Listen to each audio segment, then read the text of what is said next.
2 minutes to question and 2.5 times to time.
Lane 2, Lane 1, Lee Moriarty, Janine SE. Lane 2, Joey Gorman, Celtic DC8. Lane 3, Grace Simmons, Neil Lisburn. Lane 4, Shane Gallagher, Finn Valley. And Lane 5, Rebecca McSimons, Tanya Harriers.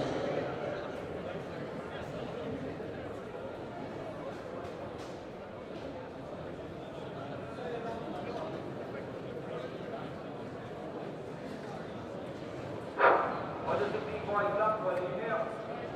That's all. B-boy 200 meters, 788 Blackwood.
Please, on the 17 girls, 200 meters, please report. All on the 17 girls, 200 meters, please report.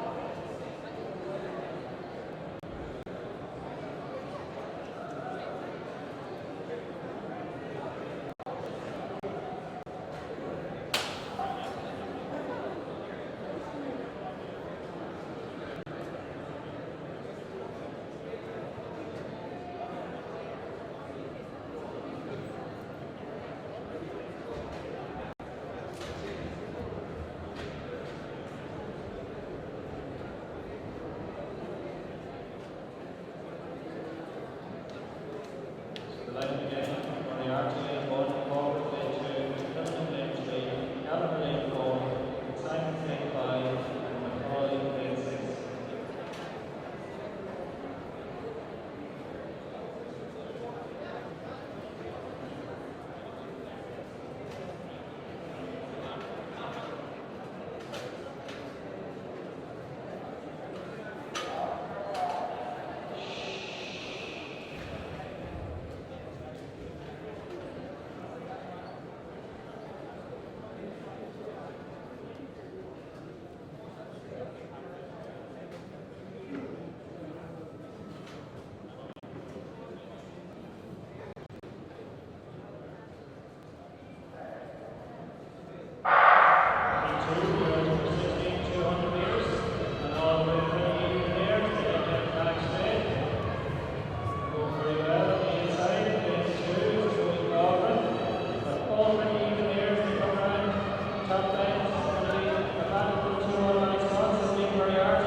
you.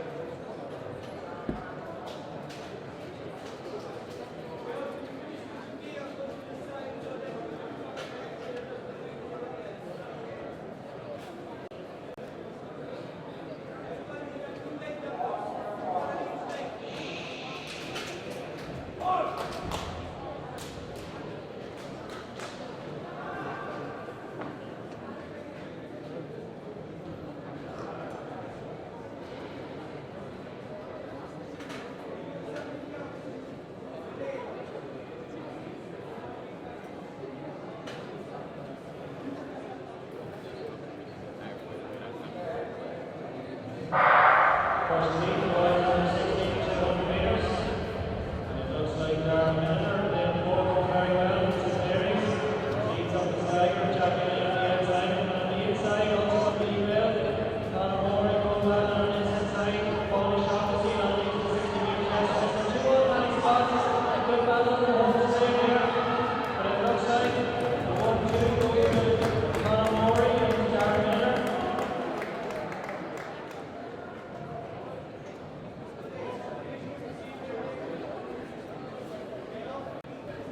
Two was for 62 meters, then one Richmond Murray Bobby and Anderson, then two Huron Carney, good from St. Dublin.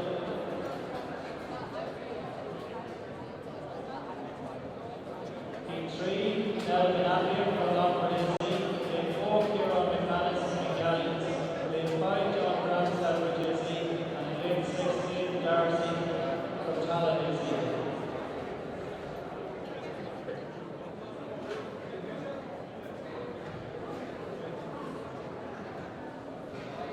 Was over 17 height up, it's at 1 meter 60 at the moment, and just a clearance there from the athlete athlete.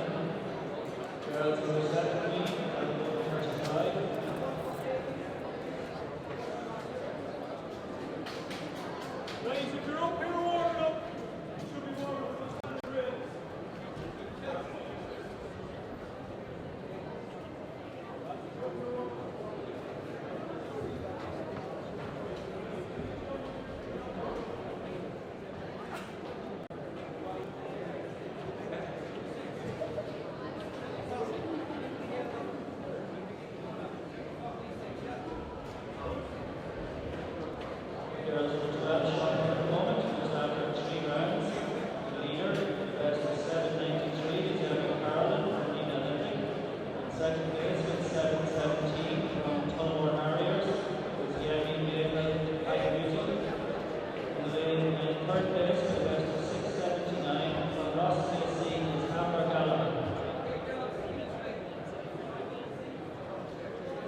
First seat, then 1 Susie O'Farrell to our Harriers, then 2 Lauren Roy, Malvin and Antrim, then 3 Deirdre Murray and Flina, then 4 Lauren Cannon, Sligo AZ, then 5 Lauren Monaghan, Sevens, and then 6 Liam Raggan, Kenny City Harriers.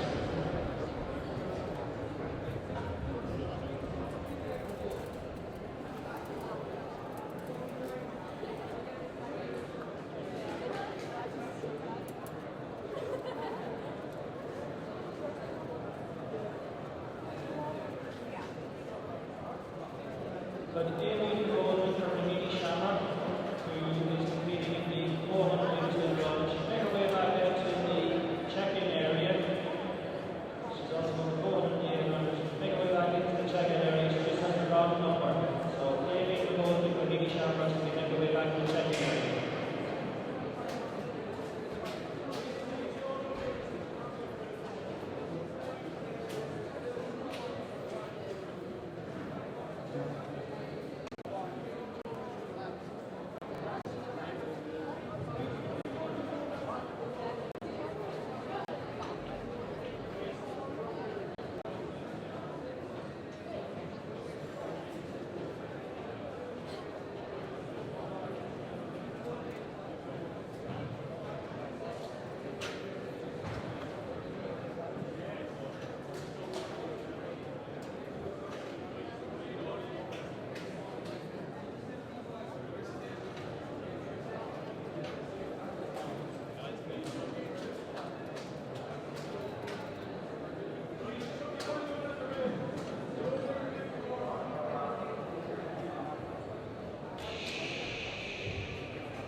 Third heat, lane 1, Robin O'Keefe, Nor Harriers, lane 2, Katie Murphy, Very High, lane 3, Caitlin O'Reilly, London Harriers, lane 4, Laura Nally, Royal City Harriers, lane 5, Cara Glory, Tullamore Harriers, and lane 6, Alana Ryan, Greystones District.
Lane 4,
Qualifiers for the under 16 girls 200 meter final. Kilburn is down to 2. Patience Joe Wood, Dogs Fitzgerald, Roseanne Fitzgerald, Carrie Fisher, and Molly, City of Middlesbrough, Rebecca Sykes, Tana Carey, Chloe Crawford, Celtic DCH.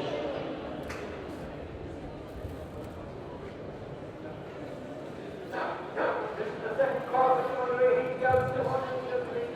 Last call for 200 meters, girls 200 meters, please. Thank you.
Sorry, correction, under 12 points to the shot area. Under 12 points to the shot area now.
Right now, the presentation, the girls under 12 shot put competition, and in third place, the best of 7-17 from Tullamore Harriers, Yemi Gable Agibuti.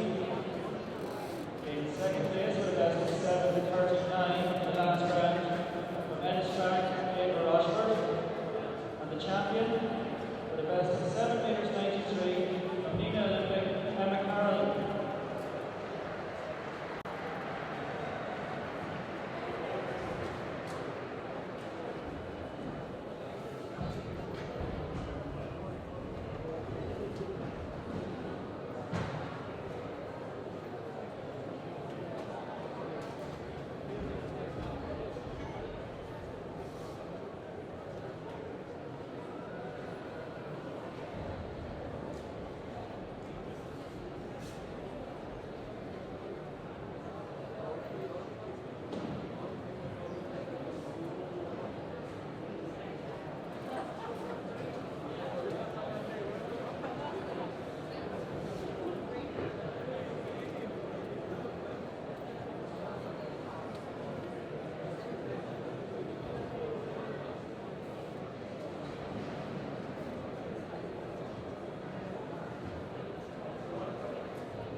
Qualifiers for the under 16 boys, 200 metres. On a more female, Lara Minitor, St. Mary's, John Elliott, 42, boys, Elvin Appia, Longford AC, and Hero McManus, Medallions.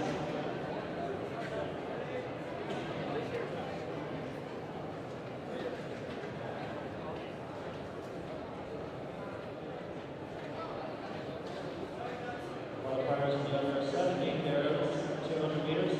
Lauren Cadden, Sligo AC, Lauren Roy, Ballymena National, Leah Raggett, Kenny City Harriers, Zara Ballard, Emerald AC, Katie Murphy, Ferrybank AC, and Anna Ryan, East Coast District.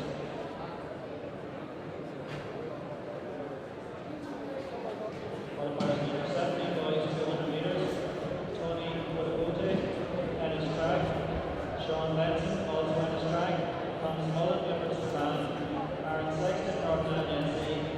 And David Murphy, Garvin NC. And final qualifier, Joseph Finnegan Murphy, Women's Riders.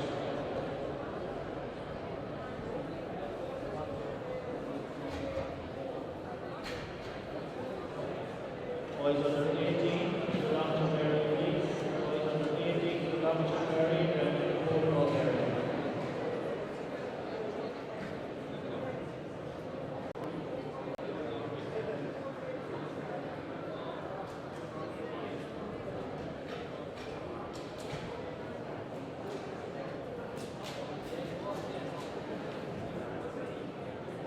Sorry, correction there is boys under 15. Boys under 15 to long-term area leagues. Boys under 15 to long-term area and overall.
nice 186% clear there for Ben Dunham and Travis Riders.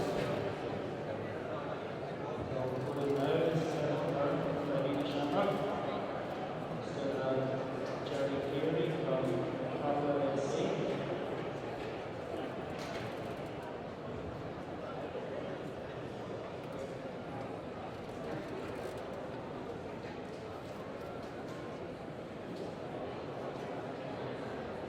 Next up at track is under 18 boys 200 metres, doing 3 heats, winner and 3 fastest times. In lane 2 of the first heat, Michael McCauley, Ballymena Mantra. Lane 3, Shane Keane, Crusaders. Lane 4, James Holden, South Dublin. Lane 5, Captain McGrath, Southbridge. Lane 6, Patrick Payne, Mullingar Harriers.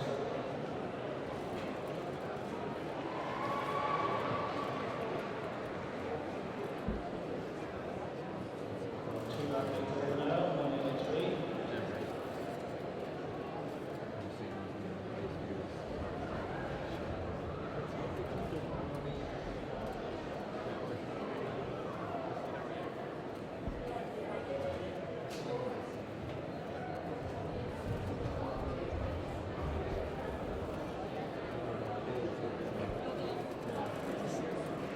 Number 15 players is a long jump area, please. Number 15 players is a long jump. The boys under 17 height, 3 athletes over at 186.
Next presentation we have is the under 16 girls long jump.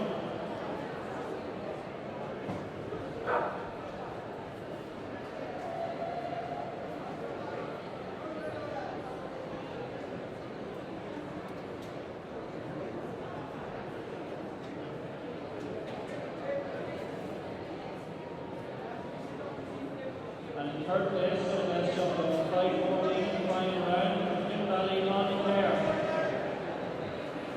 In second place,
Zach Irwin from WC is the record of this is 21.880.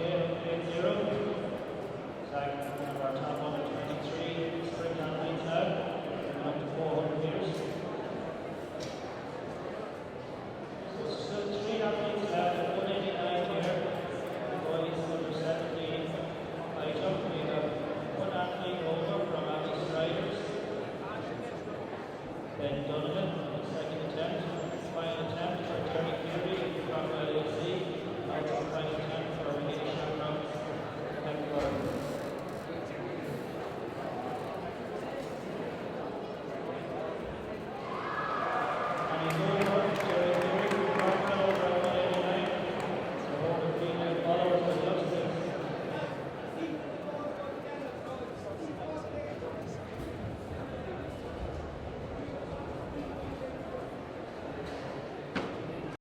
track is the under 18 boys 100 metres third piece.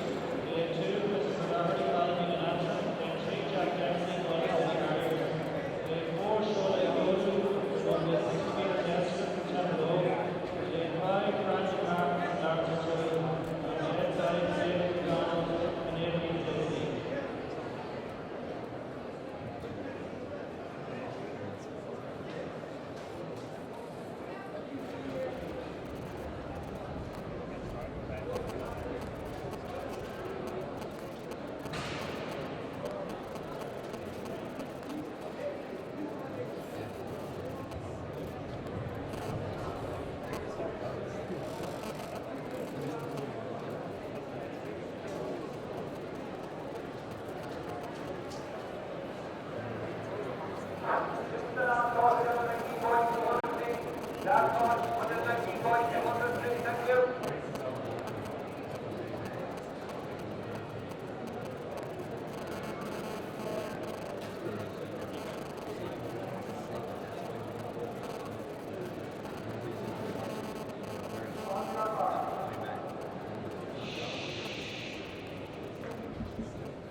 second semi-final, 5 athletes. Laura Murphy, female in day 2, Molly Riley.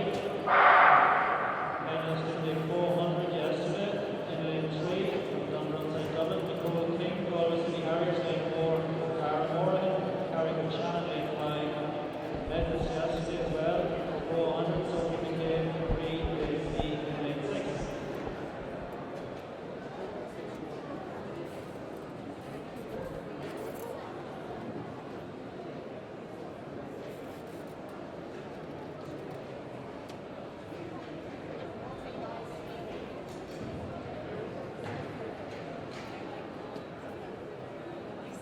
So just to let everybody know that all of the 600 metres will be straight finals. So all of the 600 metres under 12 and 13 boys and girls straight finals. All the 800 metres will be heats. So straight finals will move to the middle distance for the 600s and heats the 800 metres.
Boys under 18 to the high jump area, please. Boys under 18 to the high jump area.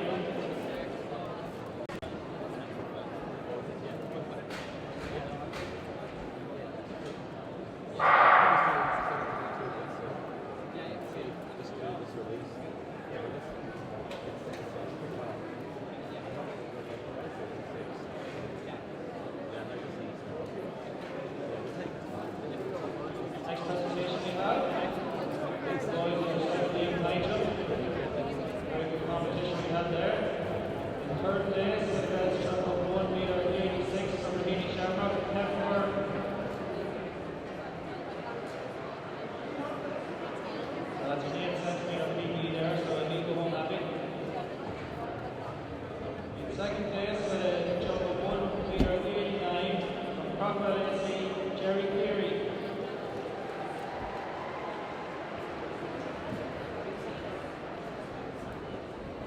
Second, also 189 by Malachi back.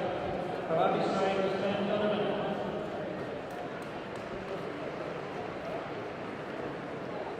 Qualifiers, the under 18 girls, 200 meter final. Lauren Ryan, Janine AC, Kate McGuire, North Belfast, Aoife Lynch, Nora Harriers, Janine Boyle, Finn Valley, and Katie McGee, the Drumside Dublin, and Emily Nolan, Carrick-on-Shore.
Final call, boys under 19 to the high jump area.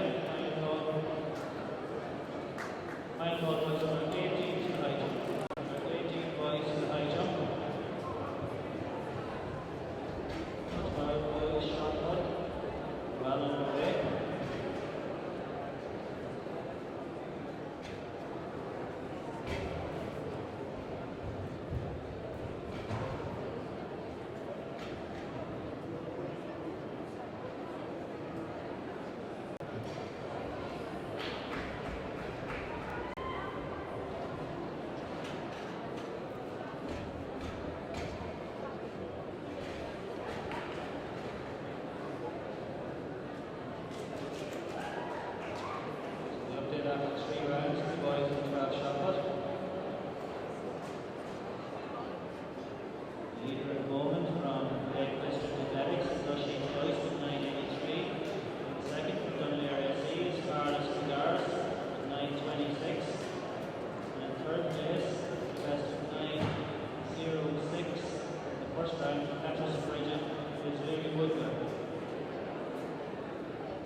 Gator Connor from the Dogs and Terriers, cleared at 165, which is at one attempt at 170.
Qualifiers for the under 18 boys 200 metres. James Holden comes out Dublin, Michael McCauley, Palomino Lantra, Jamie Mitchell, Ermal AC, Hugo Shopsy David McDonald, Minneapolis AC, Shoal Dogan, Campbell, Jack Dempsey, Galway City Harriers. James Holden, Michael McCauley, Jamie Mitchell, David McDonald, Shoal Dogan, Jack Dempsey. Fastest qualifier was David McDonald from 21.85.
Now we see our under 12 girls coming out onto the track for their 600 metres. So again, the first time these girls have competed in an indoor individual competition. Always great to see these younger age athletes, and you actually see how hard they move from the gun.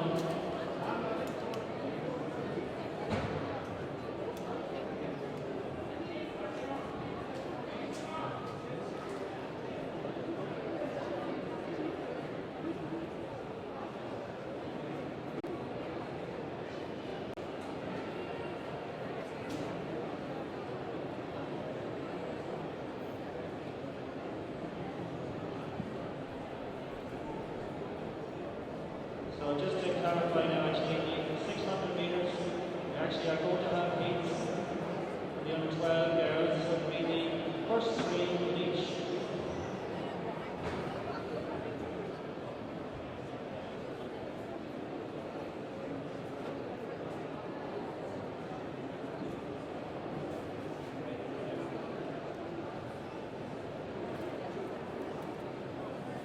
Girls under 18 to the high jump area, please. Girls under 18 to the high jump.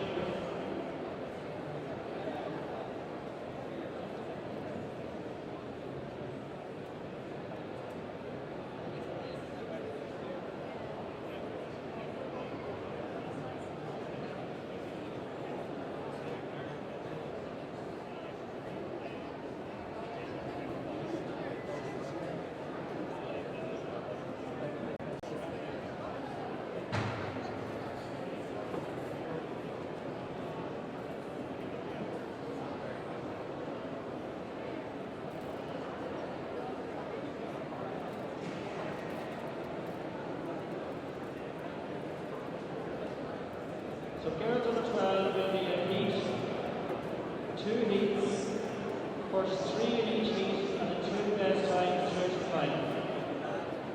So a heat for girls under 12, first 3 and 2 fastest times through. First heat, we have Hazel Hughes from Sherco BSC, David Brennan, Golden City Harriers, Stephen Galvin, St Mary's, Sarah Mooney, Templeogue, Ashton Stratford, Braddock, Caitlin Lowe, Alamina Andrew, and Gracie Brown from South Dublin.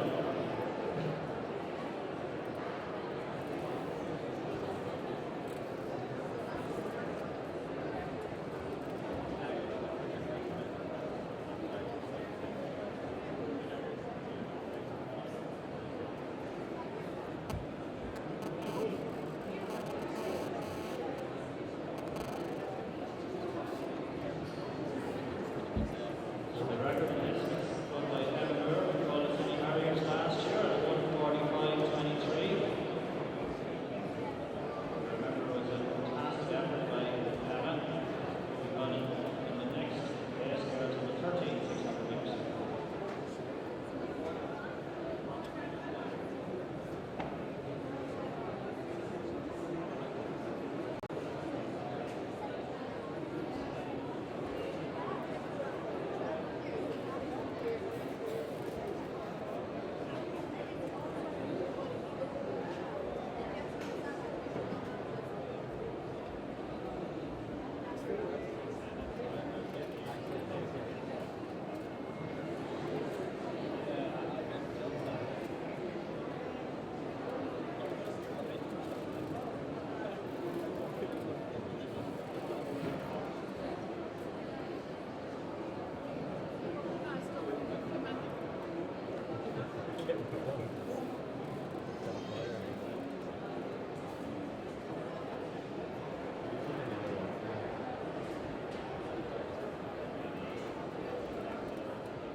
So heat 2 for girls under 12, 600 metres, the male athletes is Liam Kwan from Murabi Myers, Ashley Maloney, Ennis Crack, Aidan McClone, Ballinasloe District, Hannah Murray, who ran in the 60 metres yesterday, she was 4th, her driver from Finn Valley, Eva Brown from Meadows and Bridget, Sophie Dolan from Boeing, Sophie Quinn Cadeau, and Alana Canavan from Ballymena.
Final call, girls under 18 to the high jump, under 18 girls, straight to the high jump, please.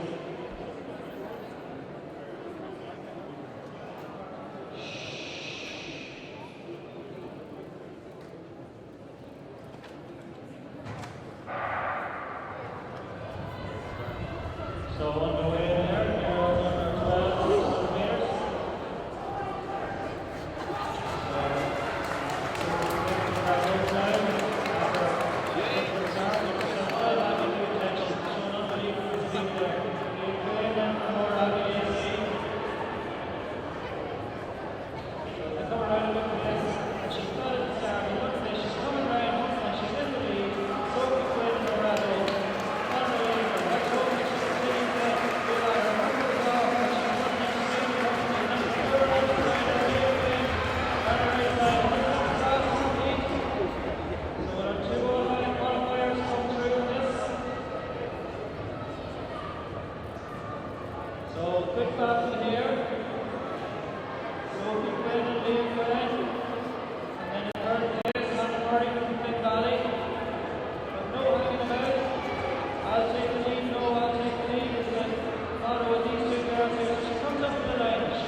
So boys under 12, 600 metres, be a straight final. Straight final for the boys under 12, 600 metres.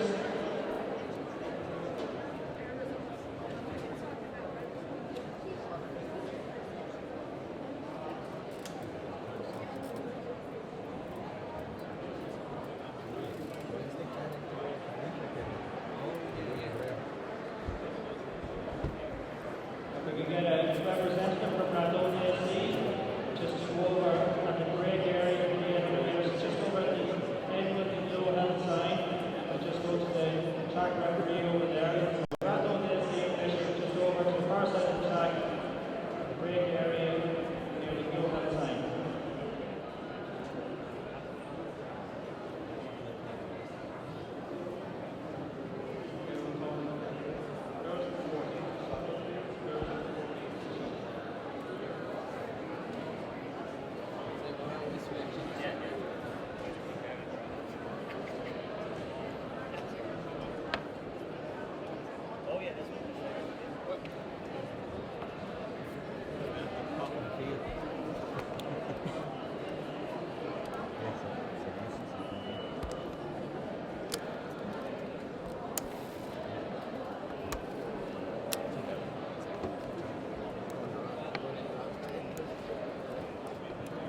Oh, here we go.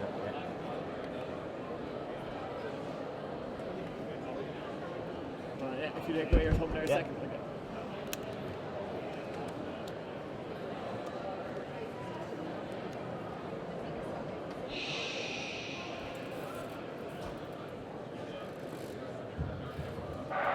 So our first this is final today.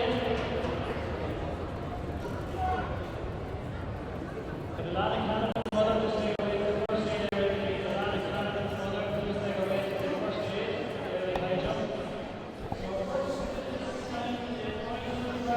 So we've started our live stream commentary here for the GloHealth National Indoors Juvenile Championships in Athlone. Phelan Kelly here with David O'Shea from Entry, and we're here in one of our first finals today. It's the under 12 1600 metres. We've seen some barnstorming rock and roll 600s beforehand, and it really is another cavalry charge here now, David, as they've done the first 200 metres. Yeah, absolutely. He's taking it from the front now, and it'll be a matter of just seeing who's going to tie up first, or if people will really have the kick for the last 200 metres to go. Yeah, it's fast and furious who has actually judged their pace the best. We're going to get our 400 metre split here now as they come into the home straight now shortly. 63, 64, 65 on the clock. We've had some fascinating races, and here they are. They're charging for the bell now. 200 to go, David. 200 to go, and especially for the bronze position, there's a huge battle on here for all the medals. St. Lawrence O'Toole are in 1. St. Lawrence O'Toole on the outside, that's in the blue and white, in 3. And they are all charging up here with 100 metres to go. It's the final bend as they come around and into the straight. Can somebody launch an attack from behind, David? It looks as if he'll have enough, I think, to hold on, but there's a huge battle for silver and bronze here. Here they come charging in. There's our winner. Early celebration, fist pump. Looks like Mike Kilcrew got second. Paul's just going to get the replay up there, and but it was a fantastic last 100 metres there. 144.21 on the clock. It really is unbelievable watching these races. Here they are, all steaming up, lining up, shoulder to shoulder. Looks like Mike Kilcrew there in second. We'll sort that other club out in third, but really it's a joy to watch these races. They're only kids and the innocence of youth as they just charge around the track with blissful abandon. Absolutely, and the other thing that's fantastic today is to see the crowd that's come here for the juvenile championships. Really getting behind the youth of athletics, and in this fantastic arena too, and here in Athlone. It's really given a new lease of life to athletics over the last couple of years, and it's great to see these young kids really enjoying and getting their first taste of national medals.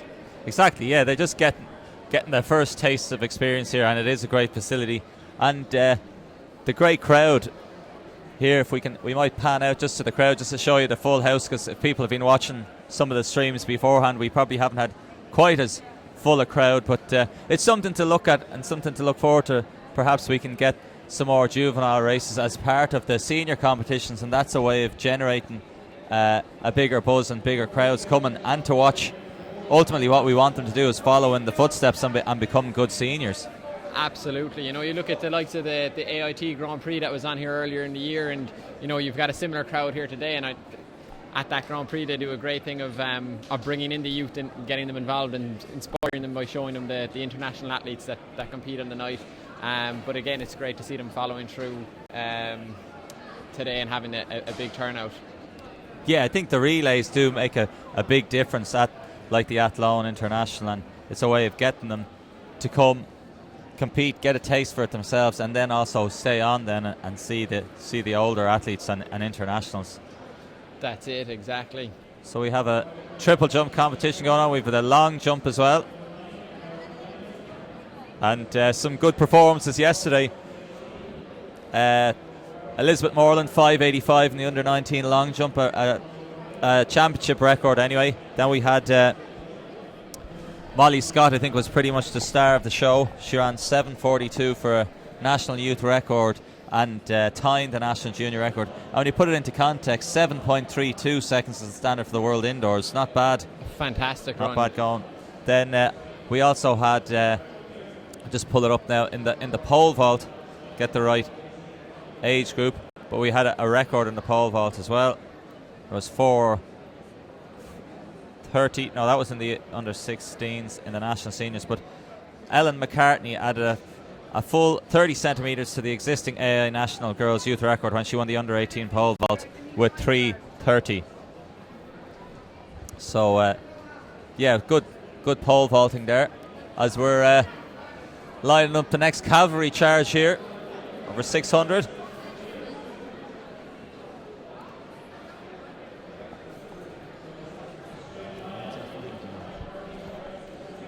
So don't be afraid to tweet us in. Let us know where you're watching from. We'll talk about a few different results and breaking news over the weekend.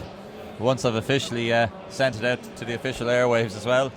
Some not so good, but other good news. And also reflecting on one of the greats of Irish athletics, Jim McNamara, passed away during the week, and we'll kind of reflect on the impact that he's had, and it's spread down right down through to the juvenile age groups here, and the impact he's had in Irish athletics. And the Tenor Harrier has his funeral on Monday in Cabra, but again, much more than his athletic achievements was his impact as a mentor and a coach, and his lifelong dedication to athletics.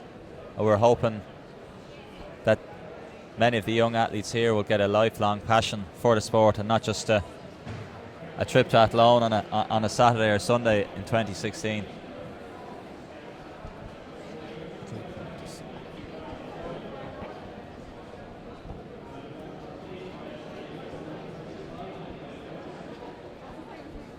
So again, send us in your tweets. We've sent out, there's live results links as well, and we're going to start using that ourselves now. We'll keep you updated on what's happening. Again, this should be another excellent race.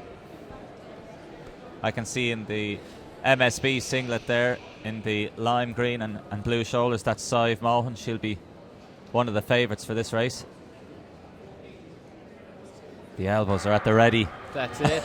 The elbows are at the ready. I love watching these young athletes take on the 600 metres. They probably go out quicker than a lot of our senior athletes over the first 200 metres. Look at this. It's just manic. It's all out.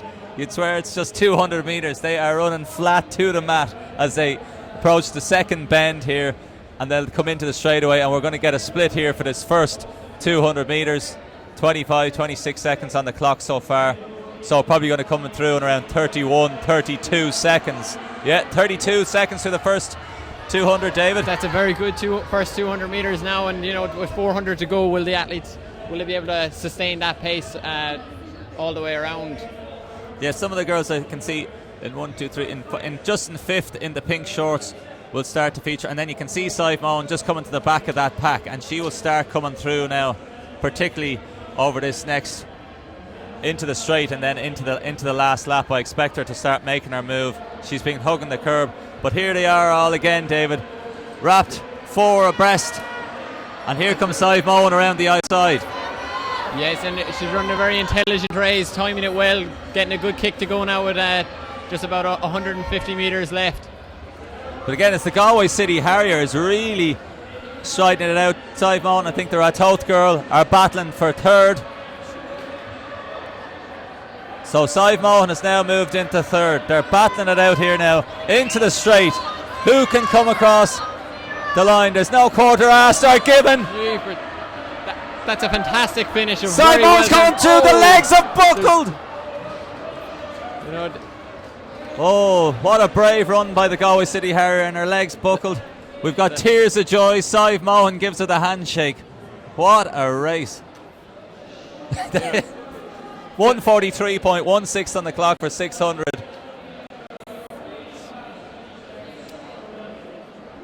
It's fantastic running, and you know the heart really goes out for the athlete there that fell, and there's a number of senior athletes that can relate to that feeling of just, you know, the last 50 metres and the lactic takes over. It's a very tough, but she'll be stronger now for it over the next year, and she'll come back, and there's no doubt about that. But a great win there, and great running by the girls that came through in the end. So just having a look there, bottle of water thrown through for the champion there. They're with her, she's proud as punch, tipping up and down on the toes. But just try and find out what club she's in, and we'll go from there. Red Singlet could be Gowan or Dooneen. Looks like Ratoath in third, and Sive Mohan there had a great race in second. But there's just so much going on in a race like that, because even when you're running the right race, there's people drifting in and out. It's just it's a derby race, Kentucky Derby or something like that. Absolutely. So blissful abandon, as I said earlier. It's just flat to the mat, pedal to the floor right from the get-go.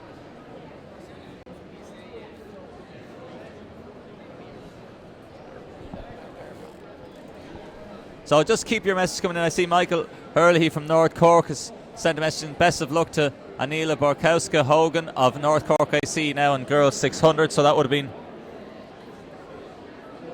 the previous race. I think if I saw the yellow from North Cork. But anyway, we'll keep the good luck messages coming out. I think you can send them on the stream, on the YouTube stream itself.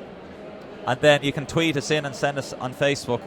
Just send the messages in as we line up for our next boys 600 metre heats. You can see Denor Harriers there anyway, and the white vest and the black hoop.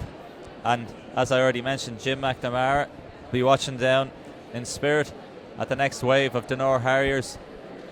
See a couple of Letterkenny vests, Portmarnock AC in yellow, I think Carron AC on the outside.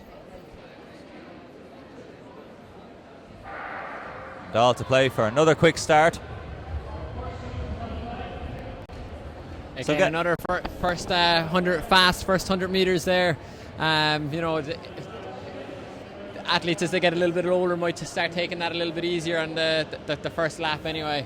Yeah, and just getting their position right. They're flying out into lane 3, running extra distance, and again, just around the back, there's just so much nervous energy and excitement to get into position. The young athlete here now running in at least lane 3 from Letterkenny, running so much extra distance, but the young athlete from Carron AC is now in the lead and striding out, and he's got a nice 5 metre lead. A good 5 metre, look very controlled as well, and you know, but a lot can happen over the last 200 metres. You know, that once lactic acid hits in, it's a different ball game. But you know, the athletes in second and third now are starting to close in, but it all depends on who has the kick over the last 250 metres here. Yeah, the pace is still a lot more consistent. It's settled. They're coming in through to the bell, 67, 68, 69, 70 on the clock as they go with 200 to go, and still not a big move yet. It's actually settled right down as we have a swooping athlete on the right, on the outside in lane 2. That looks like a young Letterkenny AC athlete swooping right into second and up into first. That's it, and our leader for the first 2 laps is just kind of feeling the pain now. He's got the monkey on the back, really. He's drifting back, but these athletes have run a very smart race and into the straight. So Letterkenny looks like St. Albans, is it? No, it's not St. Albans. We'll get that And then Portmarnock in third, 145.78. So take a look at those clubs. And then if you see any names or anybody, just send us the tweets in. Message on the live stream. Got the long jump going on as well.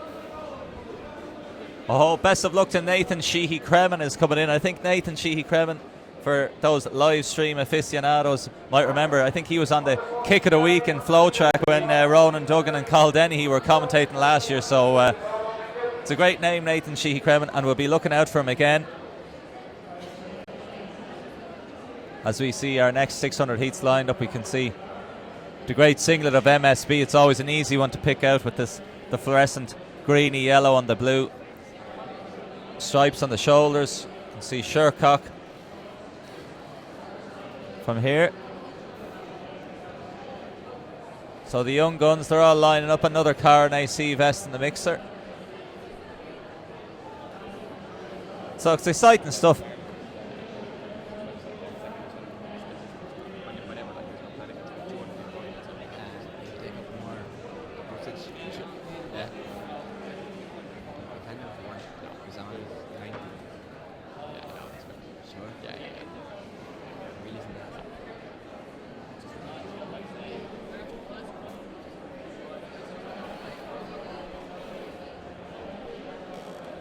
So some great action as we wait to line up. In other action, Kevin Seward, who should be Rio bound in the marathon, ran a good 10k. In England he ran 29. We'll give you the full time now as they line up here.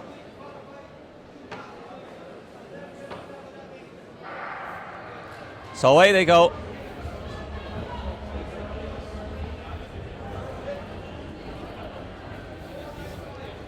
We'll be using the terms Fast and Furious, I think, a good few times throughout today. I don't know how many movies there are. Fast and Furious 7, I think. Yeah. But we'll be getting up to at least that amount. As I said, Kevin Seward, 10k PB today, running 29.13. So, as he said, hashtag runners high, hashtag might be the coffee.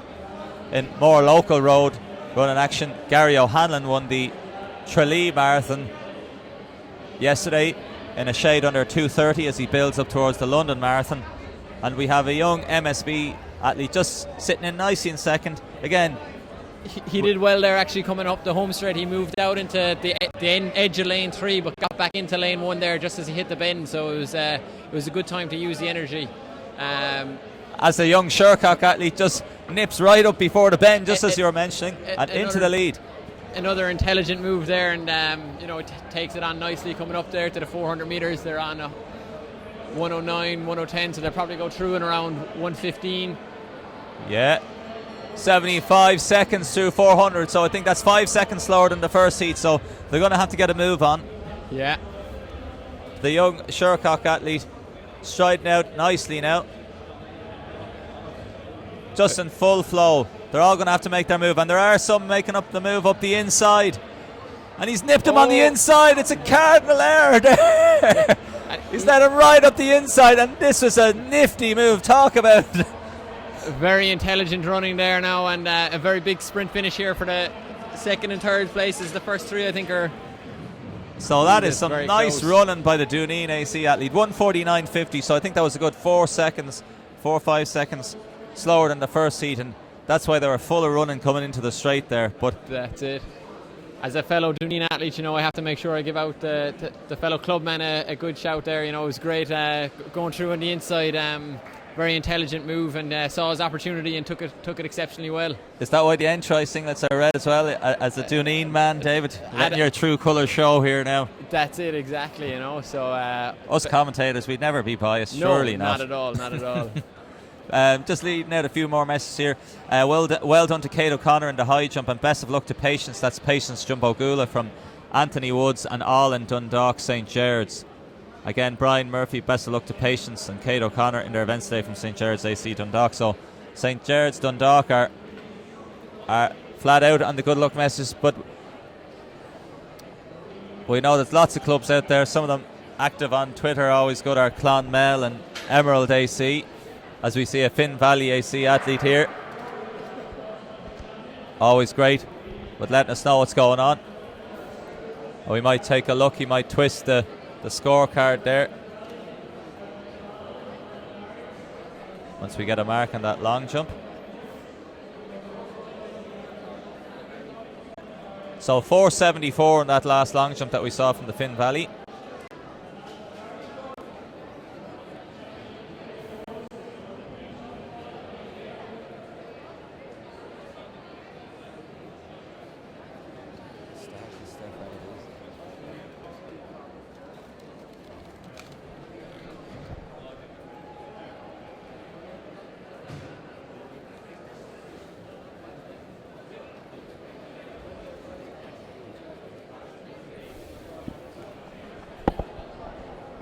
So just going to try and separate a few of these and get the heats. In that 600 metre under 13 girls, like a straight find the results there. Sarah Hosey from Duneen AC, 143.17, just holding off Sive Mohan, who was second with 143.37. And Amy Doherty from Ratoath was third with 144.53. So a great race in that one. The final of the under 12 boys, Pork Spillane St. Lawrence O'Toole was first with 144.20, ahead of Joe Egan, Moicarkey Cool Crew, 144.52. Just 0.04 of a second ahead of Omagh Harriers' Tomas Hegney. And Tomas Hegney must be related, if he's an Omagh Harrier, to Enya Hegney, who's been running really well in schools competition and was running in Sligo at the GloHealth All-Ireland schools as well. So we'll keep you up to speed here. We've stopped our curved starts and we're now into our lanes and away we go. Clock underway. Great to see the clock facing the screen as well, so we're really getting into gear. Help us keep an eye on the speed. And away we go. 15 seconds to the first 100 metres. Again, who has the tactical now settling nicely into their pace and a good rhythm. 30 seconds now, just appearing on the clock. 31, 32. Nice, fast, swift pace indoors. Good early lead here. And away they go. Pink knee lane stockings, DSD athlete in second, Ennis Track in third, Mullingar in fourth, Clonliffe Harriers in fifth. So we have a good lead here. Coming into the straight, a good 10 metre lead. Will it start closing? So going to pass through the first 400 metres, 66, 67, 67 point through the first 400. Impressive running. Looks like a Newport athlete. So just try and pick our way through some more results here. That's a great run and very controlled. She's really controlling that from the start to finish. Yeah, it's a massive lead now. Good 20, 25 metres now. She comes into the straight. Going to come through the 600 metres. The others might be running tactically. 145, 200 metres to run. Well clear as we have DSD, Ennis and Mullingar in second, third and fourth as she rounds the bend into the straight. So no doubt about our winner. That's a storming run. Yeah, Thomas Barr would be proud to have seen the socks. He also wears those. He likes to wear the compression socks. He's more of a calf guard man as a full length sock man, where we've got the knee length stockings here. We'll take a look at the high jump now shortly, but 222.98, just under, and we've a sprint to the line. DSD holding off Mullingar and Ennis. Galway and Finn Valley coming in, and we'll pan across to the high jump now shortly. They're on 195 in the under 18 high jump, and you'll just see standing up to the back of the bench, just to the left of the screen, just to the left of the screen, you can just see in the centre is Ryan Carthy Walsh from Adamstown in the yellow vest. He jumped 2:09 at the Leinsters. And we can just pan across slightly to the right then. It's for this girls' high jump. We'll see what height they're on. 160 in this one. And nicely clear. I'm panning back across to the left. It's up to 2 metres in this high jump, and we'll get back to the 800s now shortly. But it's Ryan Carthy Walsh from Adamstown. 2:09 in the Leinsters, a European Youth Olympic medalist. Interesting split stance there. I had an attempt in the high jump myself in the league. Failed to clear 150, but no matter. Here's Ryan Carthy Walsh. Big steps, shortens up, and nicely over. It's a nice 2 metre jump there.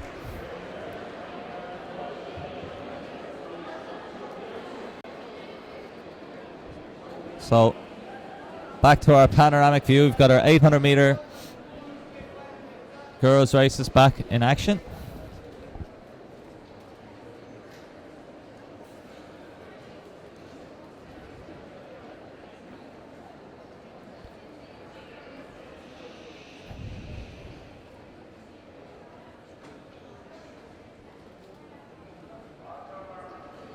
So on their mark, says the official.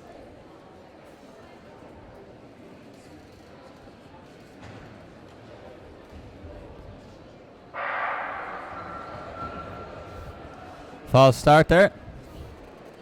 Bit of a wave. Try and sort this out.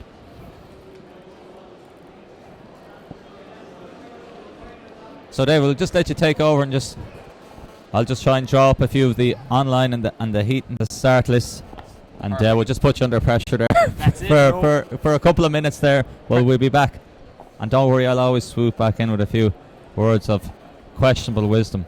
That's perfect, Phelim, and pressures for tyres anyway. You know, myself and the athletes competing today know nothing of that. You know, so that's it.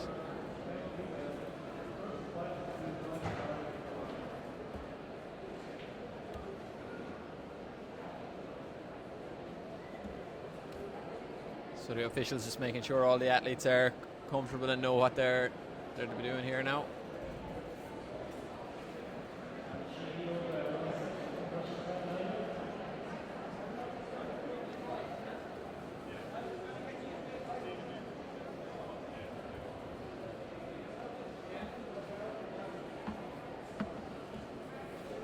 Always a nervous moment, really, just being left on at the start without call to the marks, but now they're called to the mark, so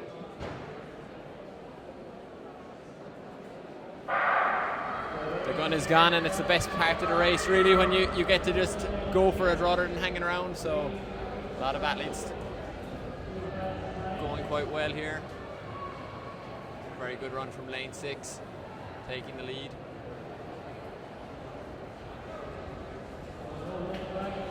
Storming around the first 150. She's going to definitely take the lead through 200 metres now, and probably around 31 seconds. So 30 seconds, David, that's a fast start, and 10 metre start. So basically 30 seconds, just to put into context, that's 2 minute 800 metre pace. The Olympic qualifying standard is 2:01.5. As I've said a few times again, blissful abandon, fast and furious, no respect, just go off out. Obviously the nervous energy just flowing, and she's still got a big lead here, but don't be surprised if the DSD athlete in second perhaps makes ground. But good strong running here, and we'll get a 400 metre split now in a second. Yeah, she looks in good control and has a big enough lead going into the last 200 metres. Just see the clock there, 66.67, sorry David. Yeah, so at 66.67, which is quite consistent really, I suppose, for going out as hard as she did. Not too consistent, that's a 30 and a 37. But no, I know what you mean. She's keeping a nice rhythm, and there's another bolt out from the pack, from the peloton, and chasing hard now from 4 to 600. And this is really the testing zone, 4 to 600. She's taking a glance back. She is starting to hurt now, David. She's a little bit worried now because she'd have spent everything in the first 2 laps. But can't she hold on to, she's definitely starting to feel in the pain of going out as quickly as she did over the first 200 metres. She'll get another energy release as she greets the bell. 146, 147. They are well and truly spread out. Don't be surprised if second place, and even if the DSE girl, if they can summon up some energy from the back, but re-energise from the bell though. She's really moving down that back straight now again. A lot more fluid in this lap than she was in the last. The girls behind now, the DSD girl is moving up into second. 100 metres to go. Does she have enough left in the tank to clod all the way back? Round the bend, into the straightaway. This has been a brave piece of front running. And charges once more. Finn Valley coming nicely into third. Arms abreast, 226.95. Uneven splits, no. First, yes. And that's all that matters. That's it. That was a stormy and of course run, it's really. the taking part that counts too. Absolutely. Well, you know, it is really, and on days like this, you know, juvenile athletes, you know, people can really make huge strides forward in their, you know, once they hit their teenage years, and it's great to have athletes really to come out, compete in such a fantastic arena, and to get a love for the sport, and hopefully that love will continue. And when did you start competing, David? I would have started competing a little later, as we're up to 165 here in the girls' high jump. Super. Just pan a little bit to the right. Would you have been an early starter? Unfortunately, I wasn't actually. I started running when I was 17, so I came through kind of as a junior. I never actually competed in any juvenile competitions, but with great regret. And you know, I train a lot down in Limerick, and you see the work that the Duneen Athletics Club do with the juveniles, and it really is fantastic to see the work and the athletes enjoying it. As we just pan just across to this high jump. A similar story for myself with Rahini Shamrock, but it is always an intriguing one. Like you say, some are superstars at 12, but maybe that's as good as it gets. Yeah. It's just off camera, we just had a narrow failure at 2 metres. But back to the girls' high jump, 165. Here she comes. Oh, gets it on the way up, really. That's it. A slight timing issue, maybe. So yeah, it's always difficult to tell though. You know, you can be flying at 12 years of age, and some might be mid-pack to backpack, but ultimately they come through the strongest. Absolutely. You know, I'm just thinking of my nephew, Jared Ryan, down in Limerick now. He's training with Duneen in the under-8s, and they had a great win there recently in the Munster. They had a great second in the Munster relay there. So it's fantastic to see the love that he's getting, and he's got his first pair of spikes and things. So, you know, you never know what's going to happen, but the main thing is at this age groups is just that they get the love for the sport, and it's great that they have role models of our international athletes to look up to and see them competing on the same track and same facilities. As we've effort at 2 metres here. Oh, just looked like never really got enough speed going up to the bar. So we have some more great helpful assistance. That's the under 18 women. So we're going to have to start.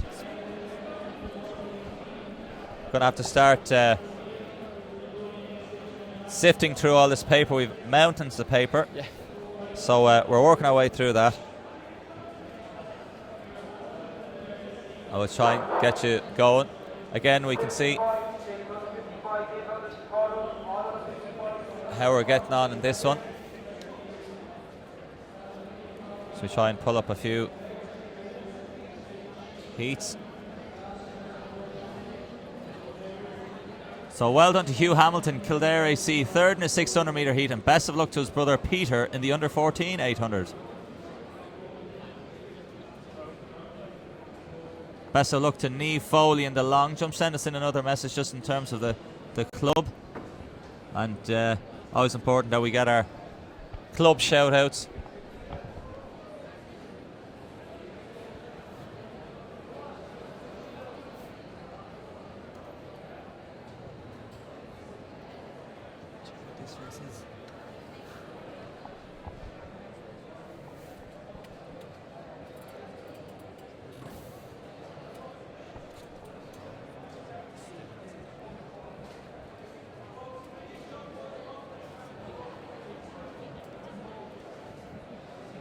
So split into a few more heats here in the 800s.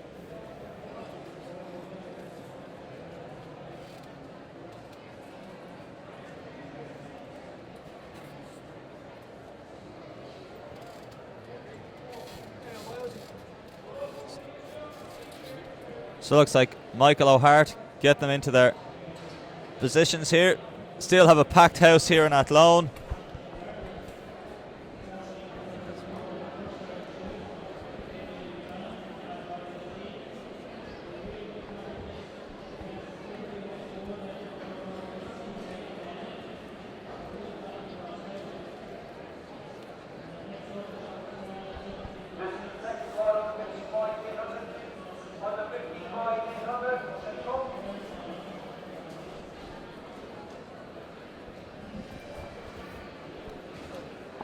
So they're just sorting out the heats here.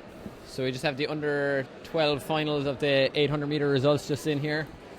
Oh yeah, Porrick Spillane. So I think might have gone through this already anyway, but just we'll go through it again. 144.20 for Porrick Spillane. Joe Egan, Moy Carkey Crew 144.52. And as I said before, 400ths of a second separate second and third, with Richie Shelley from Ballina AC in third.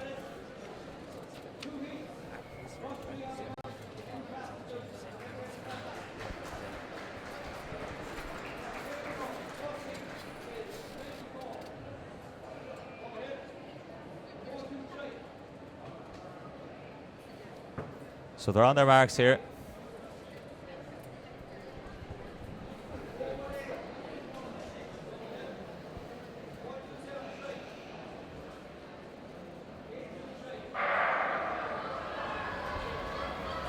Away they go. Good solid start.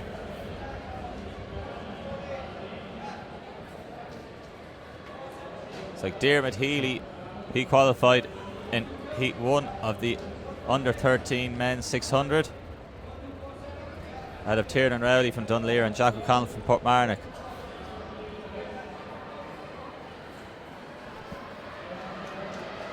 So through the first 200, 31-32 seconds. Tipping along. It looks a little bit more controlled in comparison to other races over the first 200 metres that we've seen. So maybe these athletes are just that little bit wiser in how they pace it. Yeah, so DSD now just tipping through to the front. So just as they're going,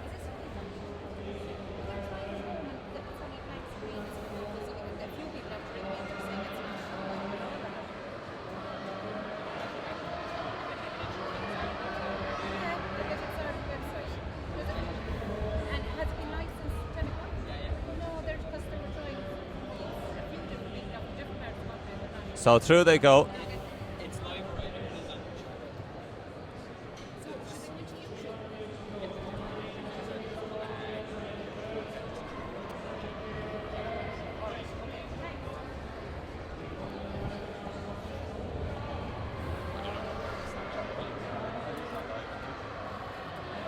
So through here, through 600, 145, 146.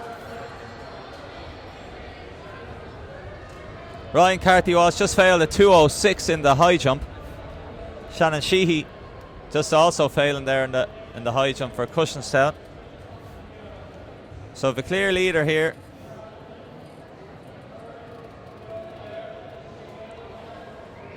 In the heats of this latest 800. Go around the bend into the straight. 2:16, 2:17 on the clock. Cruising home. 2:22.77. Safely advanced.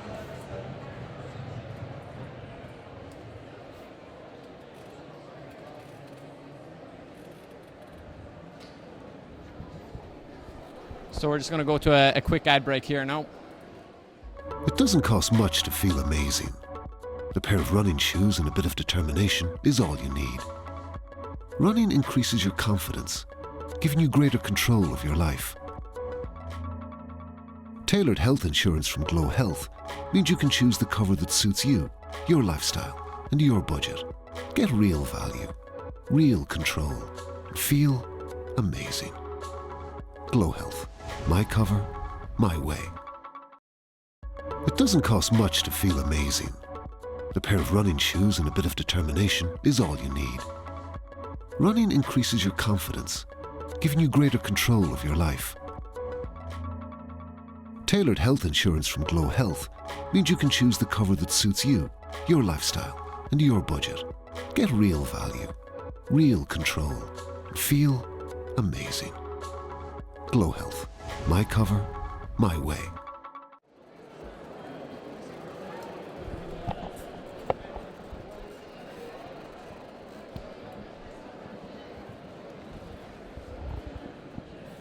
That was a fantastic ad. Anyway, we're back to the latest 800. We're just trying to deal with a few technical internet issues, and we have a few qualifiers from our under 14 women's, or girls even, 800. So in first there, that was Amy Haid. She's been one of the stars even on the cross country as well for Newport AC. She was 2:22.97. That was the girl with the pink stockings or socks. She was 2:22.97. Amy Kenna from Dundrum, South Dublin, 2:26.85. Alva Doherty, Ennis Track, 2:26.97. And qualifying as a fastest qualifier or loser, that's B. Drummond from Mullingar Harrods, could be both. And as the boys just tee up here, the next one, just quick qualifiers, Jane Buckley, Bandon AC, Lily May Craig from Dundrum, South Dublin in second, Amy McMenamin, Finn Valley in third, and Ava O'Connor from Emo Rathdrum AC in 2:30. David, as they're away in the next 800. Shercock AC to the lead. See if we can pull up a few more results.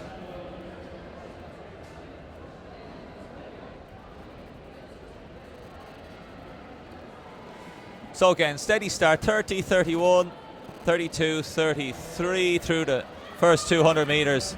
So a little bit slower than the last race through the first 200. Yeah, so we've got Shercock AC. Borden Cavan area there. Got St. Mary's in second in the orange. That's Tryon. I'll get his surname. It escapes me, from MSB in the luminous green. He's just hugging the inside curb in third. We've got Temple Oak in the navy blue and just swooping around the outside there. This is the time for them to make up the positions if they want to do it on the straight. Yeah, again, done quite well there. A lot of athletes moving out, but some athletes getting caught out on the outside now. But the tall chap in red now is getting up to takes the lead. Yeah, so 73 seconds or so through the first 400 metres. Still 400 metres left to play. And still quite a bit of distance to go. There won't be any big moves, but they come around the bend. 300 metres to go. Fintan Riley is on our infield announcer. Ryan Carthy Walsh is still talking with his coach about the high jump. But now it'll start hotting up, David, with 200 metres to go. It's really going to be all about who has the big kick here, Phelan, because they're all very tightly bunched. It's probably one of the most exciting heats that we've seen today. Yeah, well, they're all still in it with, 150 to go now as they really start ramping it up. They've powered off the bend. St. Mary's AC. He's a smaller man. Can the bigger man? Oh, the bigger man doesn't. I thought he'd try and use his power and control. He couldn't. Fantastically held off there, and beautiful balance, beautiful poise. He's into the straight. They're charging right back at him, but he's got too much. It worked out well in the end, but I thought he was going to be in trouble. He left a little bit of a gap on the inside lane, as we saw earlier, which was used with. And nice to see the two lads there after their little clash there, shaking hands, and there's no hard feelings, but a very good running. Yeah, it's great to see some good hard racing, and then afterwards it's all over. So Paul's just going to get this up tee it up on the replay here, and we'll just see there that the athlete was just about to go through on the inside, but he held off pretty well. Yeah. So David just is going to instruct Paul just on the replay as they're coming just before the final bend. Let's get ready for our next girls, and I can see Corinne Kenny is in action in this one. She's second. So just a gap there. If you see it, he goes for it, but it's just closed off. And both athletes really going for the win. And great to see that the shaking of hands and the sportsmanship that was shown after the race. Yeah, so he left the inside line open. held his ground, held his poise, held his nerve, and stayed on his feet. And as you know, it's the beauty of indoor running. Really, is kind of seeing your gap and taking it. But at times, you know, you'd see athletes going for a gap that isn't quite there, and they might pay heavily for it. There's numerous clashes of indoor 400 and 800 meter running that kind of springs to mind. One of the big ones would be David Gillick at the World Indoors. Unfortunately, he went for a gap, and he came off on the wrong end of it. It sure did. So in this one, just second from right of your screen there, in the blue and white, is St. Lawrence O'Toole's Corinne Kenny. And I think she's beside Saoirse O'Brien. So you've got a really big striking difference between power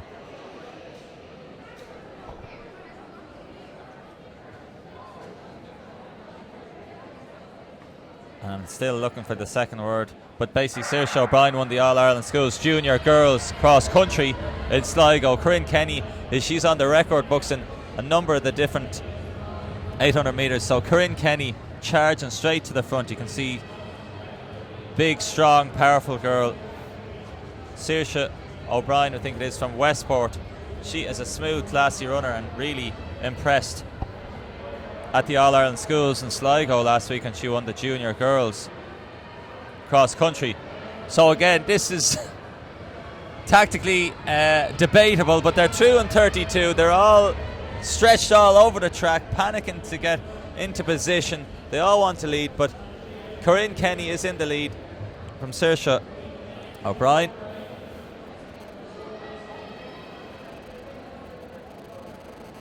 So Corinne Kenny still charging through, 54.55 on the clock. So they're going to come through into the straight, and we're going to get a split now shortly. So a few nicely bunched. Finn Valley nicely placed as well. So Corinne Kenny, 400 to go, 68, so 2:16 pace. Still quite controlled here, and it's going to be another race with a kick at 200 metres to go. I'd say it'll be. And again, we've got a number of athletes in the running to take the win. 5 athletes in the leading. So David, pack. Corinne Kenny nearly really has a sprinter stride, and you can see Saoirse there has kind of really got the classic middle distance, graceful stride, but both equally effective. Absolutely, and the sprinter stride might come into good use here now with 200 metres to go. Yeah, it's hotting up now. 147, 148. A very competitive race here now. Both girls neck and neck coming around the bend. And Clonmel AC nicely poised there in third place. And she's looking to swoop around Saoirse O'Brien. And a nice move here. Oh, there's rough and tumble there. Yeah. Corinne Kenny uses that as extra impetus to push forward and into the lead. Is it needed? Corinne Kenny charging into the straight. Saoirse O'Brien coming back into second. Corinne Kenny's happy. Saoirse O'Brien 2:20.77. And Corinne Kenny is happy with that.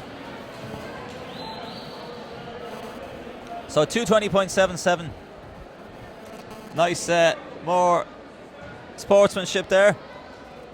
So really the sprinter and the middle distance runner. Sprinter comes out on top in that one.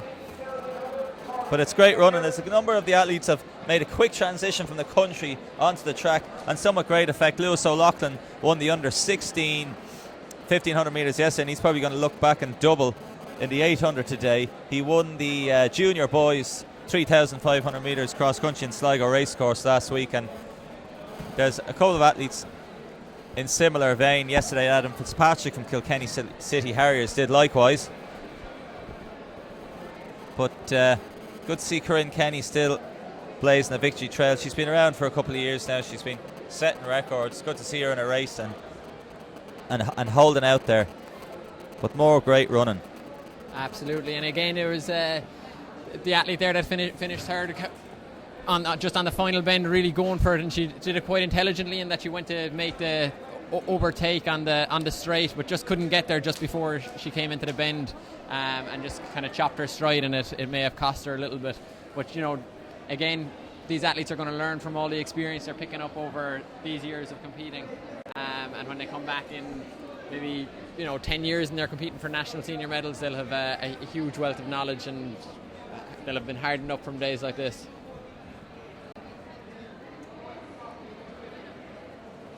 Okay, so we're looking good. Next 800 metre heat, back to the boys.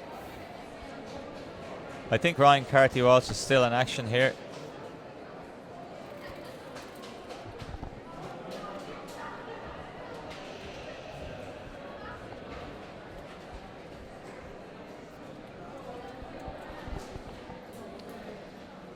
So the athletes are called to their marks. So away they go. As we had mentioned before, we had a good look for Nathan Sheehy-Creven, and that was Nathan Sheehy-Creven. I thought it was, didn't want to commit to it earlier, but he won his under 14 boys 800 metre heat in 2:25.87 as the latest wave of boys are off here. It's Westport through, and this is back to the old crisp, sharp, fast starts here. That's it. 27, 28, 29. A nice, swift, sub-2 800 metre pace. Again, who has gone into oxygen jet already, and they're going to really find out a little bit of our friend that we've called lactic acid.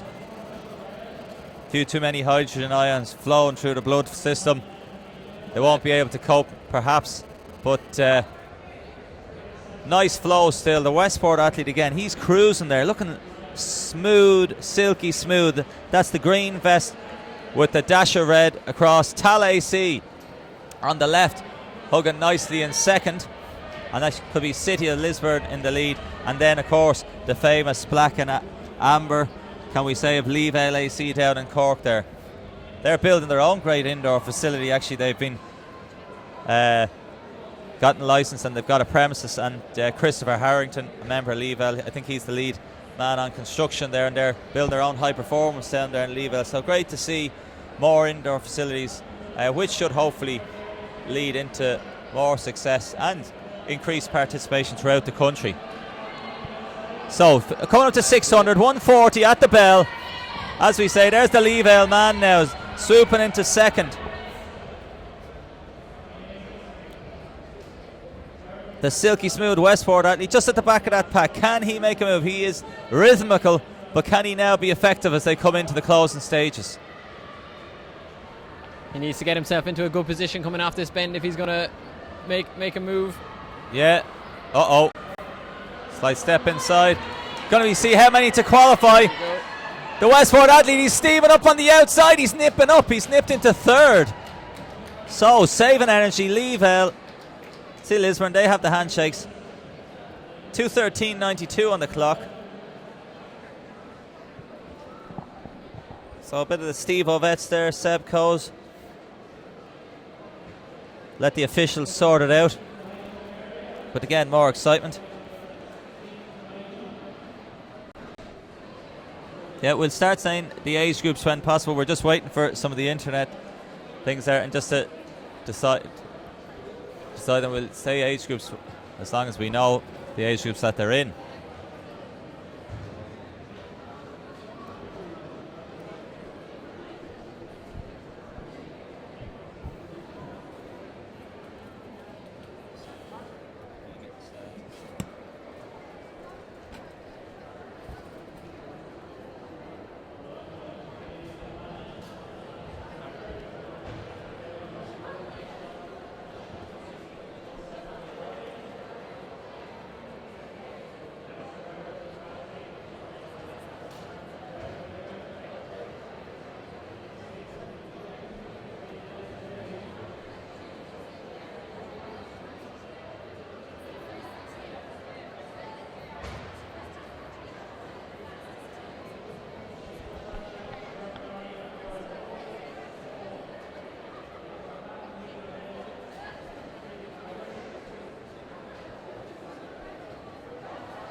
And they're away here now.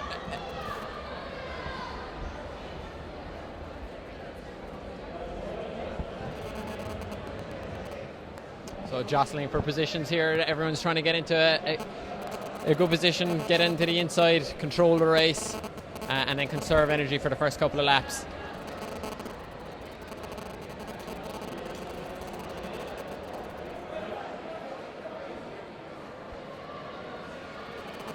So another 31 seconds going through there for the first 200 metres, a little bit more controlled.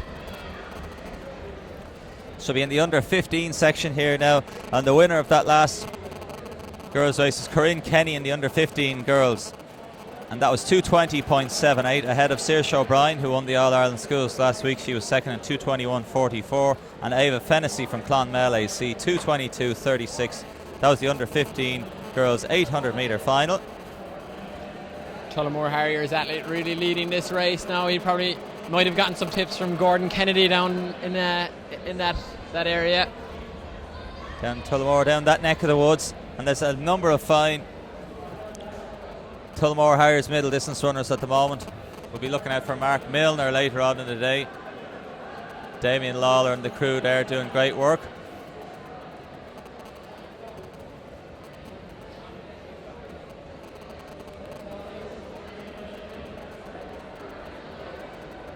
So some silky smooth running, 1:36, 1:37 on the clock. Letterkenny just moving into the lead there now, 200 metres to go.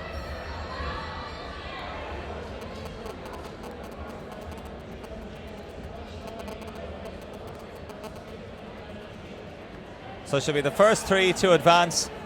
Letterkenny in the lead, coming around the bend for the final time. They'll be back into the straight, and there's a charge on now from the back runners as they know they need to get into the top three to guarantee selection. It's been a slow qualifier, and they're working hard. Legs are buckling. Oh, it's going to be interesting to get the third and final spot. Letterkenny in first. Benina Olympic in second.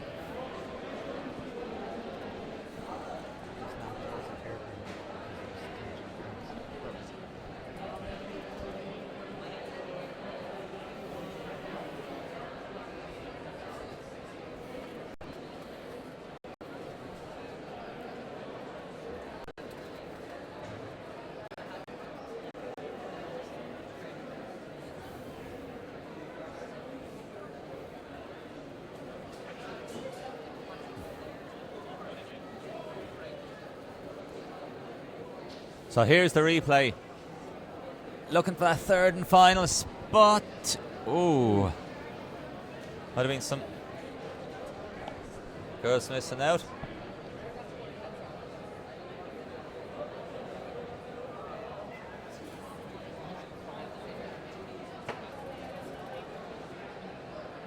So the under 15 long jump winner, Michael Farley from Portmarnock AC, 5:52.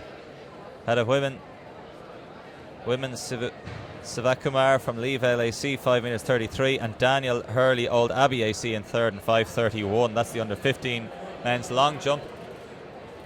As we're looking,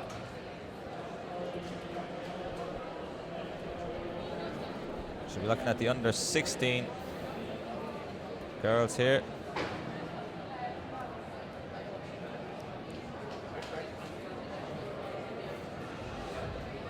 Okay, so we can see the frantic waves of the officials. They're saying back, back, back. So just trying to sort out one or two. It's just, as you can see on the inside there, we've got Mullingar Harriers. It's like Nace AC, then St. Lawrence O'Toole, Leevale, Emerald. Similar vest to then Raheny Shamrock. Both had the white vest and the green hoop, but Emerald had the green band swooping right around to the back of the vest. Then we can see Molly Brown there in the MSB vest. I think she was playing a Gaelic match yesterday as well. Then could be Athen Rye, if we can read that correctly, there beside her. Then another MSB athlete, Shercock, Galway City Harriers, and Sligo AC rounding out this girl's 800 metres. So looking at lane 4, there could be intriguing to see the start there. Oh, yeah, a little shoulder. Nice for the Gaelic experience.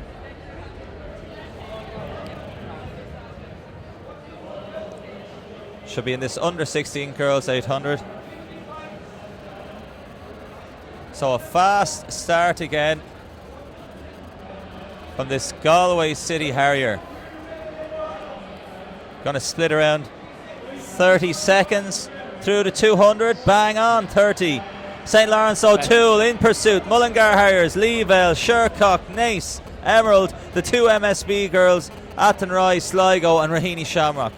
Big lead early on. We've seen already, David, could be... yeah, she might pay for this. Suicidal pace really lead. up the front, really. You know, we've seen a number of athletes earlier on in the day pay for these leads, but she looks to be going quite well at the moment. And you know, if she's able to hold on, it'll be a fantastic run from start to finish. But the pack behind may be playing it quite. Yeah, quite well. The head is back slightly. The shoulders are rocking and a rolling. 66 seconds, so 30 and a 36. Can these girls now start reeling her in? Nice smooth form there from the Mullingar Harrier. She's got a yard or two gap in second place. Molly Brown looks like she's going to start paying close order to the bright illuminous screen. MSB saying that she's moved up into fourth position. Galway City Harrier now being closed down by the Mullingar Harrier, and she's really probably going to get potentially swallowed up unless she does pick it up again. She's going to get the re-energised by the bell. She could pick it back up again. And Molly Brown moving into third, so all the way for, and Leavell swooping just on the outside as well. So this is going to be exciting last 200, 146 to 600. That's it, Phelim. You know, she's found a bit of energy there. Hearing the bell, it looked with 300 to go as if she was going to struggle, but she's really kicking on here now. We've got the and here's Molly Brown on the outside. She swooped. She has made her move into the straight, or down the back straight into the final bend. She is powering home. Gaelic match or no Gaelic match, she is in super form. Talk about timing your race to perfection. Powering all the way through to the straight. There's no stopping Molly Brown. 217, 218, 219.16. Have some of that. That's a fantastic run and very smart running, really. You know, left it to the last lap, didn't panic. You know, with just about 150 meters to go, really put the foot down and you know, having conserved the energy in the earlier laps, got her due reward in the end. Yeah. Again, it's just about pace judgment. Ultimately, it's particularly, it's over every distance. But if you go out too hard, you're going to pay the price unless you are super fit. Galway City Harrier, brave performance, but ultimately losing out on a medal. Second and third. Second going to Mullingar Harrier. Shercock in third. We'll get the full results. So we just have the replay there of that fantastic kick, just with 150 meters to go. Yeah, she had a real stormer around the final bend then. Lovely rhythm, lovely running, really just charging and stretching away. It was a great run by the Mullingar Harrier, all told. She probably just ran the right race, all told. She did, absolutely. You know, she gave herself every chance of the win, and you know, made sure that of the silver medal. Fantastic run. Now it looks like we're getting into the swing of things now, because we've got our start sheets here now. Should be under 16 boys 800 metre heats up next, and one of them is the aforementioned Lewis O'Loughlin, the double L. He has been the proverbial legend of late, winning multiple national titles. He stormed to the title in the junior boys 3,500. The high jump here, failure there. I think 135 or so on the scorecard.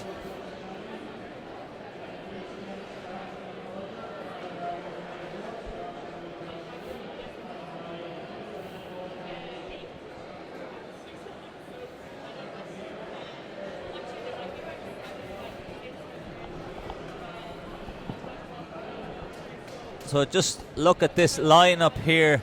Should be in lane one as per the marker here. Should be Joseph Madison from South Galway AC. Then, as we said, the white vest and the black band, Dunor Harriers, the great club there in Chapel Lizard in Dublin. Yeah, then Cormac Canning there. He was also starred in the schools. You can see him there now. He was St Mary's Drogheda in the yellow. Now he's in his club singlet of Drogheda in District. Won the National Juvenile B Cross Country Championships also in Dundalk. He's in lane 3. Then we have beside him, not listed there because we'll go to that, but Ben Deasy is in the next lane in the red of Ennis Track. Then Cian Bulger, Clonliffe Harriers, David Ward, St Lawrence O'Toole's. That's Brandon Lee beside Cormac Canning, and Luke Brennan from Waterford AC is also in the mix there.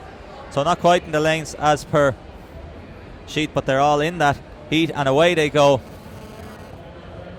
Again, Lewis O'Loughlin is going to try and assert his dominance. Again, they want to just try and make sure they manage their energy, because this is heats and finals. They have a final later to go. That's it. You know, you look at, say, some of the senior athletes, how they go through in the heats of the national championships, and it's a lot more conservative. Apart from Mark English, obviously, this year, who was going for the world standard, really took on the heats. But yeah, and that's Luke Brennan from Waterford AC just leading out there. Lewis O'Loughlin in second, and Athenry in third, and that's Brandon Lee. Of course, Athenry, famous for their own speedsters in the fastest man, now retired, Paul Hessian, the Athenry Express. That's it. Some man for one man. The man of the moment right now, leading through 400, is Luke Brennan from Waterford, 63, 64 seconds. They're all nicely bunched. Lewis O'Loughlin is cruising there, hugging the bend. Ben Deasy from Ennistrack in the red, also nicely positioned. It's interesting to see how they can transfer from cross-country to track and over. As they say sometimes, when you're fit, you're fit. That's it, absolutely, and it's great to see some of the athletes doing other sports as well and everything. That really crosses over at this age group, but coming in now with just 300 metres, 250 to go. Into the straight. They're just going to have to get their positions nicely. Lewis O'Loughlin just kind of making some tactical errors there, but he has enough. He's moved back into second, and he's using his size and probably his... It was well timed by the Clonliffe athlete out in... Yeah, that's Cian Bulger there leading. Lewis O'Loughlin is just holding them off. Luke Brennan making another charge there. O'Loughlin just wants to do enough. He's trying to use, obviously, his experience and also his previous success to good use. And he's just moving all over the place. His tactical now hasn't been quite so superior. But 2:09.65, he gets the job done. Could he have done it easier? Yes. Has he gotten through? Yes, he has. Cian Bulger doing well from Clonliffe Harriers. As did Luke Brennan from Waterford. They can have their handshakes, but O'Loughlin making hard work there. Yeah, he really did make hard work of it, but he definitely the superior athlete of the field when he's able to come through as he did. And it just reminds me there when I remember when David McCarthy started moving up from 400 to 800, he started doing a lot of work on that and trying to do on the race management, similar to the athletes here today. I'm sure they'll be going back into the training now and after this weekend, and it'll be one of the things they'll be looking at is trying to do the race management as well as obviously being fit enough and fast enough. Yeah, it's vital to do the race position, of course. That's Kildare's David McCarthy. That's it. As Thomas Shamney, former Olympian, would call him Big Red. That's it. As per hairstyle, and not West Waterford's distance running star. Also Dave McCarthy. So they're lining up for their next under 16 800 metres, and in this one we should have Jack Moore from Alma Harriers, Darragh Williams from Tura AC, and we'll give you the results as well. Joshua Courtney from Palomina and Antrim, Conor Maguire from Monaghan Phoenix, Darren Keane from Raheny Shamrock, Jack Hickey from Moyne AC, and George Lowen from Selbridge. Just a result there from the race we were commentating on previously, which was the under 16 girls 800 metre final, or as per semi-final, but I think it's still, it's the final. It's Molly Brown 2:19.18, Aoife Darby in second from Mullingar Harriers 2:21.84, and Anya Corkin from Shercock ran out the top three in 2:23.60. So just a few more messages there. Well done to Nathan Sheehy-Kremen in the under 14 800 metre race. Good luck to Rory in the under 16 high jump. To Ted Consamine, Olympic qualified from the under 15 800 metre heat. We'll have a look through that now. Good luck to all the Crawford athletes today. Sophie Keelan, and yes, he qualified with 2:14.79.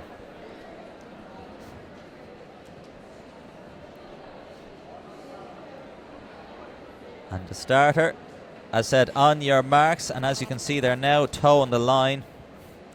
So that was some exciting races. 800's always pleasure to watch. There's always something happening in them. So Jack Moore is just on the inside there in the yellow of Omagh Harriers. We've Darrell Williams from Tura IC, Joshua Courtney, Ballymena and Antrim, Conor Maguire, Monaghan Phoenix, Darren Keane, Raheny, Shamrock, Jack Hickey, Moyne and George Lowen from Selbridge. And it has settled considerably. Absolutely.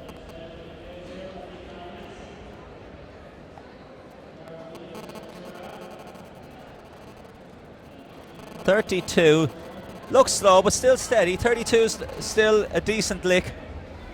Absolutely, and they might even come through that bit quicker than the previous races. So nicely bunched up the top. Jack Moore just at the back to the right, and the yellow of Omagh Harriers.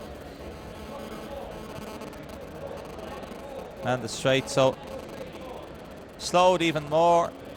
63, 64, 65. As you can see, they're all in this. 68, 69 through 400. Pace will start up and Darren Keane just at the back there from Raheny Shamrock. It's really anybody's race at this stage. Yeah, they're going to have to try and use some good moves. Who's going to strike for home early? Who feels they need to go now? Who can wait right till the end? There will be moves now as they come into this home straight. I can see somebody going to bolt and try and make a move and get to the front. Jack Moore from Omagh Harriers is just in the yellow there. Peace picks up 144, 145. Again, no huge moves. Nobody's striking. Ballymena and Antrim, he's just in second there. That's Joshua Courtney. And now they're kicking round that bend. Now they're going to have to get into position to try and get places to advance to the final. Darren Keane is trying to make his way to try and get into the top three. Oh, that's very, very close. 2:14.91. So it looks like George Lowen from Selbridge AC, he took that one. Nice powerful runner. Got the old Steve Ovett barrel chest going on there. 2:14.91. We may need to try and use some current athletes as examples. That's it. Similarities. So, Dave, we're just looking at the under 18 high jump. Shannon Sheehy, 165. Good jumping. In first place from Cushenstown. Shannon Craig from Lifford Strabane in second and 160. And Saoirse Rahal from Tal AC, 150 in third. And rounding out the four there was Ashin Keady from Crowell with 140.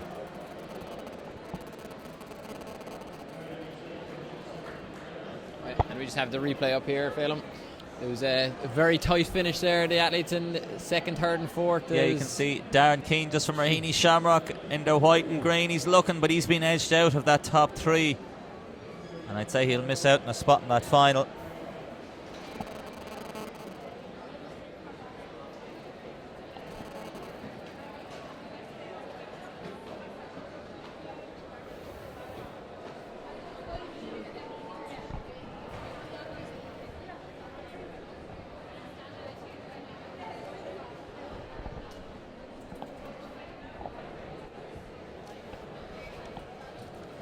Also in the under 18 high jump, which is good competition, Ryan Carthy Walsh took the win in 2:06.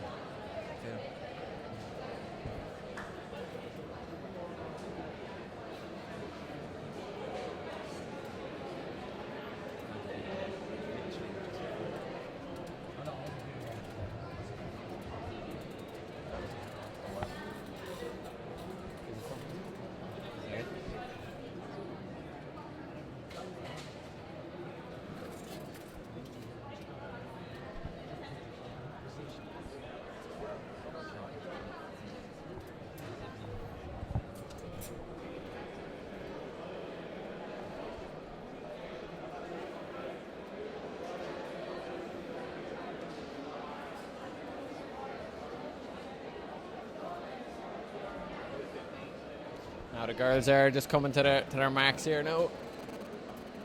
Again, a fantastic atmosphere here in Athlone today. And they're away.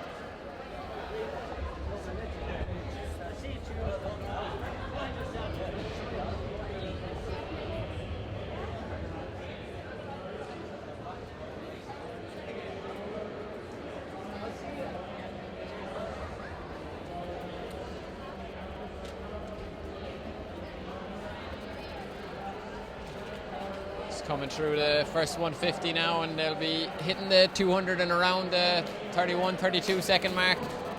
So yeah, just 32, 33 actually. Newport AC out in the front there. It's good front running, but will she be able to hold on? It's quite tightly packed now, and it's all about the straights really, trying to get getting your new position really, isn't it, Phelim?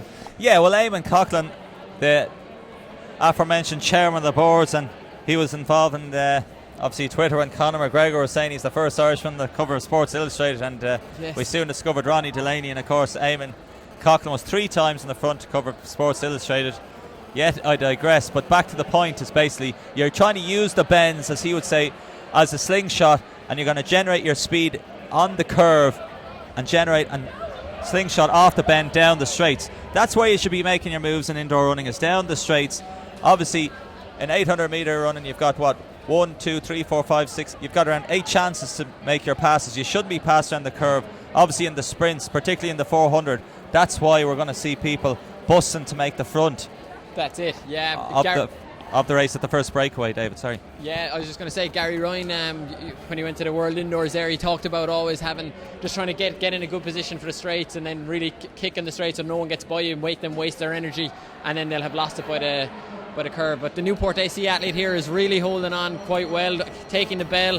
152, 153 through the bell, yeah, so we'll see what can they move there now. Newport using some fine athletes, obviously. Charlene Mosey was a European Junior 200 metre finalist, part of the 4x100 metre relay. But she's been passed now. Yeah. She's kicking again though, coming around the bend. Will she be able to fight back? She might hold on to silver, but it looks like we have our winner of this race. An intelligently and well run race. But Finn Valley's trying to hold on, so Mullingar holds off. We have our winner, 2:27.47 on the clock.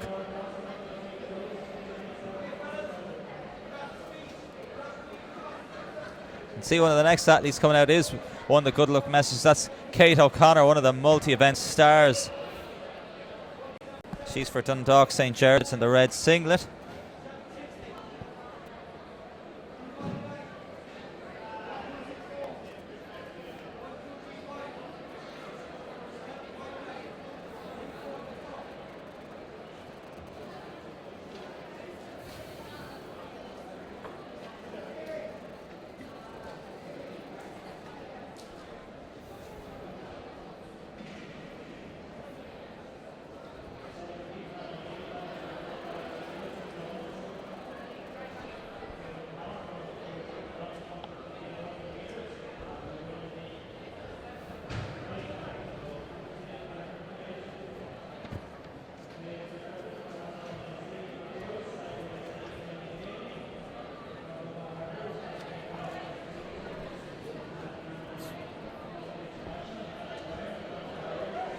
so we've got a couple of messages coming in here as well, again on the YouTube channel.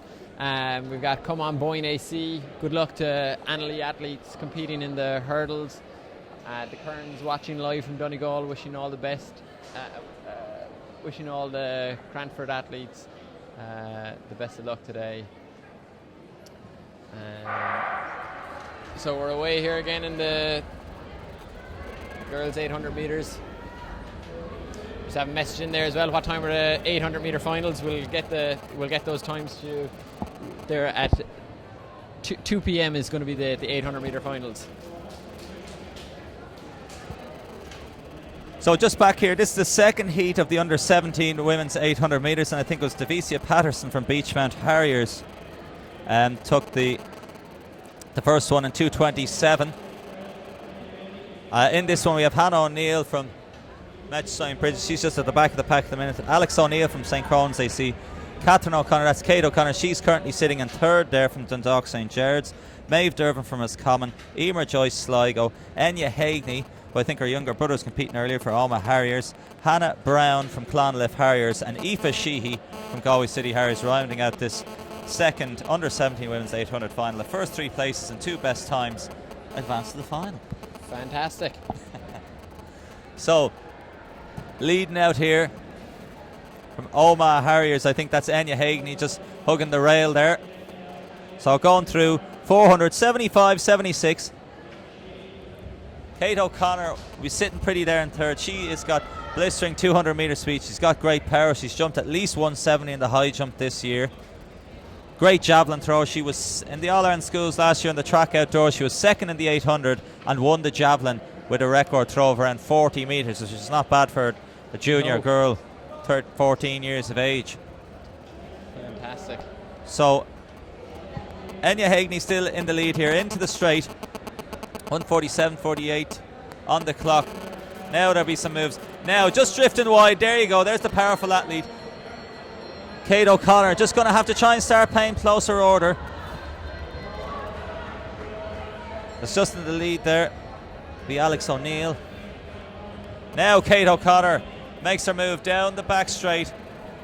Not a big one, just enough into second. She should just settle there, or she's got to make the move around the bend anyway. She should have sufficient power into the straight. Yes, she does. Now just tuck into lane one. Don't let anybody pass you on the inside. She has a look. Enya Hagney is coming up on the outside. Might have nipped second there.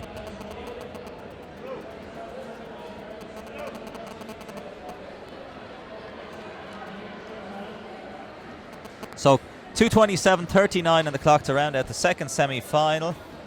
Again, first three places. So that was St. Cronan's AC. Great to see the name of the vest. That's Alex O'Neill. Should have gotten the automatic third spot. So top three automatics, and that one will be Kate O'Connor. Should be Enya Hagney, and We just have the timetable up on screen there for anyone who's looking for times at the different races today. We've got the finals kicking off around 1:45 with the 200 meters. With the 200 meters.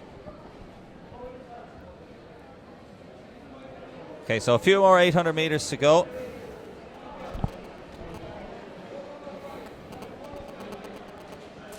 I'll just go back across and see if we can get a few more start sheets here for the next boys. It should be the under 17 boys 800, and this is going to be quite exciting now, these heats. I can see the tall figure at the half blue half white singlet. That's the Tullamore Harriers, and I think that's Mark Milner there. He's the first junior boy ever to break 2 minutes over 800 metres in India Irish Schools Championships. He's run around 156. I think he's run 155 indoors this indoor season. Tall and powerful runner. Loves the front run. I'll just go across that. So here we go. We have our start sheets. So this is the under 18 men's heats. So first heat.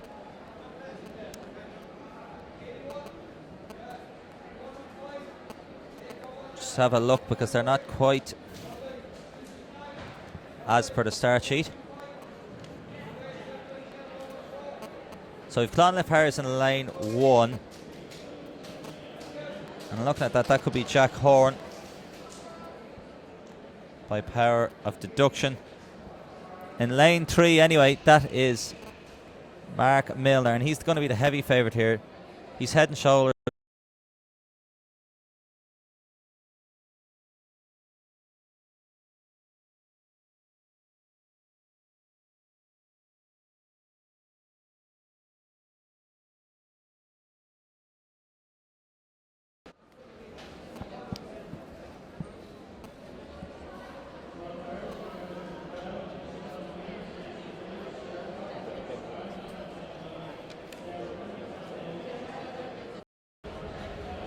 And again, danger here. Another lead. So Adam Hilditch running a nice race. He's sitting in second. Aaron Mangan moves back into third. As they round the curve into the straight, and they're going to be approaching 600 metres. 1:32.33 on the clock. So, and Christopher Duffy swooping around the outside again. They're making late attacks for home. It's like a bike race here. Yeah. He's just swooping around, trying to get the jump in the field. Aaron Egan. He's really taking this last 200 metres by the scruff of the neck now and going down. Will he get to the final bend in the lead? Yeah, he's got the jump now. He should have enough. Can he have enough? He should have enough in the tank to come in the top qualifying positions. So Christopher Duffy in first. He made a lovely swoop for home. Again, will he have enough then for the final? No matter. He's made the final in first. Aaron Mangan second.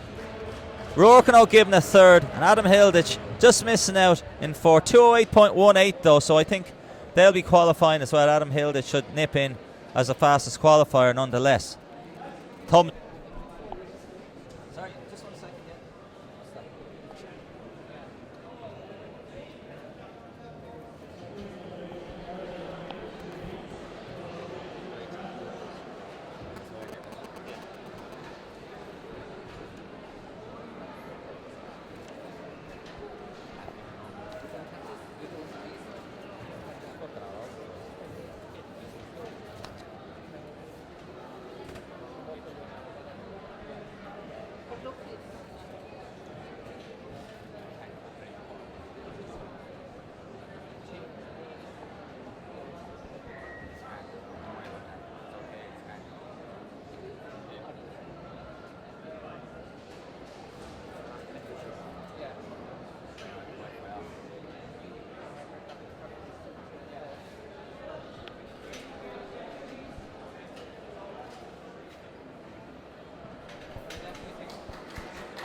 Okay, we're just back in business. There's just one or two technical difficulties, so we're back with two heats in this under 18 girls semi-final. So just a slight turnaround. So they're on their marks. This first heat of the under 18 girls semis, first three and two best times.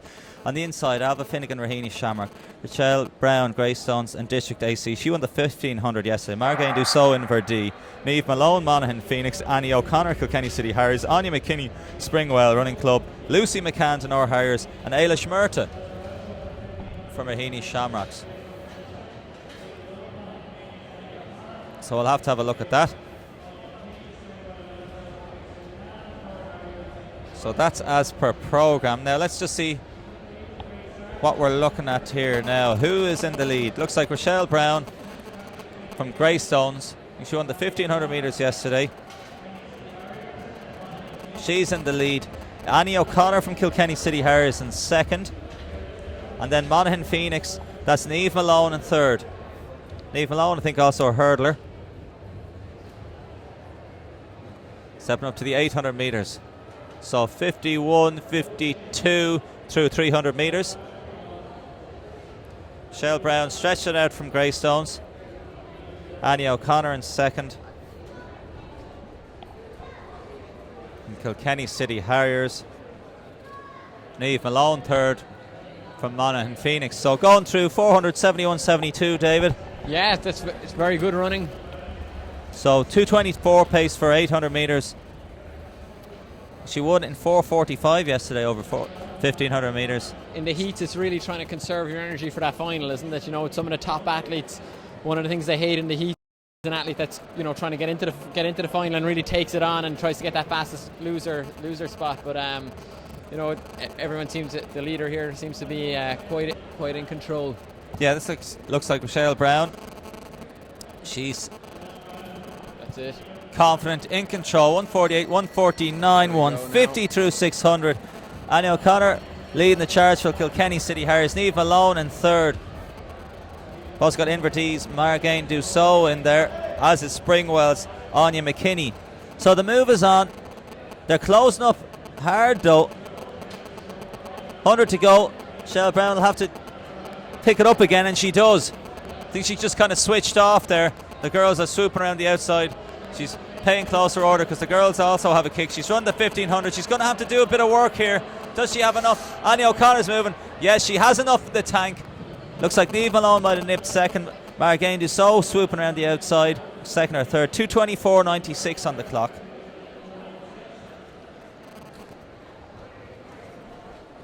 As Raheny Shamrocks, Alva Finnegan and Ailey Schmerta come in.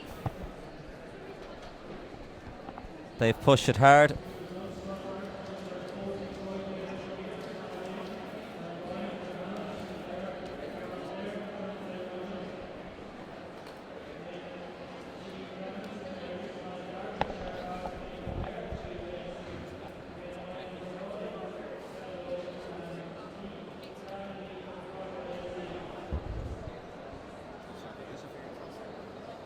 Something's coming through on the mic.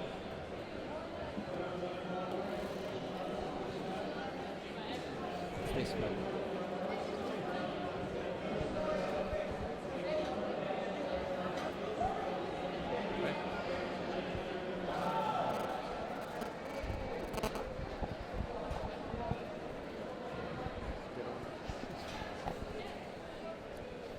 So getting ready for the second under 18 girls semi-final. This one we've got Aoife Mahoney from Listool, Susie O'Flynn from Raheny Shamrock AC, Clodagh Martin Denor Harriers, Aoibhinn McGoldrick Raheny Shamrock, Cueva Harvey from St John's AC, Amy McGrath from Newbridge, Cueva Mackey Denor Harriers, and Chloe Hart from Tullamore Harriers. It'll be interesting to see too what sort of pace they go out, and they'll kind of know roughly the time they have to beat to get that fastest loser spot. So anybody that's going to be in a little bit of on that side of things, they might try to take this race out quite quickly. So they're away now.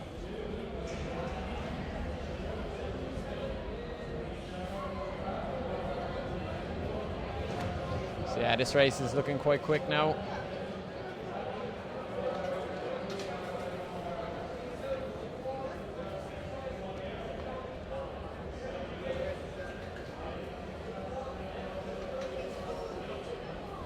So we're going to be taking the split at around 31, 32 seconds. Yeah, 32 point.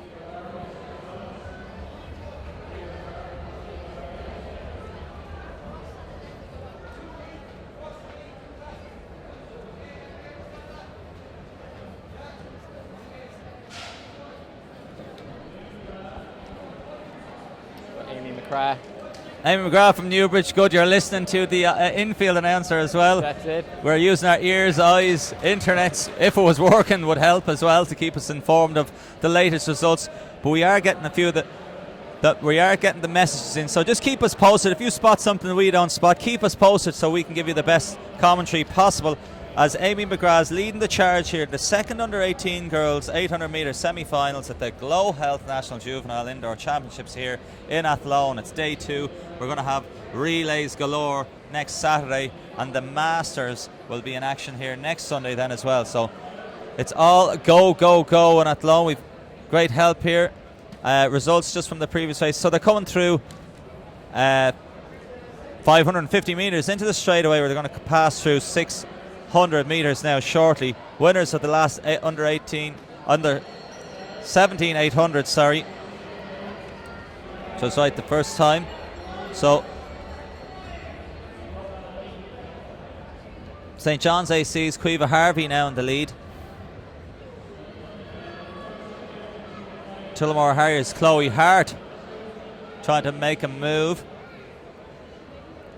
So 100 metres to go. All the moves are on. Aoife Mahoney is in the lead now. The charge is on. Susie O'Flynn's on the inside. Who can do what? Now St John's AC Cueva Harvey just in second. Listool's Aoife Mahoney second. Chloe Hart from Tullamore Harriers looks like she was third. And then Susie O'Flynn just outside in fourth. And again, just the results, those were actually under 17 800s. Again, just a little bit of a communication difficulties, but Mark Milner took that first semi-final in their 17 boys in 2:10.05. Liam George, City of Derry, second, 2:10.24. Leo Doherty, Sligo IC, 2:10.52. And Ben Smith from Leevale took a fastest loser spot, 2:10.86. As did Adam Hill. He nipped the other one in 2:09.52 and fourth for the other fastest loser spot. Christopher Duffy won that one from Tala, 2:08.19. Aaron Mangan, Tullamore Harriers second, 2:08.66. And Rourke and O'Givna took the final automatic qualifying spot in that one, 2:09.02.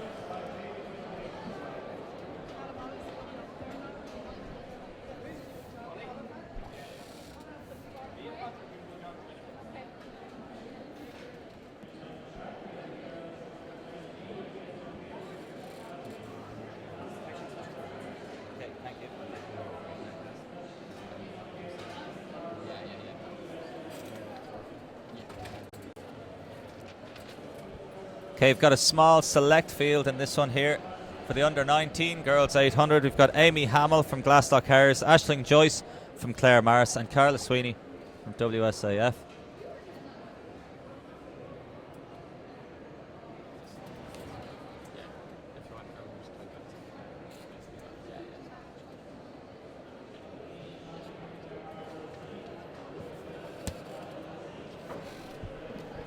So go on, Clonliffe Harriers, black and orange, black and amber, black and orange. We can have a debate over that. Neil Desperandum, of course, never despairs. It's the club line. So, of course, just living all day Sunday, no live stream Saturday. Obviously, of course, we haven't got our Sky Sports deal yet, but if we did and we have bigger budgets, we'd be streaming every single event. We'll just go on to the infield, or just down to the long jump. We might just catch it quickly. It's a big clap on. They're away in the under-19 girls 800 metres. I think they're gone for a triple jump there. We'll have a little look later. But on the inside in this under-19 girls 800 metres is Amy Hamill from Glasslock Harriers, Aisling Joyce from Clare Maris in the blue and white, and yesterday's 1500 metre champion, that's Carla Sweeney. She's in the maroon navy top from WSAF, coached by Paul Fleming. Now a top Masters runner, also is a very good senior for Rathfarnham. So a little bump and barge there. Aisling Joyce just giving Amy Hamill a little shoulder. And comfortable victor in 4:41 over 1500 yesterday, Carla Sweeney. She's dictating the pace here again. So going through and around 35 seconds, it's really going to be a cagey run here. Everyone's going to be battling out for the medals and trying to get that gold national title. Yeah, so she's just dictating affairs from the front. Carla, she'll have a nice turn of gear. She's not overly stretching herself just yet. 57, yes, so it's quite pedestrian to the first 300 metres. And probably try and do more damage over the second 400 metres. So 70 seconds already on the clock. They'll be shy of 5 minute mile in pace, just a touch outside. 76 or so through 400. Amy Hamill stalking on her shoulder. They're all in this. Aisling Joyce from Clare Maris also in there. Who is going to make a bold move for home early? It's really trying to pace it and decide yourself when you get the kick. There's the saying that you only get one shot at making the kick. Who's going to make it is the question. 300 to go. So Carla Sweeney is the favourite in this one. WSAF in the maroon vest, the Dubliner.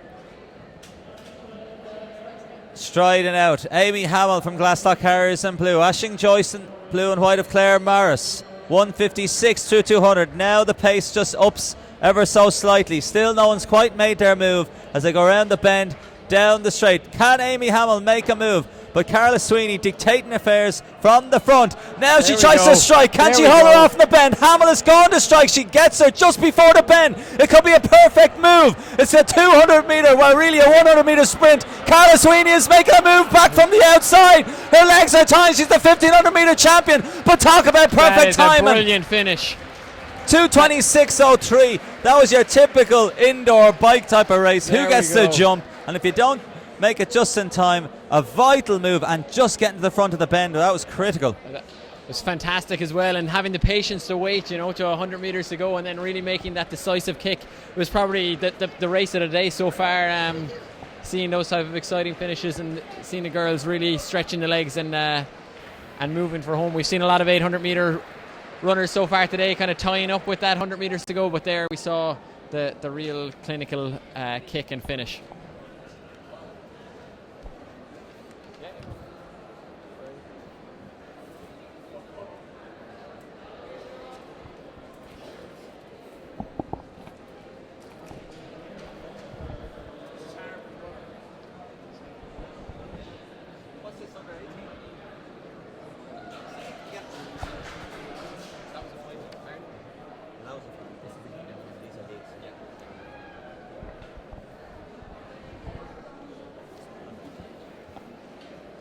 Just going to try and get another start sheet here. This is the under 18 800 metre heats. The heavy favourite is in lane 1 there. That's Kevin McGrath, the European Youth Olympic 1500 metre champion. Silky smooth Bohemian man. Call to the marks.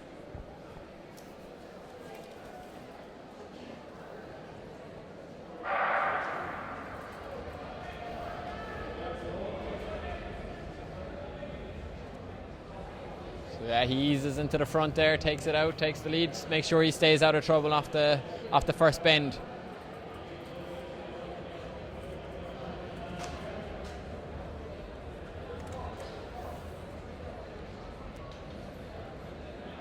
So making the way through, Kevin McGrath just finally poised there in second.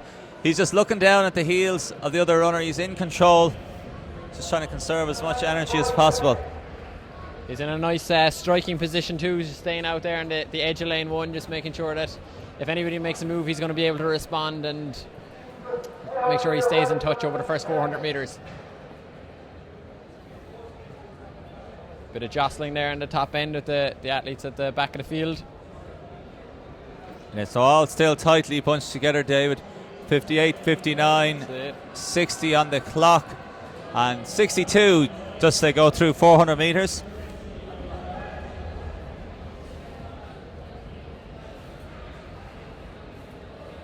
So Kevin McGrath, Bit of trouble there, but a little bit of mess in there.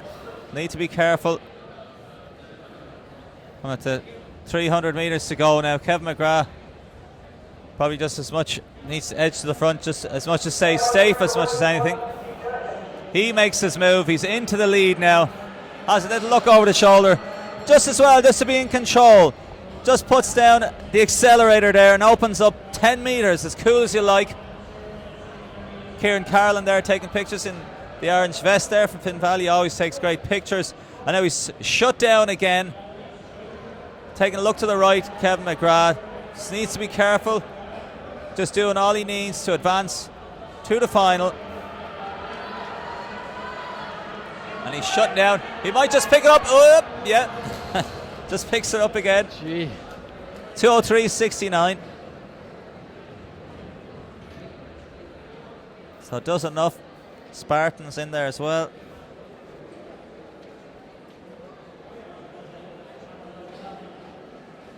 So just look for the list there for the under 18 boys. We've got the start list for the under 19s final.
So we're waiting here, the second semi-final. Keep sending us in your messages, requests, shout-outs. There might be a few birthdays. Let us know where you're watching from. Keep us posted. Just see the lads come up there. Little shake of the head there from Kevin McGrath. He gives me a smile as I look across at him. But we're ready here for the second 800-metre semi-final. In this one we have Sam Red and Drogheda District. Owen Bradley from Finn Valley, the son of one Sharon Bradley, one of great athletics fans and coaches also. Niall Harvey there, St. Lawrence O'Toole. Conor O'Driscoll, Leave LAC. Brian O'Malley, Roscommon AC. Tiernan Burke, Crow LAC. Alan McGinley, Lifford Strabane. And Mark Glynn from Newbridge AC. Rounding out this second 800-metre semi-final. So it looks like he's heard us. He's out there, just taking control there. Owen Bradley from Finn Valley. His uncle Paddy Brennan, good runner. He's running around 3:45 for 1,500 metres. So there's good running stock. His mother was also good runner back in the day. So leading nicely. He's lean, he's mean, he's got a nice rhythm going. He's going to pass through 400 in a steady 62 seconds perhaps. 61, just shy under 62. Niall Harvey in second. Conor O'Driscoll, Livell third. As they're all looking to strike. That could be Alan McGinley from Lifford Strabane in the green singlet. He's moving up. Niall Harvey taking control as they round the bend into the straight. 2:50 to go, David. 2:50 to go, exactly. They're going to really try and get into a good position here on the bell. Yeah, because it's leveled out again. 1:33. So you're going to talk about, let's see, can they drop a 30 seconds or faster last 200? Might be needed.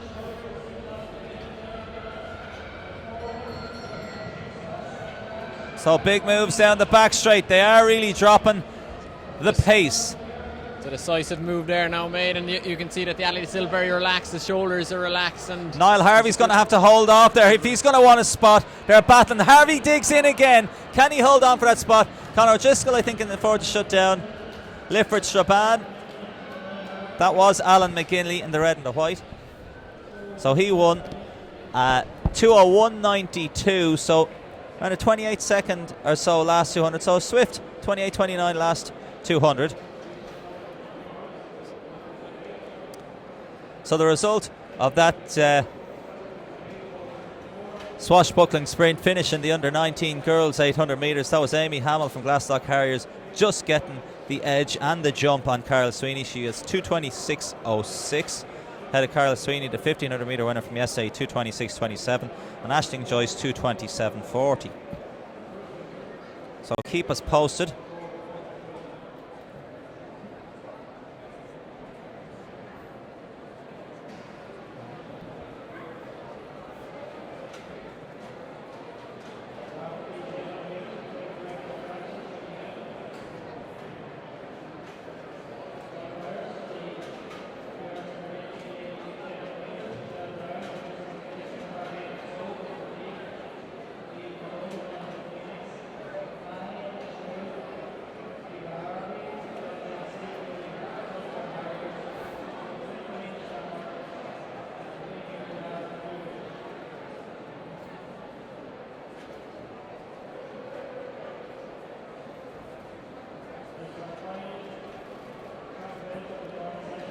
So here we go, under 19 boys, 800 metres. So looking at them here, I think this is a straight final actually. So we'll adjust our text. There's a few footballers and Catholics there, type style. Bit of the blessings of the cross. So in this, John Fitzsimons, Kildare AC, Paul Peppard, Monaghan, Phoenix, Matthew Murnane, Livell, Kieran Walsh, Rathfarnham, Sam Power, St. Lawrence O'Toole, Declan Brady, Mullingar Harriers, Conor Butler, Tullamore Harriers, Oisin O'Givna from Boyne AC, Cuddle Hayes from Lecaila should feature strongly, and Michael Moran, that was the man blessing himself, from Mullingar Harriers. So the Mullingar Harriers pair together, right on the outside. Still plenty of movement, action. Away they go. At the curve. Lively enough start. See Matthew Murnane there and Livell. So quick enough start again. It might just settle down again. They were just looking for position. And yes, it is settling slightly. Oisin O'Givna in Boyne AC. His brother Rourken was running earlier. Again, the Meath coloured singlet, full yellow. The blue band across the chest. Matthew Murnane in second. Paul Peppard third. And a nice fast start. Cunnell Hayes kind of got himself in a spot of bother, and he's the Lecaila man. He's going to have to move up, and he is making some ground there now to get back into the action. But Oisin O'Givna kind of stealing the march here now. Maybe he's trying to put them to the test. Can he put enough daylight between him and the other runners? Always hard to do an 800 metre running, but still 400 metres left to run. The shoulders are slightly tense. 58 seconds. He'll have to have moved on significantly. But it's John Fitzsimons from Kildare AC who's closing Oisin O'Givna down. I think John Fitzsimons had issues with IT band syndrome, and he's been restricted just to track work. Can't do as much aerobic work as he would like, but he is now steaming around Oisin O'Givna. The red singlet of John Fitzsimons powering away. Conall Hayes has left a lot of work to do. He's just passing Paul Peppard, or attempting to pass Paul Peppard.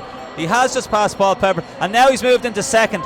He left a big gap. Does he have enough? He's in the navy singlet with the red stripes down the side.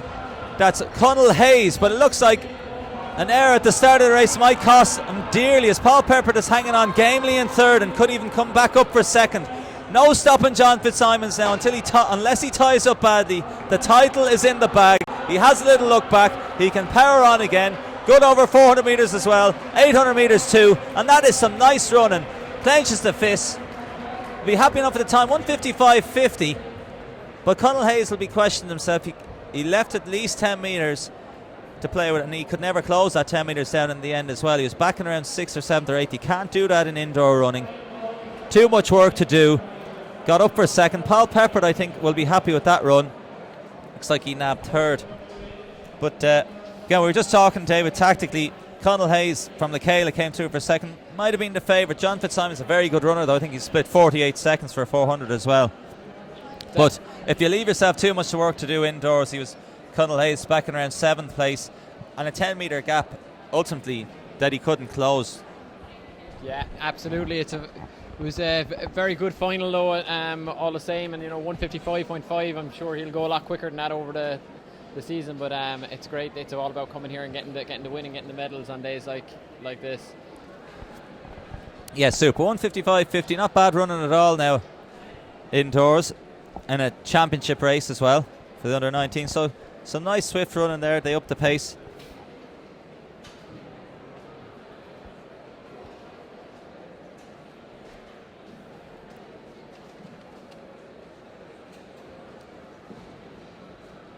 So just so we settle down, I think there might be a slight break on the track on the outside. Anyway, we've got a couple of high jumps going on, pole vaults.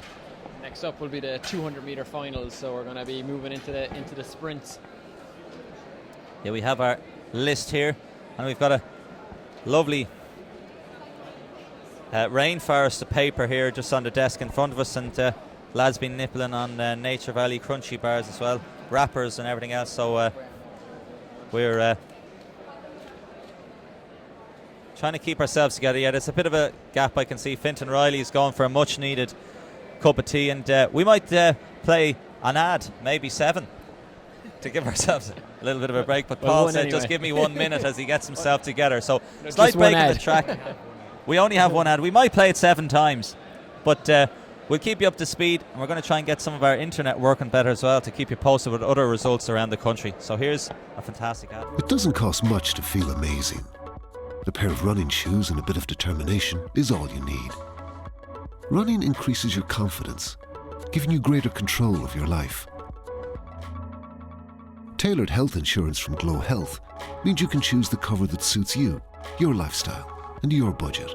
Get real value, real control, and feel amazing. GloHealth. My cover, my way. It doesn't cost much to feel amazing. A pair of running shoes and a bit of determination is all you need. Running increases your confidence, giving you greater control of your life. Tailored health insurance from GloHealth means you can choose the cover that suits you, your lifestyle, and your budget. Get real value, real control, and feel amazing. GloHealth.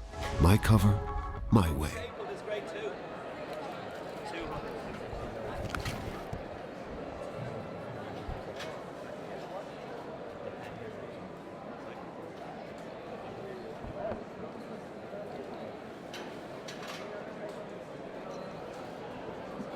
So we're just going to take a little bit of a brief break from the commentary, gather ourselves for the afternoon session. Just keep an eye there on the programme there in front of you on the screen. So if you're looking for your own quick cup of tea, and 1:44, finish off the rest of the lunch, and we'll be back shortly and we'll keep you posted.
16, Georgia Beer, girls final, track and test, please.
Sorry?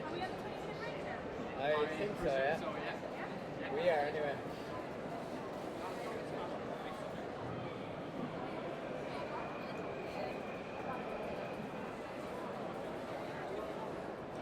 Yeah, it is. If you're back to me, back to 10 minutes ago.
This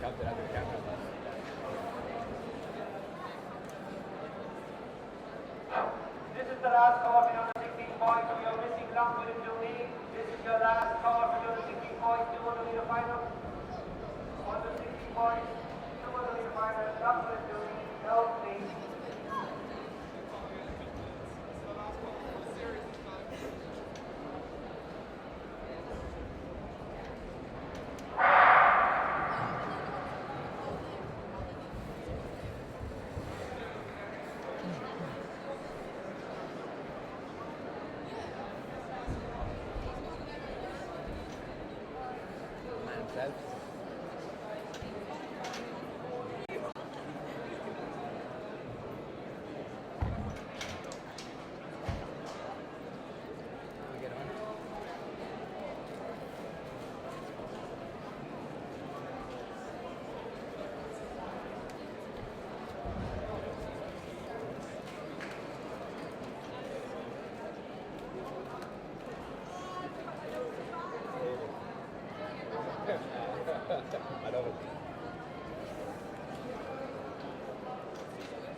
Now we're back for the 200 meter finals now, so we're going to have a number of national medals given out over the next while. So we're in the under 16 girls, and Phelim has the start list here.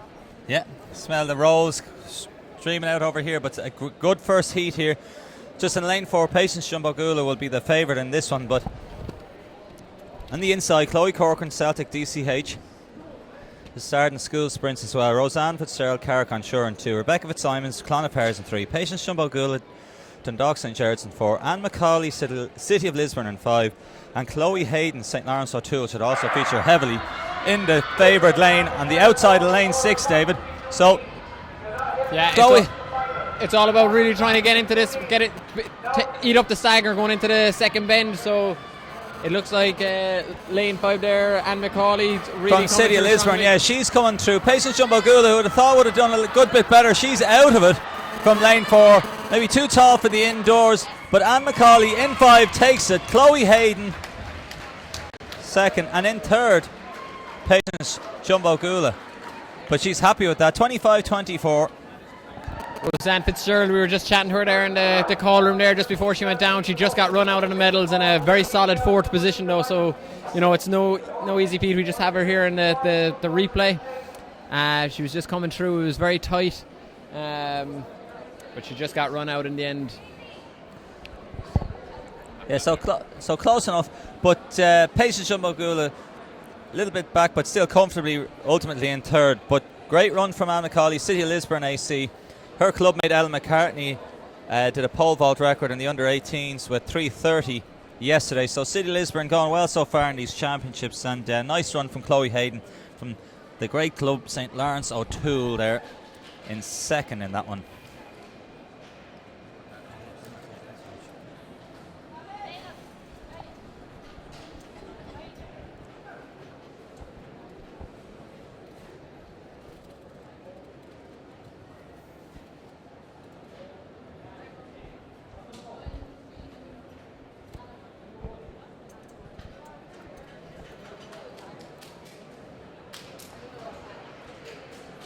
Just thinking back there to the national final there recently over the 200 metres, having Marcus Lawler go under 21 seconds on his 21st birthday was a magical day, really, wasn't it? Yeah, well, sub 21, it's top class running indoors. 200 metres, of course, not a championship event anymore, such as the favoured outside lane. If you're in lane 6, you've got the higher bends, you can generate more top speed, and it is more difficult for the runners on the inside lane. But sub 21 by Marcus Lawler was, that rounded out a great weekend at the GloHealth National Indoor Championships. So, finals galore here now in the 200. So, Anne McCauley was our winner there. We can pull off our page there and we can go to the under 16 men's 200. The inside lane, which should feature should have featured one of your club mates from Duneen, Paul O'Shaughnessy. He isn't there in lane 1, but in 2, Jack Elliott, St. Lawrence O'Toole. In 3, Kieran McManus from Galleons AC. Dara Miniter, who's been down for the 60, the shot, he'll be in the shot as well, and the 200 from St. Mary's in Clare. He's in 4. Nelvin Appia from Longford is in 5, and Conor Morey from Leavell is in 6. So again, you're looking at the top 2 lanes. Lane 5 and 6, really, they've obviously advanced through the heat, so they've gotten the favoured lanes. But Dara Miniter might do something in 4, but it is going to be tough to do any damage if you're in the inside 3 lanes ultimately, David. Absolutely. I just heard Paul O'Shaughnessy being called there in the call room briefly, but he hasn't shown up, obviously. But he had a tough lane, but he did very well in making the final. Yeah, it's great just to get another run out. You're making the final, you're making progress, and again, really it is all about the outdoors. Indoors is great running, and it's great with a facility now that we can have a really good indoor season. And we must keep an eye on the results over there, because I see Elizabeth Moreland, and the high jump is at 170 over there as well. She, of course, jumped 585 in the long jump. One of the best athletes in the country. She also has done 839 the 60 hurdle. She'll probably be at that later. Got her 200 final.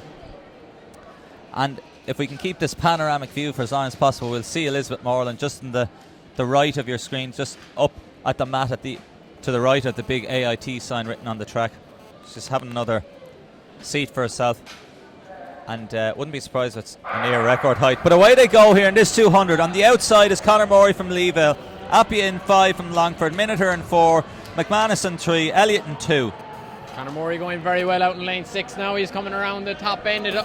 It's all about getting the speed now on the downhill here. And what about Miniter? He's coming from lane 4. Does he have enough? But again, Morey, he's got too much. They couldn't do any more about Morey.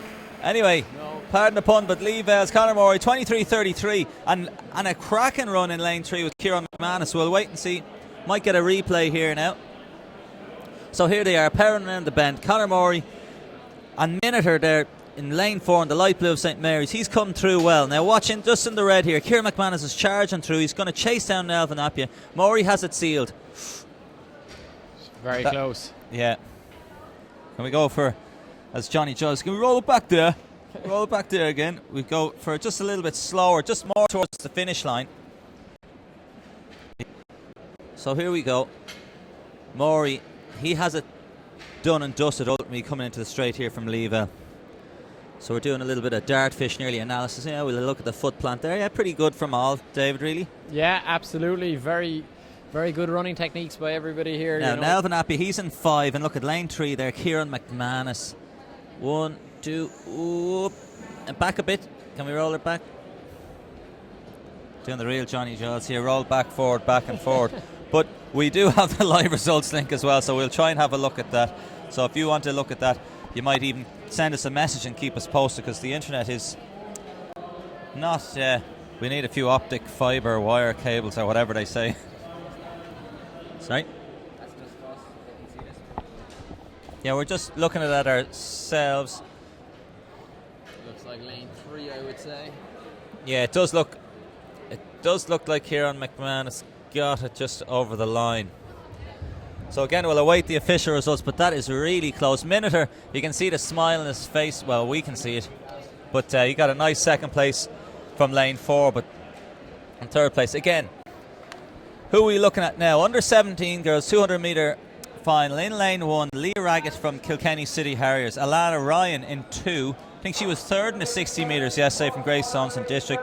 Lauren Roy, Ballymena and Antrim in 3. Zara Bulger, Emerald in 4. Katie Murphy, Ferrybank in 5. And Lauren Cadden from Sligo AC. Again, she's in the top end lane here, so she should go well. Again, we're talking about the favourite lanes, but some have, as Kieran McManus did, he showed great form. And the high jump is up to 174. Elizabeth Moreland is having a seat on the bench. We'll keep an eye on that too. Kieran Carlin in the orange vest. He's just on the inside of the track. He's taking photographs there, as is Sam Barnes as they come around the lane. So Lauren Cadden, she's around the bend. Katie Murphy's making good ground in her down the back straight from Ferrybank and Green as they go around the final bend, David. Katie Murphy's really attacking it, but Lauren Cadden just came back there. It's going to be very tight. Oh, who's stepping on in the insides of the lane? But Lauren Cadden, she has enough. She's running on the inside of the lane. Oh. Bit of a fist bump there, 24.88, but it's not going to be finished just yet. Maybe the judges have to have a look at that, but potential lane infringements from a number of the athletes, but we'll let the officials sort that out and not let us nitpickers on the mics. That was a super run, though. She really came strong off the bend. We're just looking at the replay here. This is where she really put the foot down just halfway around the last bend. Yeah, so Katie Murphy's just on the inside, and again Katie Murphy just holding her own line. Here comes Lauren Cadden from Sligo.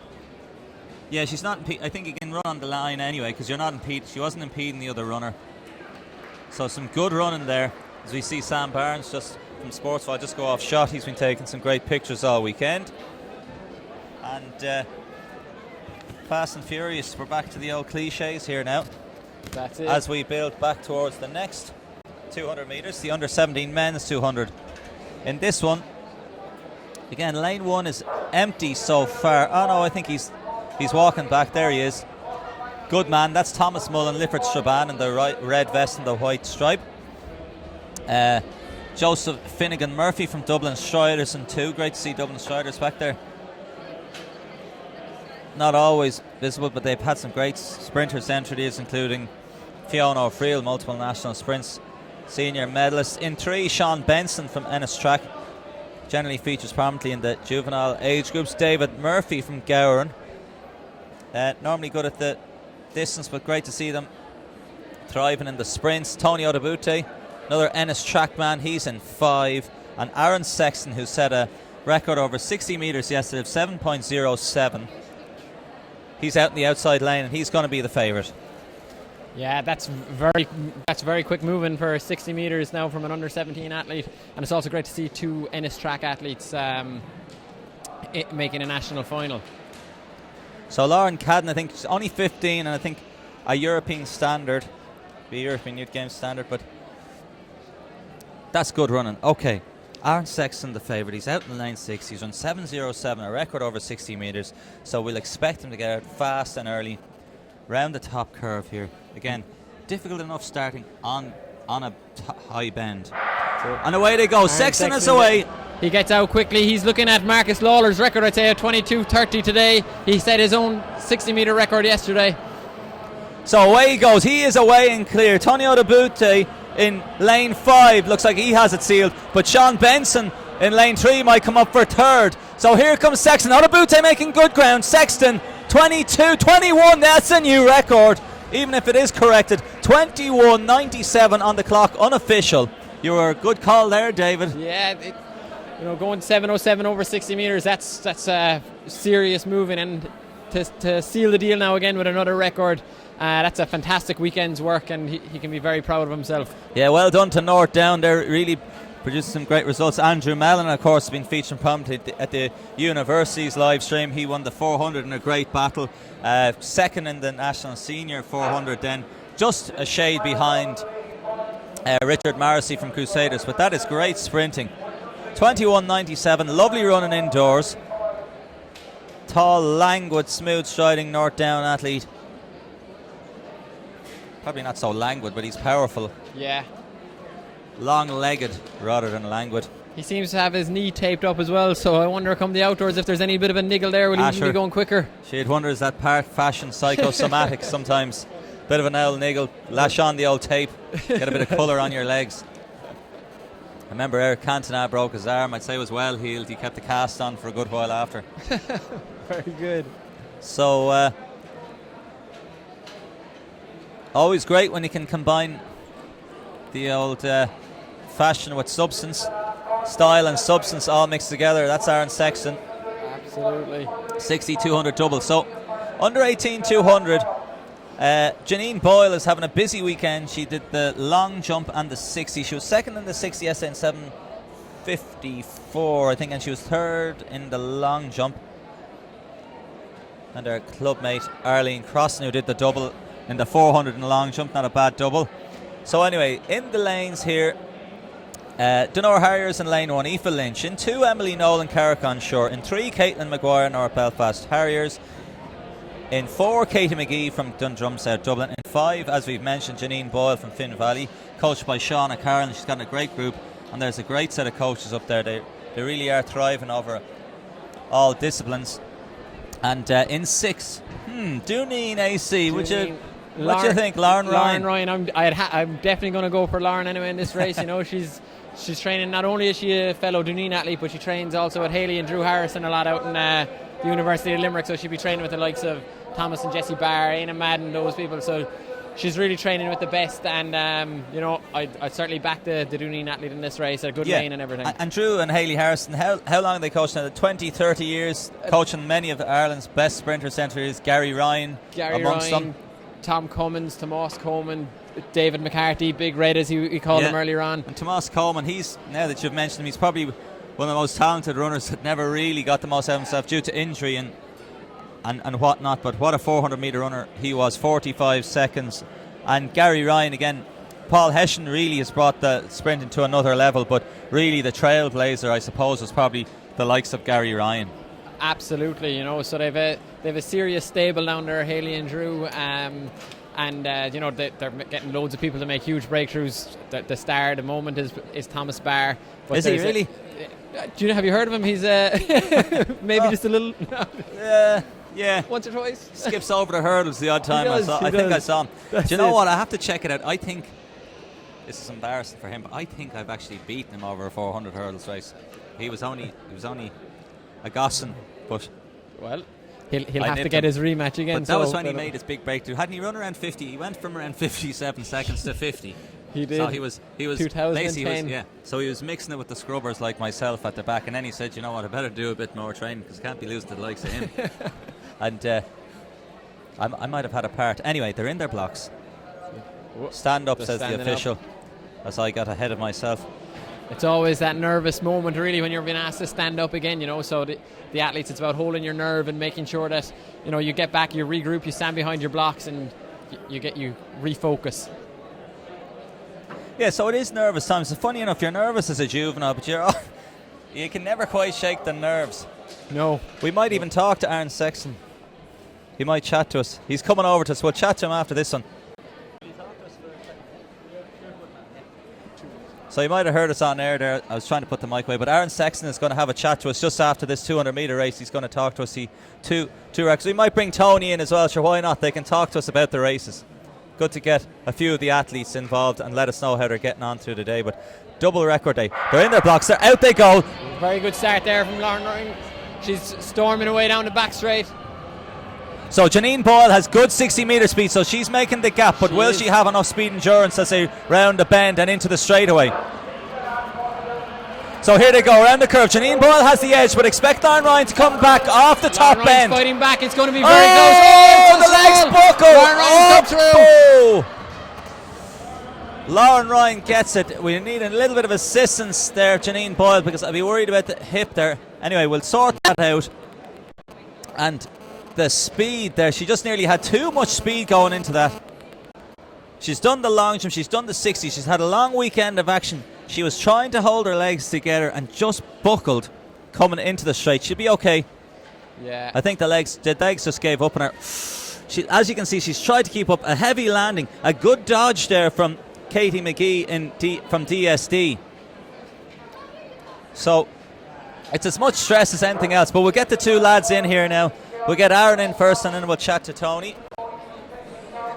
So Aaron, a bit of drama there in just that last 200, but you ran the 60 metre record yesterday and will wait official confirmation, but it won't be corrected that much. A 200 metre record as well, so happy with your weekend's work? Yeah, definitely. I wasn't expecting it to be as good as this, so it's just a good indicator for the outdoor season.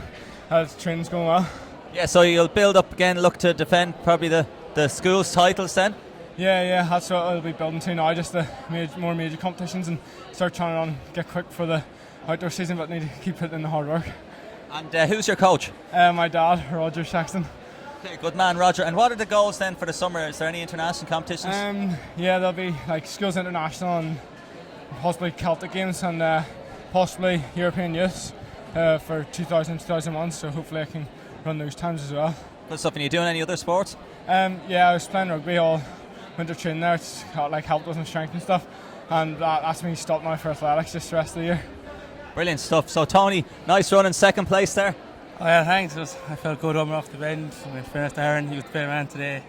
Couldn't be happier more to come second. I feel like I got a new PB today, so.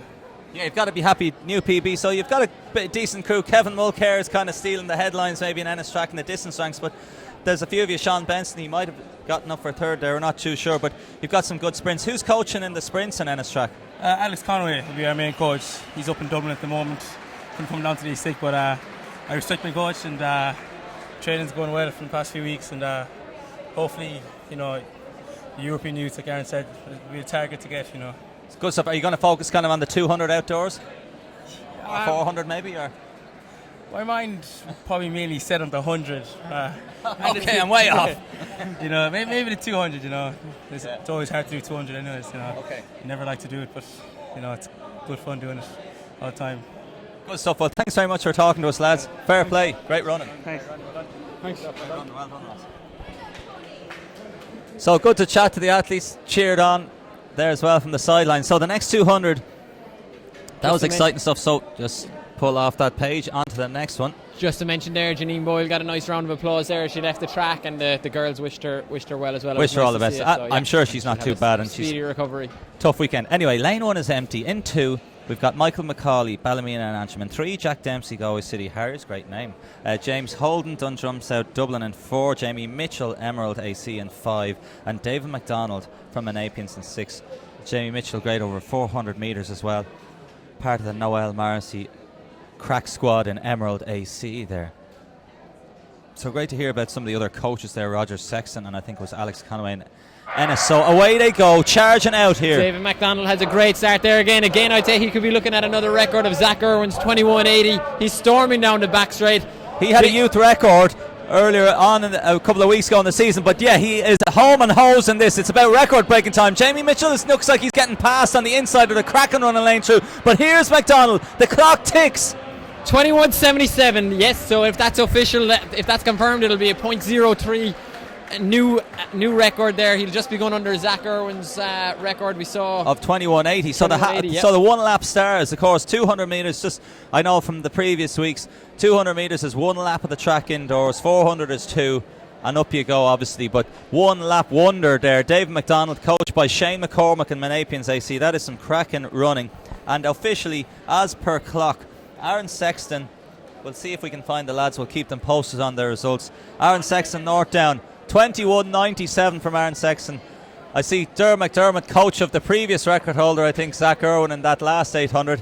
He's not too fussed. In second place, Tony Odebute had a great run, 22.36. And Gowran AC, David Murphy, nabbed the bronze with 23.33 in that one.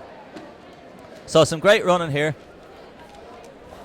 That was a super I will run by hold David that and MacDonald you there can rip it in off. that one, he's coached by Shane McCormick. And he's also Shane is also coaching the likes of Craig Lynch and stuff, who's going phenomenally well over 60 Craig metres Lynch, there. Jeremy Lyons, but he's coaching the likes of Phil Healy. Sorry, yeah, correct, yeah. But you're mixing up that Shercock vest. Does look similar to Menapians. We've got McDermott alongside us. He's looking at another of his athletes though coming up now in the next one, which will be Aisling Forkin in lane 4. He's been having some good results throughout the day so far. So in this race, we've got Elise Bruin.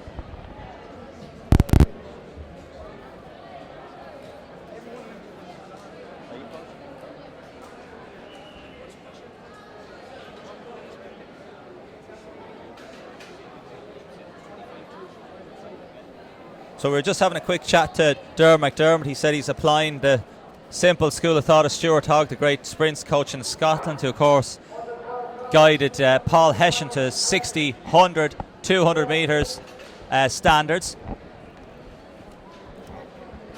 The straight talking Scot giving us some success. And anyway, in lane 1, as we said, Elise Bruin from Carrick Shannon AC in 1. Aoife Carroll, Tralee Harriers in 2. Nicole King, Galway City Harriers in 3. Aisling Forkin, Swinford AC in 4. the All Black. Ara Freeman, Greystones and District in 5. And Molly O'Reilly, the 400 metre champion, this age group, under 19s, in lane 6. The calls for Hush calls out. And just as Hush calls out, there's a megaphone on the inside warm-up track. And away they go. Molly O'Reilly, the 400 metre champion. Away she goes. She blasts out. Ara Freeman, good over the 60 metres and using that good speed to great effect in lane 5. Aisling Forkin's going to try and get into her gear now in lane 4 in All Black. Ara Freeman going very well across the bend there now. She seems to be eating up that stagger, but it's all going to be on the home straight here. It's now, very close. Who is going to have the strength? Ara Freeman. She's going to be locking up just like Janine Boyle, but she can hold her leg. She holds on for a second. Molly O'Reilly takes the double, and it looks like Nicole King, Galway City Harriers, gets up for 3rd. Aisling Forkin 4th. Some serious running there, and it just shows you. I know it's a sprint event, but there's still a lot of endurance involved in that. You can see Ara Freeman, she has the speed to blast out of the blocks, but the speed endurance just at the end, trying to keep yourself upright, is quite a challenge. I know, I've hit the deck many a times in lactic acid city, and it's not a nice experience. No, certainly not. It's a very tough one. I can remember a couple of occasions, even in training, hitting the deck from it. And the aftermath isn't just hitting the deck, because your head is absolutely spinning from exhaustion. But just a result from the under 18 200 metre women. Lauren Ryan on the clock says 24.96 from Dunane AC. That's the under 18, sorry. Caitlin Maguire 25.85 from North Belfast. Katie McGee from Dundrum South Dublin 25.94. And Aoife Lynch 26.28 from Tenor, and Emily Nolan ran there 26.37. And unfortunately, of course, Janine Boyle did not finish when in a prime position to strike for a medal, but she still bagged medals in the long jump, in the 60, and she'll be back for more. And hopefully she hasn't done too much damage for the outdoor season, because ultimately it is indoors, it's good fun, and it should be good fun competition. You're looking to do your best, be competitive, but ultimately it's not the end of the world. So that was the we're just pulling the pages here just to get to our last and final 200 metre final. Been some great 200s there. In lane 1, Ryan Cullen from Springwell Athletic Club. In the purple, Ryan Cullen. Paul McDermott, Denora Harriers, going for the long shorts. Kind of want to be streamlined for the sprints in particular, but he's gone for his long shorts. He's made the final for the Denora Harrier. Jack Manning, good at the shot put. He's also competing over. He ran 5th in the 60 yesterday, 7:23, and he's looking for more. Go well sub 23. He's been nervous, just avoiding the nerves. He's telling me beforehand. Graham Kerr, Sligo AC in 4. Mark Smith from Raheny Shamrocks, not biased, but I'm in Raheny Shamrock anyway. He's in lane 5, and Colleen Green, the favourite, in lane 6 from Galway City Harriers. Mark Smith looked fairly impressive running 22.77 winning his heat, but ultimately Colleen Green, he's impressed in schools competition as well, and he's going to be a favourite. They're in their blocks, and away they go. Colleen Green, he's going to try and power it. Mark Smith going to try and get up on him, but Colleen Green, it's Graham Kerr's up on Smith already. Manning long striding. Paul McDermott is up on his inside from Tenor, but it's Colleen Green all the way. Kerr in the inside, and a great run so far from the Denora Harrier, but there's going to be no stopping Colleen Green. Paul McDermott snags our buckle. Smith gets second, and it looks like even McDermott could have gotten the bronze. He's happy out in lane 2. A great race, a bit of crack here with the lads. Jack Manning's bashing the hands. I think they're happy with their runs, because 21.90 on the clock. They're not going to come anywhere close to the 21.29 record of Marcus Lawler, but the records are starting to get serious in around this age, because Marcus Lawler's brought these records into a different league. But that's a great race. But 21.90 is a very good time. In fact, it would probably make most national senior finals in come the outdoors. So, you know, certainly in great shape there, and great to see. Paul McDermott and Denora Harris. Yeah. This is what you love about juvenile athletics, the raw talent. He's got his long baggy shorts on. Yeah. You'd be thinking you shouldn't be doing that, but the blissful innocence of the youth, he disregards the general laws that lane 2 means no medals normally in a 200 metre race final, but taking a bronze medal is a fantastic achievement, you know, and look, wearing the baggy shorts, I suppose Marcus Lawler himself kind of goes slightly different with his kind of split shorts, his split shorts for the sprints, but you know, I certainly won't talk anything bad about it because it works. Yeah, well, he's at least split 22 from lane 2. Yeah. Baggy shorts and all. That's it. Better go down to the shop and get myself a pair. Absolutely. If it has the desired effect. But again, Clean Green, he has impressed enormously in schools competition as well. The Galway City Hare, they're just lying in the infield now on the track there. They're all happy with their efforts, and I reckon they're all pleased with their times. And that's the great thing about competition. It's not all about the medals. It's about your own times, your own personal bests. And it doesn't matter if you're 8th or whatever, but if you've improved your own time, you're going in the right direction. That's it. And the other great thing about indoor running is that, you know, you can come to the track and you know that it's going to be the same conditions you're going to face every day. So next weekend, you know what you can compare it very similarly to the time you did the week before, especially in the sprints where it's your own lane. Now, so the girls, they've qualified. There was some blockbusters. We weren't commentating on it. We were just getting ourselves ready for the day ahead. But the stream was on if you had watched earlier. These are our qualifiers. The under 12 600 metres. Now there'll be thrills, spills, tears of joy, tears of sadness, but that's all part of the fun, and it should be all forgotten about after 1 minute and 40 odd seconds of running, because it's all about a bit of crack really at this age group, and they're getting some experience. So again, who's in this lineup? As per our sheet, not sure if they've all lined up. We can see 1, 2, 3, 4, 5, 6, 7 athletes there. So got Leah Quain from Moore Abbey Milers AC, Gracie Brown, Dundrum South Dublin, Hannah Murray from Finn Valley, Sophie Dolan from Dunboyne, Ava McKeown from Ballinasloe District, Sophie Quinn from Ratoath, and Sarah Rooney from Temple Oak, along with Hazel Hughes. I see Hazel there, she's just doing her little calf stretches, heel in the ground, toe point towards sky, quick quad stretch.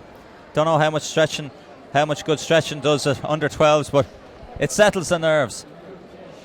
Elbows are out there. They're on the curve line. Off they go.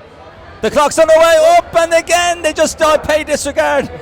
They just run into each other. It's great crack, but around they go, and into the lead there. That is Ratoath's Sophie Quinn, and if I'm right, Sophie Quinn in the heats, she took a tumble, much like a barnstorming start like that. Fell on the ground, got back up, and came home to cruise into the final, winning and dominating. And this time she's out. She hasn't fallen. She's up on her feet. The lap split, David, 31, 32, probably around 33, 34 seconds to the 200. That's very quick, you know, going through at this age group. Again, it's going to be more than likely the athletes will start to tie up, and some back in the field might come through. But it seems as if everyone really is giving it their all at the moment, so it's great to see it. The old invisible string has been well and truly broken. They're not all tied together.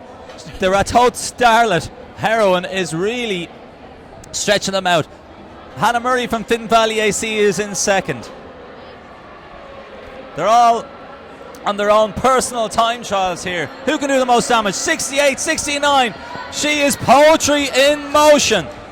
She has a glance back. She has enough in the tank. We're looking at there number 75. That's Leah Quain from Moore Abbey Milers in third. But she is getting chased down, hunted down by the chasing pack. But look at this for an exhibition of front running. She took a heavy tumble in the heats. The battle is really on for bronze, Phelim. It's really heating up back there. And the atmosphere is fantastic here. There's a fall. Somebody stepped into the infield, but the Moore Abbey Miler, no doubt in the champion. 143, 144. Record in Cherbourg. Oh, just outside the record. Hannah Murray in second, and the fleet of foot, number 467, dashes up for third. That's Sarah Rooney from Temple Oak AC. Edges out the Moore Abbey Miler. Leah Quain. And again, we'll have to wait and see what happens here now. Sam Barnes checking the shots. Did I get the magic shot? Kieran Carlin is just having a look across. He's taking his shots. Sam Barnes from Sportsfile. You can see him front and centre from Sportsfile. He's checking. Did I get the money shot? Did I get the winner?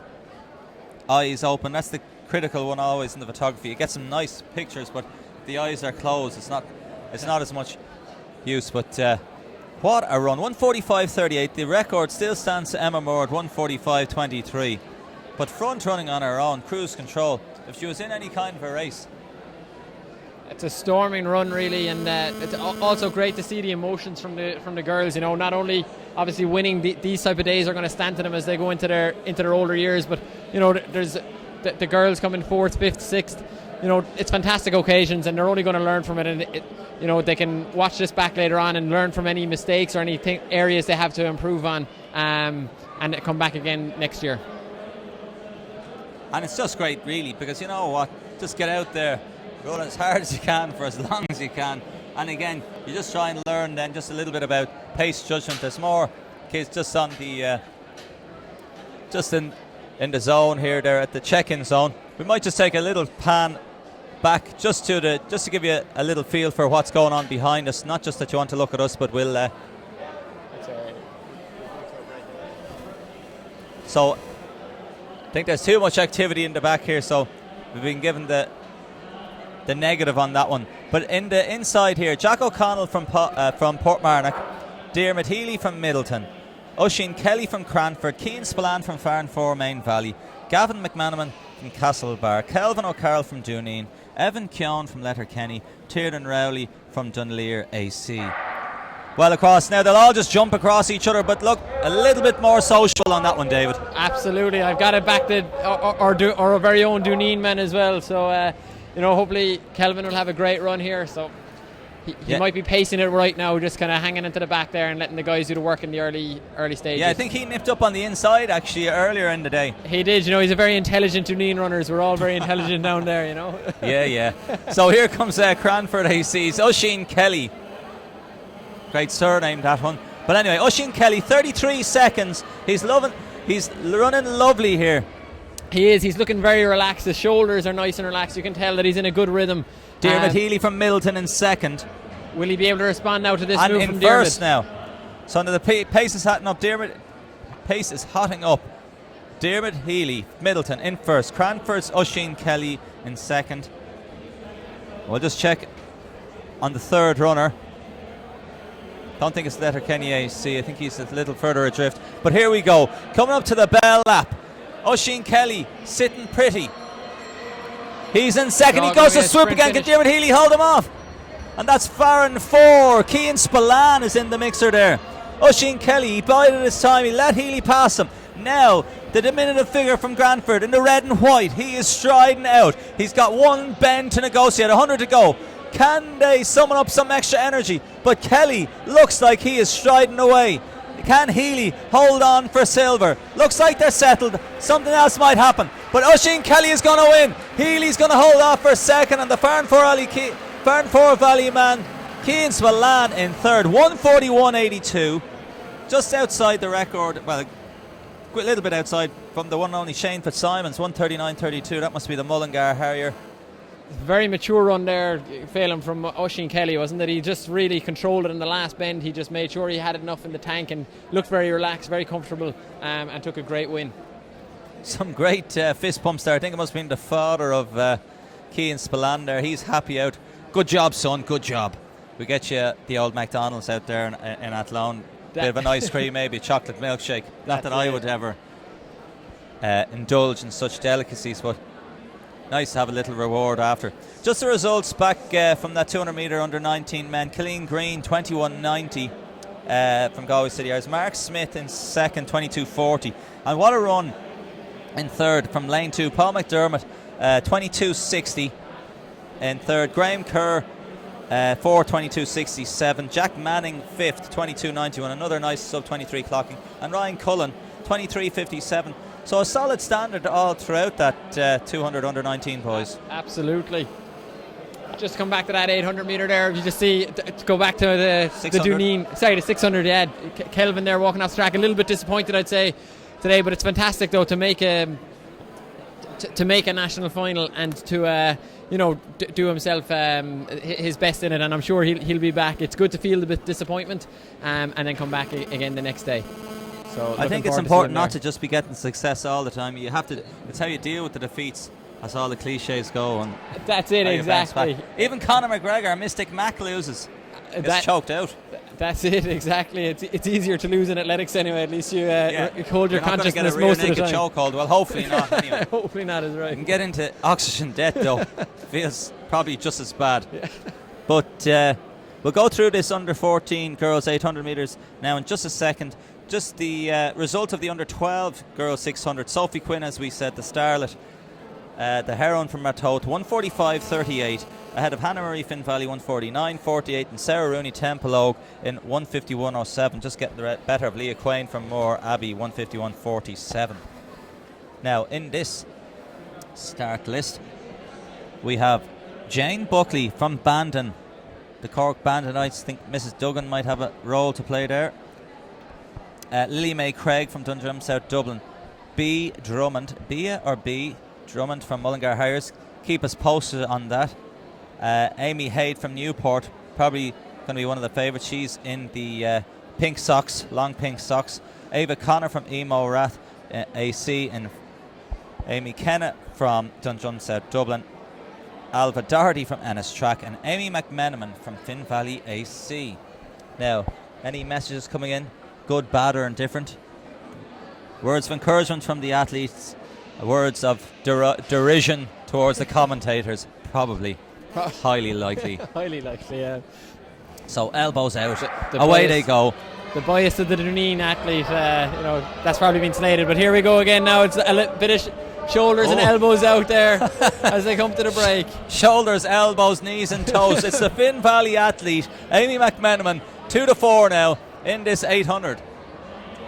Now, Amy Haid, she is the favourite. She said, okay, enough messing. Have a bit of a bish bash bosh match there in the back. I'm going to take over at the front and I'm going to set the pace. And look at this Bandon AC athlete, Jane Buckley. She's just going bananas. She's in lane 2. Yeah. She's saying, right, I'm going to run a little bit wider here. I'm tired of all this barging around. Amy Hay dictating the pace in the Newport vest, the long pink stockings. Got two Dundrum South Dublin athletes in it. We'll just pick them out. Definitely in third is Alva Doherty, the tall figure in the red and white singlet of Ennis Track Club. Amy Haid, adept over the country, adept over the track. She's in the blue boards here in Athlone.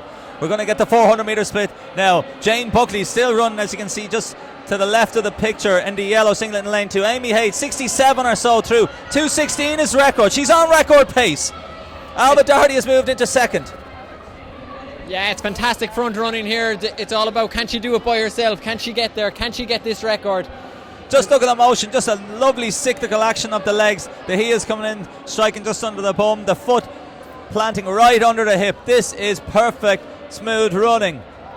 Absolutely. So here we go. We're going to be taking the bell now.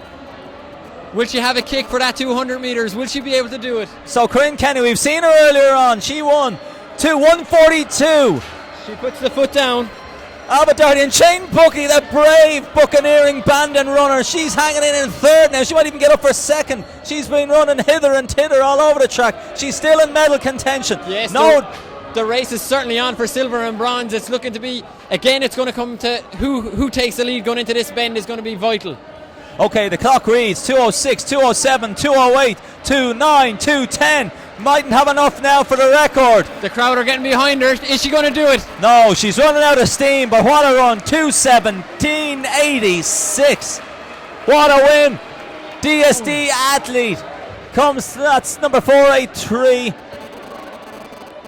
Alva Doherty hangs on for bronze. So I think 493, that's probably Amy Kenna getting up, bagging the silver. Alva Doherty from Ennis Track in the bronze. And a great run for Amy Hay to take the title. 2:17.86, probably just a little bit too much early doors as is general. The first 200 metres probably cost the record. But again, who cares about records? You're the national champion. You've got the gold. Great front running performance. And hopefully plenty more to come. Nice bottle of Ishka there from the mother. River Rock water you wear. Absolutely, and you know the thing in leaving today with a national medal, a gold national medal, is something that a number of athletes kind of go through their whole athletic career and never do it, and to achieve it at such a young age is a fantastic achievement, and it's probably a day that she's going to remember for the rest of her life, and hopefully it'll spur her on, keep the hunger for more national medals in the years to come. We'll keep the hunger going. It's great to see so much blissful innocence, energy, and as they say, We've been here before. We're admiring it, thinking this is great stuff. We'd love to be out there again. As they say, the youth is wasted on the young. Absolutely, absolutely. But great energy once more. So on to the next race. In this, Aidan O'Hare, 3 ways AC. 3 ways. Hopefully there's 3 ways to win a medal anyway. Nathan Sheehy-Cremen, he was aforementioned before. He's a little flyer. He's St Mary's and Limerick AC. He's in the orange singlet there in 2. Kieran Adair there from Dunjumps out at Dublin. Gavin Lee from Crowell. Peter Hamilton from Kildare. Aon Moynihan O'Brodick, Temple Ogue AC. Colin Gargan, Shercock AC. Colin Gargan, he's featured in cross country. I remember him featuring in Dundalk Juvenile B Championships. Conor Leane, and even the A Championships. Anyway, Conor Leane, Leane from Dunboyne AC, rounding out the field. He's in the blue and white, the Mead man. He is taking them out so far at the start. Nathan Sheehy-Cremen though on the inside. He's in the orange singlet there. He's nipped right into the lead. Will there be more front running? And just as I said that, the Dunboyne man is back in the lead. Now they just need to be careful here as they gather together, especially when you're smaller. You can get bashed around. Sheehy-Cremen, stylish runner there, just on the outside in the orange. Yeah, absolutely. You know, he's a Limerick athlete as well, so we're going to definitely go for him here from my side anyway. He's looking in control. Conor Staying Leane. the edge of lane 1. Conor Leane from Dunboyne AC, the Mead man. He's to the 4 here right now. Looks like the 3 just edging slightly away. Colin Gargan there in Shercock, he's lying in 6th there, moving up into 5th. He'll have to make some moves now if he wants to get into the medals, and it looks like he is. He's swooping around now into 4th. You can just see him at the back of the shot. He's going to try and get up to the top 3 as they approach 400 metres to go. Colin Gargan might be pacing this one just perfectly as Conor Leane still leads. And Peter Hamilton from Kildare AC is in 3rd. Lovely striding runner as well, David. Absolutely, yeah. It's a joy to watch. You know, these athletes run with the technique is phenomenal. They kind of pick up bad habits as they get older, but as at this age, it's a joy. Natural free-flowing stride, really. It really is. It's brilliant. So here we go. They're coming in. They're approaching the straight. It's the GloHealth Juvenile Indoor Championships. It's the under 14 800 metre boys. Nathan Sheehy-Cremen, he strikes. 1:42 on the clock. Away he goes. The wind in his hair, even though we're indoors. He's generating enough speed that is perfectly manicured hair. But here comes back the Mead man. He goes for him again. I don't think it's over yet though. Colin Gargan as well could be timing perfectly in 3rd. But it's Conor Leane from Dunboyne AC. Never write off Nathan Sheehy-Cremen, or Colin Gargan for that matter. But is there anybody stopping this young Mead man in the white singlet and the blue striped vest? Oh no, there isn't. Hey, 2:14.41.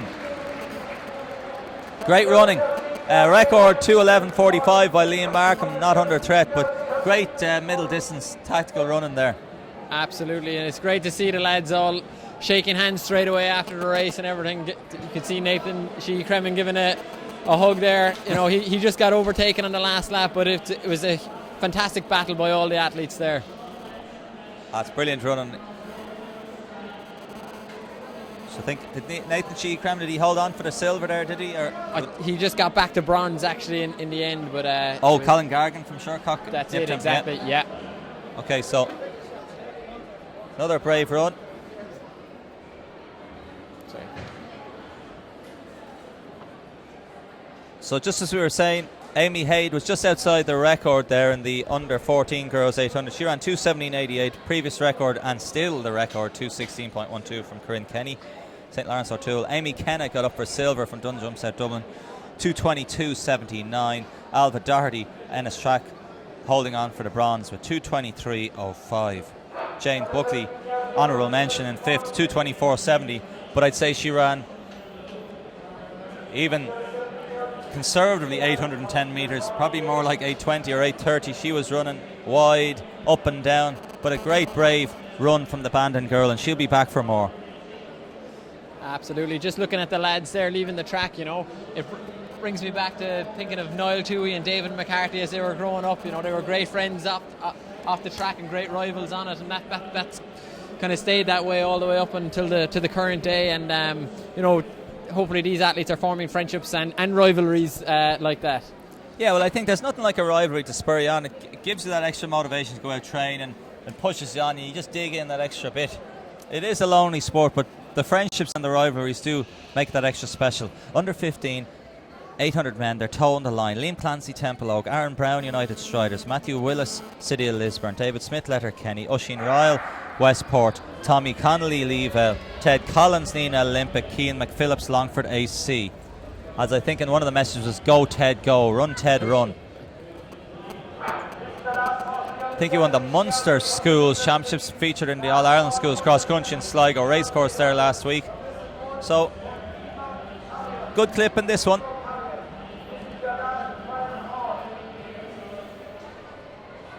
(27-28), 30, 29-30 on the clock. That's Matthew Willis, City of Lisburn, leading them through. So they're nicely placed here. The Lisburn athlete in red, Matthew Willis, just at the front there. Lee Vales, Tommy Connolly, nicely hugging the bend in second. He just wanted to hold that position there as they round the curve into the straight, and they'll be passing through 400 metres, and they'll have 2 laps left to run. The leader still Lisburn's Matthew Willis, David. But nicely packed, though. Anything can happen really at this stage of the race. There a lot of athletes looking comfortable there in second, third, fourth. Indeed, in second is Cian McPhillips, the Longford AC man, Enda Fitzpatrick, known to many as a fine middle distance runner and also head coach of DCU. Longford man, many not may have known, but that's where he belongs, and he's might be watching the live stream over in Portugal, as he'd say, over Monte Gordo. The DCU squad are warm weather training there, but it's still our front runner, Matthew Willis. But here comes Letterkenny. He strikes. That's David Smith. He's in the lead. Matthew Willis is still in second. Longford AC's Cian McPhillips still in third. Tommy Connolly might do some damage, as is United Striders' Aaron Brown, looking to hunt into medal contention. The fight is still on, though, Phelim. Anything can happen at this stage.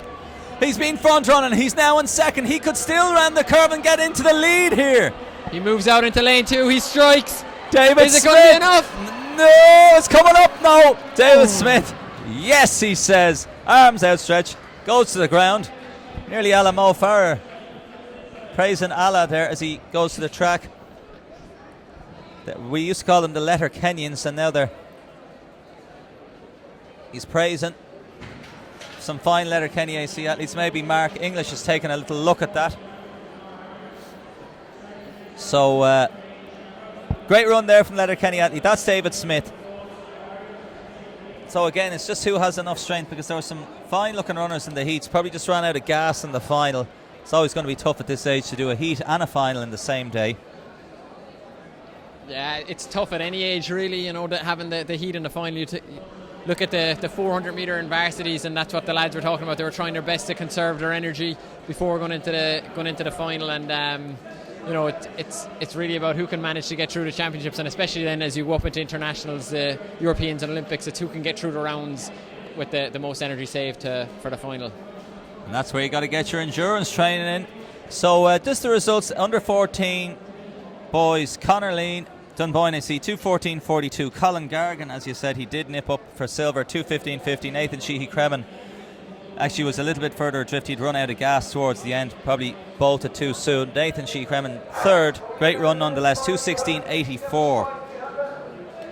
And Peter Hamilton, I could see he was slightly disappointed, but still a great run, fourth, under 2:20, 2:18.40. That's not bad going. Under 16 men's 800. Going to be another cracker. Lewis O'Loughlin in the mix here again. He's in the Donora Harriers Veston lane, and the inside of lane 5. In this we have Jack Hickey, Moyne AC, Conor Maguire, Monaghan Phoenix, Ben DC, Ennis Track, David Ward, St Lawrence O'Toole, Keane, Bulger, Clonliffe Harriers, Lewis O'Loughlin, Donora Harriers, Luke Brennan, Waterford, and George Lowen from Selbridge AC. Main man going to be Lewis O'Loughlin, but he's going to have to run a little bit tactically better. As we saw in the under-19 race in the girls there, get your race right. I think Lewis O'Loughlin has probably said, you know what, stuff this. I'm a great front runner. I led from the front over 3,500. This is 800. I got into too much trouble He did. sitting in the heats. Yeah, he had to work hard in it really. So he might be just taking this race on by the scruff, stay out of trouble, stay in the lead, and go from the gun to the end. But Yeah. I'm sure there'll be a number of guys failing who'll be trying to upset that race pattern for him. I'm sure there will be. So 1:58.03 is the record here. Aaron McGlynn has that record, the fine Finn Valley athlete. But I think that could be under threat here. Lewis O'Loughlin, he won the 1500 yesterday, won the 3,500 metre cross country last week. 59 seconds. If he can maintain the pace and up it slightly, might be slightly outside, might be sucking a bit of diesel. That's Monaghan Phoenix's Conor Maguire in second. Cian Bulger from Clonliffe Harriers in third. Luke Brennan from Waterford just passed by St. Lawrence O'Toole's David Ward. But it's O'Loughlin with 300 metres left to run. 1:16. He's a very strong front runner. When he gets the bell, they are closing just a smidge, but I reckon he'll be re-energised at the bell, David. Yeah, I think so. I think there's going to be a kick here once that bell goes. There we go. Yeah, and on cue, 1:32 on the clock. The record won't be broken unless he has a stellar last 200. But the medals are still up to play for second and third. Monaghan Phoenix is Conor Maguire in second. Cian Bulge from Clonliffe Harriers striding elegantly in third. And menacingly in fourth is David Ward from St. Lawrence O'Toole. Just getting cut adrift. But here comes Lewis O'Loughlin. He's tall, he's powerful, he's strong. He's got strength, he's got speed, he's got it all at the moment. 201, 202, 32nd last 200, 202, 48, 800, 1500 double. The Monaghan Phoenix man, Conor Maguire, he's happy with second. He's happy with the time, he's pointing at the clock. Look at that clock. Cian Bulger, third for Clonliffe Harriers as well. He's very happy. So another good standard race there, David, and I can see him go under 2 minutes, definitely. The hands in the air. He's always a good man for a celebration. He didn't wear his, on the cross country, David, he wears a black beanie hat with white skulls on it, but no need for the hat indoors, but No.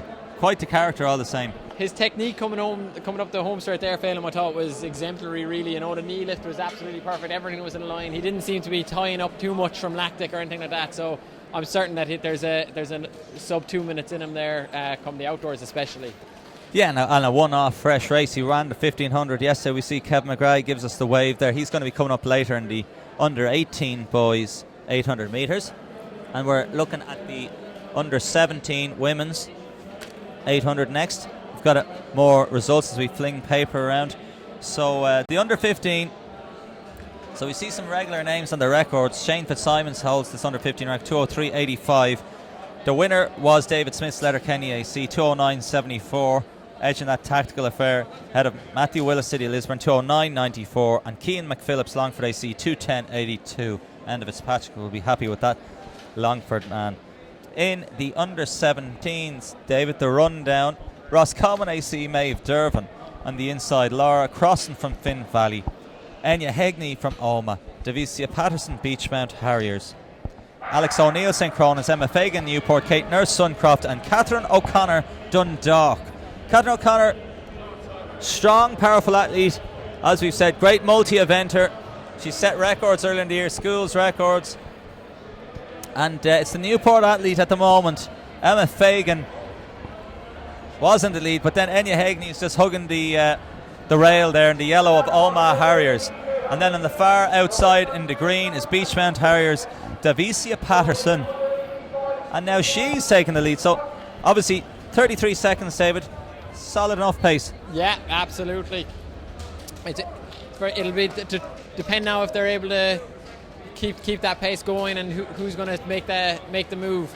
But at the moment it's in a good pack and people are just happy to stay in it and keep going for the medals. Yeah, they're going to bide their time here. Still going to wait until 400 metres to go, and that's when the action really heats up. So Hegney hugging the inside rail. Davicia Patterson. So the two northern runners running shoulder to shoulder, stride for stride. 69 seconds through 400 just, and they've a yard or two gap. And St. Gerard's Dundalk, that's Catherine O'Connor now. She's moved up into third again.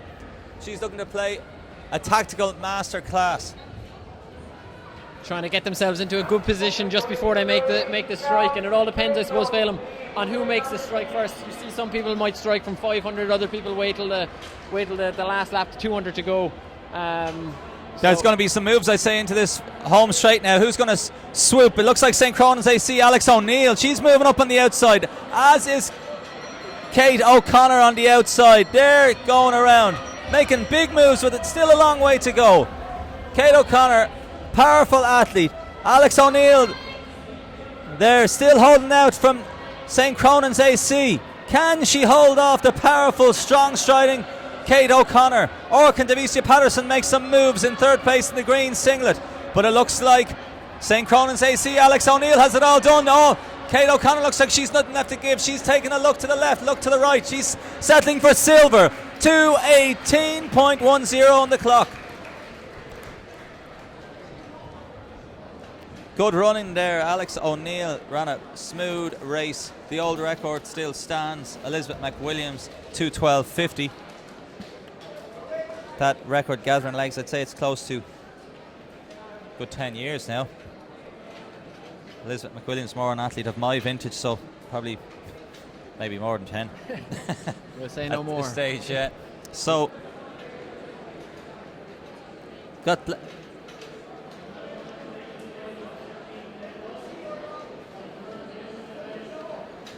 I think, Phelim, it's always hard for the athletes that are coming out to run an 800 metre next when you see the race before you just finishing, everybody being so. We just might take a quick look at the timetable. I think there's people asking just about the hurdles. They are in the infield.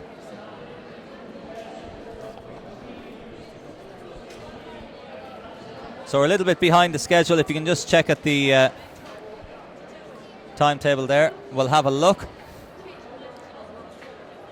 And we'll keep us going. So there was some rough and as we go through that, there was some rough and tumble in the heats in this one, and some of the athletes weren't too happy. So we'll wait and see who's left in this final, but they are on their marks. On the inside, Christopher Duffy from Tala, Mark Milner, the heavy favourite in 2, Aaron Mangan, his Tullamore Harrier teammate in 3, Ben Smith Leavell, Rourke O'Gibna Boyne, Adam Hilditch Dromore, Leo Doherty Sligo, and Liam George, City of Derry. Anyone who's a soccer aficionado remember the great Liam George, who was on that Ireland underage soccer team that came 3rd in the World Youth Soccer Championships. So away they go. Mark Miller, he's tall, he's long-legged, long-striding. Christopher Duffy having a quick start, but look, let Mark Miller take over the business. He's head and shoulders above this field, not just in height, but generally he loves to front run. He dominates loads of his runs. In fact, pretty much any championship race from the front, David. And 26-27, that is swift. 155.12, just to keep an eye on it. That's a quick first lap, but not only that, he looks exceptionally in control of it. He's very relaxed, his stride, you can see it, he's not even fully extending right at the moment, but I'm sure that when it gets down to 200, 300 to go, you'll see a real sprinter stride come into it. Yeah, they are well and truly strung out. As you can see, it's a hot pace at under 17 level, 54-55. So he is going to tire, but he's got 60 seconds to play with in the last 400. Christopher Duffy having a cracker in second from Tally. He's probably on for a big piece, so PB. Again, a lot of these runners on for big PBs. Aaron Mangan from Tullamore chasing the pack there in 3rd, but again, a way out in his own as we just follow the camera around just to the leader there. So here he comes into the straightaway. 122, 123, 124. He's tiring. He's got to dig deep. He needs a 30-second last 200. I think he's in trouble. Aaron Mangan, though, is coming up. He's timed a good race. Christopher Duffy, the tough Talaman, he's hanging on in second. But the Tullamore Harrier, Aaron Mangan, is trying to pass him. 100 metres to go, 140 on the clock. He needs 15 seconds for the last 100. Can he muster some magic? Can Mark Milner be a magic half miler here? The crowd get behind him, Phelim. The atmosphere is fantastic here. He's 152, going for 153, 154. Oh my lord, 155.13 and a stellar finish. Oh, what a race. O'Gibna looks like he got the silver and he falls. They all fall down. That is a fantastic finish. 3 athletes there, 4 athletes there finishing very strongly. The winner absolutely by a mile, and then the lads coming through for 2nd, 3rd and 4th. Really, so the lactic sniper just got the gun out just when we thought O'Gibna was going to hold on his feet. No, he got another bullet out and he took him down. But 155.13, there could still be a Might be correction rounded here. down, yeah. No such thing as rounded down. It's called Denny. He will tell you. Corrected. Absolutely, I've heard him. Yeah. He's over the USA track and field indoors. They're working for the IAAF as he's moving up in the world, and I stay firmly rooted in Athlone. But it's a fantastic race there. Great to get to watch races like that. Milner really was able to pick it up, even in that last 100, last 60 metres, David. And we will wait and see, can he get it? The lads, I think sometimes they add it for dramatic effect. They just need to be not given much attention and told to get back up and get moving. Now I know, now as I say that, it's easy to say it up here, I think. I know, yeah. Easy for me, the drama queen himself when he was racing. But look at him now. You see, he's grand there. Get him up, get him moving. They're grand. He's just got some sore legs there. As you can see, the heads are he's spinning walking and as if he's as old as me now. But what a great race. It's Aaron Mangan, Rourke O'Gibna, as Andy Gray would have used to say on Sky Sports before he got unceremoniously dumped. Take a bow, lads. What a race. Mark Milner, tremendous. So we will wait and see. Hopefully we might even get some extra good news. when the time gets rounded down, Phelim, is it? Corrected. I can see with that smirk in your face. So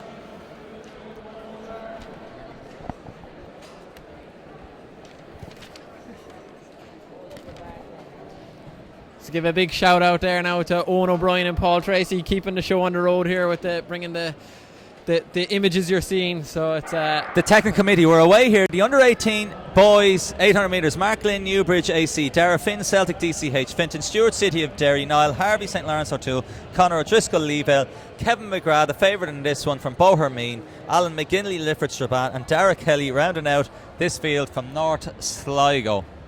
North, south, east, west. Who in Ireland is the best? So Dara Kelly in North Sligo, I think he's leading. Got a number of runners. That City of Derry's Finton Stewart. He's been good in the cross-country season as well so far.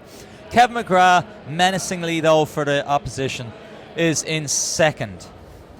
He's in the yellow vest with the black wide band trim across his chest of Bohermeen.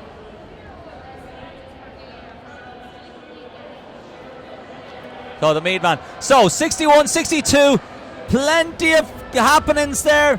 There's Jocelyn, there's shoving. That Celtic DCH's Dara Finn is getting in there right in the mix there as Leave LAC, Conor O'Driscoll's negotiated that nicely into second. Kevin McGrath, oh, he's made a slight mistake there. He probably has enough, but that's an early kick. So Kevin McGrath, he's just given himself too much to do. He will have enough, but he just should have had that inside line. Now he goes again.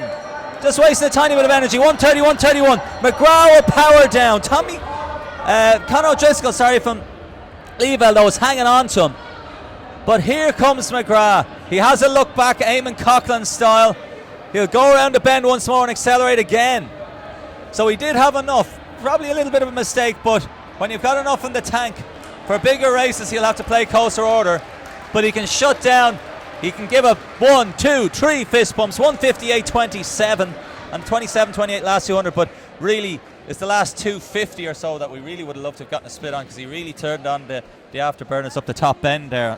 Absolutely, he really gave it everything, and on the last lap he looked like a real sprinter, almost looked like a Marcus Lawler type stride there for the last while, but maybe not as quick. Yeah, but he gets that leg turnover though, like you're saying, just really ticking over quite fast. Good, firm, fast foot strike, and really not spending too much time in contact with the ground and really just snapping off that track. Yeah, absolutely. It was a fantastic run.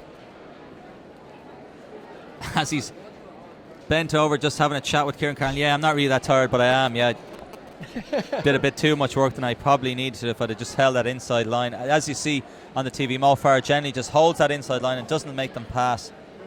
So probably panicked slightly, but didn't really need to. He had enough left. But it's another impressive run. So now should be rounding out our 800 metre races. It's the women's under 18s.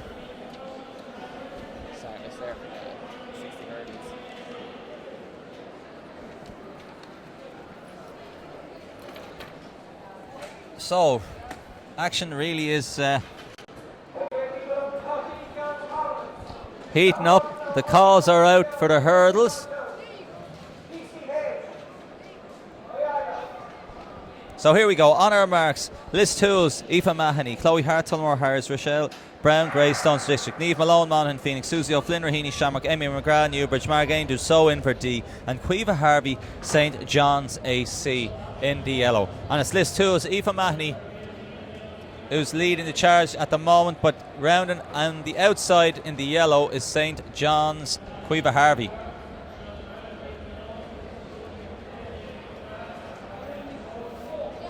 So here we go into the straight, David. Give us that old 200 metre split. What are you predicting? That's it. I'd say 33 will it be? Just on the money, perhaps 32 high, and we'll give it to you. Liz Tools, Aoife Mahoney in the lead from St John's, Cueva Harvey. Tullamore Harriers in third, sitting pretty. That's Chloe Hart.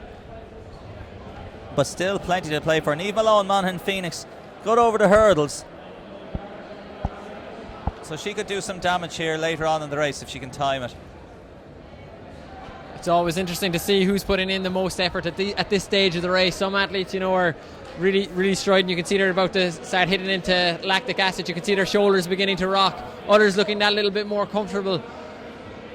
67, 68 through the 400. As you can see, Fintan Riley was in the centre there. He's our on-site ring announcer or track announcer. But Liz Tools, Aoife Mahoney still in lead. Cueva Harvey holding second, and Chloe Hart looking ever more menacing in third if she can just hang on.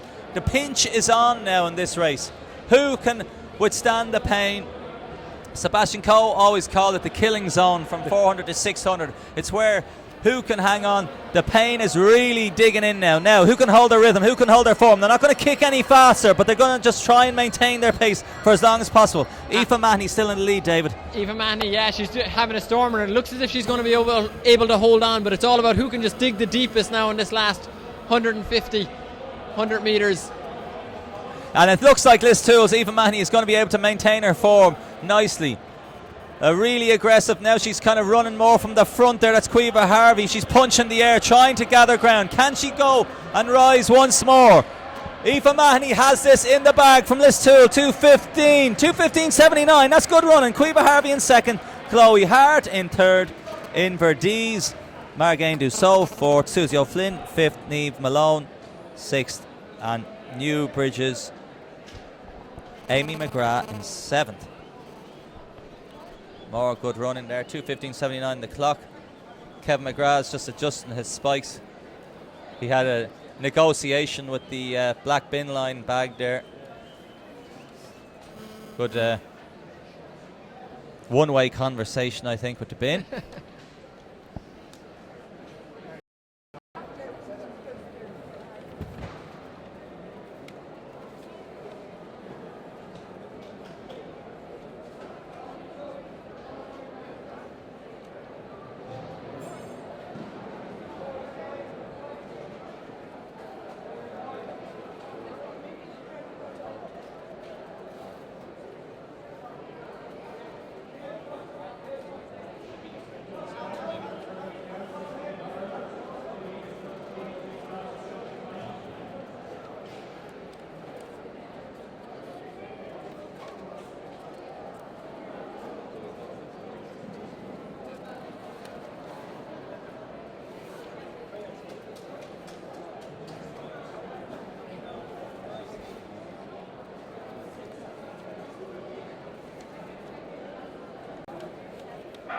Okay, they're away here just in the under 13 girls hurdles. They're quite flighty over, but they're going well. We're just waiting for our start list. 10.09. So we'll just look for some start lists there in the under 13 girls heats.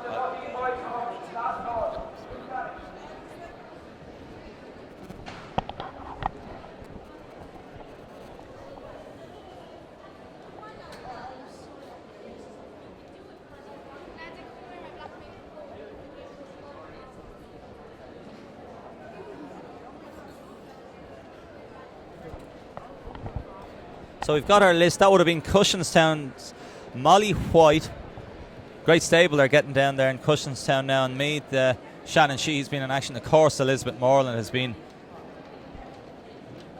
leading the lights here. They're practicing the pole vault. So the second heat here in this under 13 60-metre hurdles. We've got Longford ACs, Aideen Mulligan, Kirsty Seaton, Lusk AC, Emma Moore, Galway City Harriers, Ava Kyo from Fingallions, and Emma Maroney from St Mary's. She's in 7. So they're going to get themselves ready. Again, we'll try and keep an eye on see if the internet is back working a little bit better for us.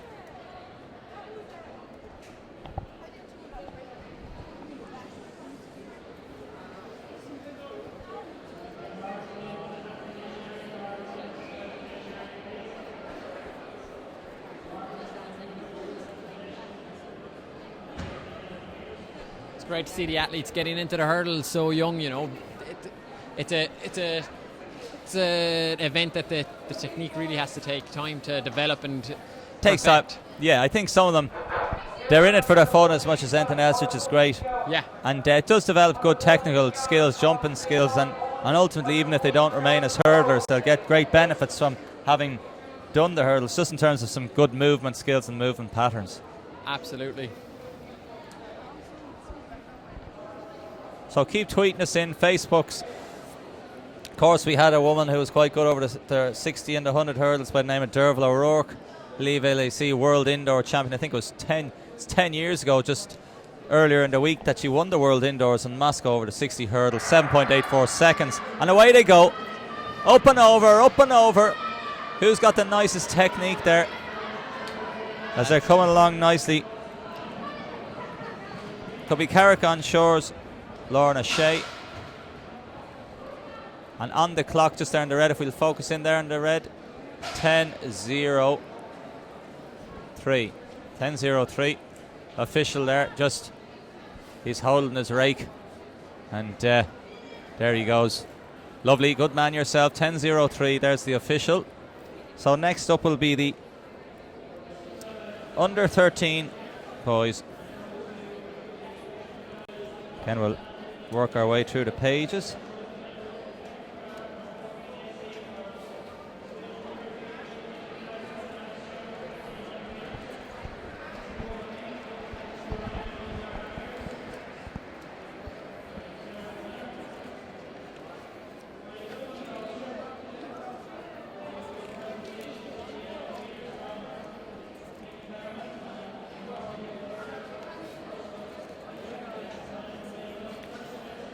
Okay, David, we're back in business.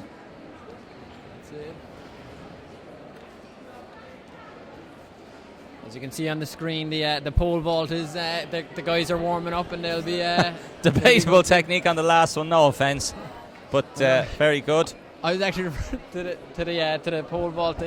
He must have just misplanted there. Yeah. Because my Carkey Cool crew, they're normally good at their technical. I'm sure he'll put me to shame shortly and pop over nicely in his next effort. Nice to see the lads getting presented with their medals too there for the 800s. That's Kevin McGrath on top of the podium there. A photo for the family home there, no doubt. You know, it's another one to add to the collection. All right. Exactly. He's hoarding them medals. He's winning too many of them. But is there such thing as too many national medals? No. only messing. Give the other lads a chance. But Kevin, great runner and a really nice fella as well. Coached by Joe Ryan there. Very good coach in Mullingar Harriers, coaching the likes of Jack O'Leary and Shane Fitzsimons, and the list goes on and on.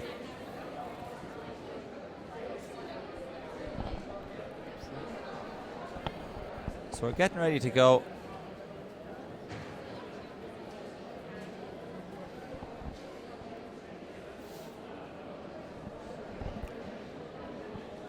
Okay, the under 13s.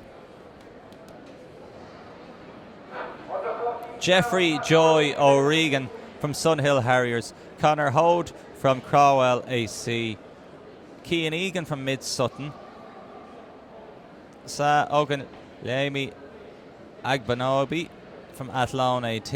Apologies, Sa, for my pronunciation. Jack Corkin from Waterford AC. Oren O'Reilly from Anna Lee. David Bosch from Cabinteely. And Zane McQuillan from North Belfast Harriers.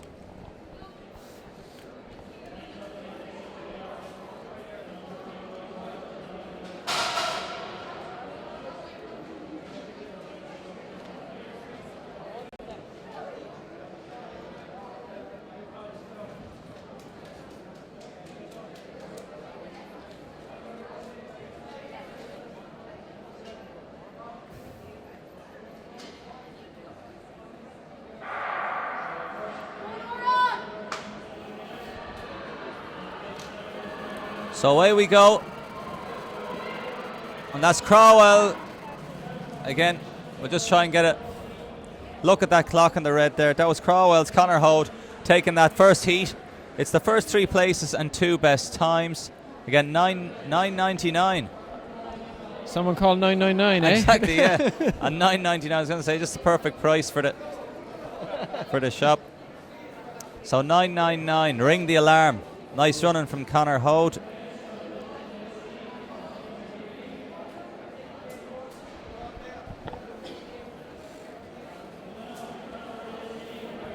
It's funny too how much nicer seeing 999 as opposed to 10.00. Exactly, it's like anything. It's like running 150.0 on the 800 or running 149.99. There is a big difference. Absolutely. Like running 11.0 on the 100 or 10.99. You're a 10-second sprinter with 10.99. You're only an 11-second man. Exactly. That's the difference of a exactly. 100th of a second.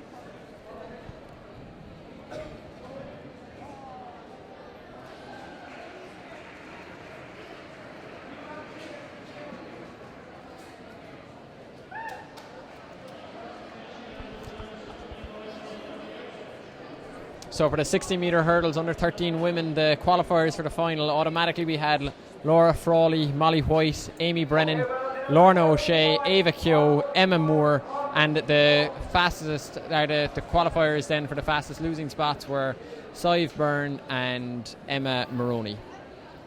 So they're the 8 athletes that will take to the line for the under 13 girls 60-metre hurdles final. Yeah, and the second heat here in the 60 hurdles for boys. Joe Doody, Cabinteely AC, Sean Fox, Crowell AC, Adam Nolan, St. Lawrence O'Toole, Ross Corkery, Balgooley AC, Joseph Gillespie, Finn Valley AC, Cian Smith, Dunboyne, and Danny O'Toole, Galway City Harriers, as they take to the blocks.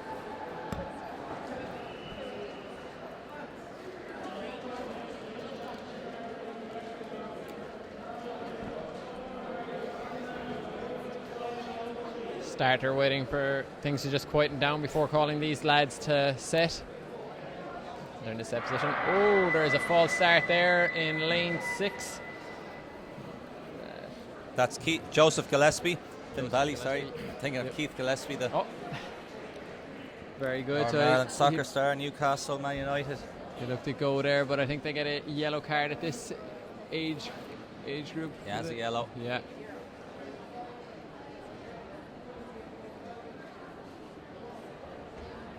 A lot of talk about this over the last couple of years between getting the change of rules for the adult age groups that they one false start and you're gone now. Where before it was 2 yellow, 1 yellow then for each person. Then it went to 1 yellow for the race, and now it's just if you break you're gone. But obviously easing in the younger athletes into the harshness of the rule. Yeah, and Kevin Halpin, 3 metres. Lusk AC, he won the under 16 pole vault. And Lusk, Patrick Fitzgerald from West Waterford, 290, and also West Waterford, Sam O'Neill, 280. And rounding out also, again, West Waterford, Owen Killigrew with 260. And away another false start. I hope this isn't a sign of things to come. So hopefully we can settle the young boys down. Looks like there could be a red card coming.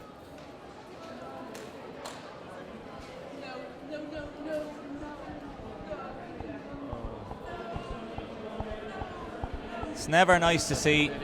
That's disappointing. That's Danny O'Toole. The young man is going to be disappointed with that. Hands to the face. It's an awful feeling actually leaving the track. I remember myself, I did it myself about 2 years ago inside here, and you get that, you go before the gun, maybe a bit of nerves or something. That's what it was for me anyway in the day, and it's an awful feeling, but no doubt he's young enough, he'll bounce back and he'll have many more days out on the track. Yeah, hopefully we can just...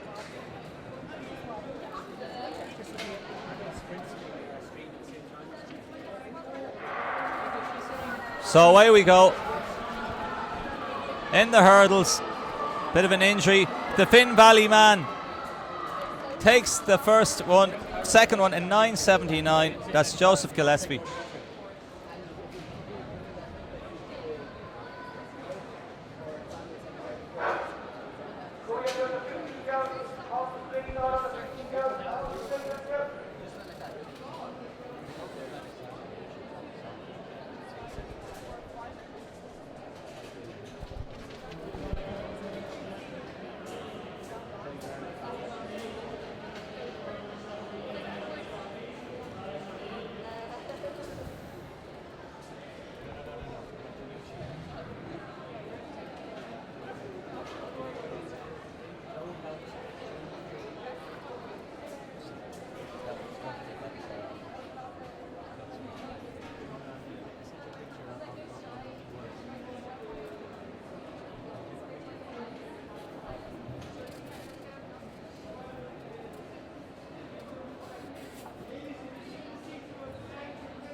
So just adjusting the hurdles here now for the under 14 girls 60 hurdles.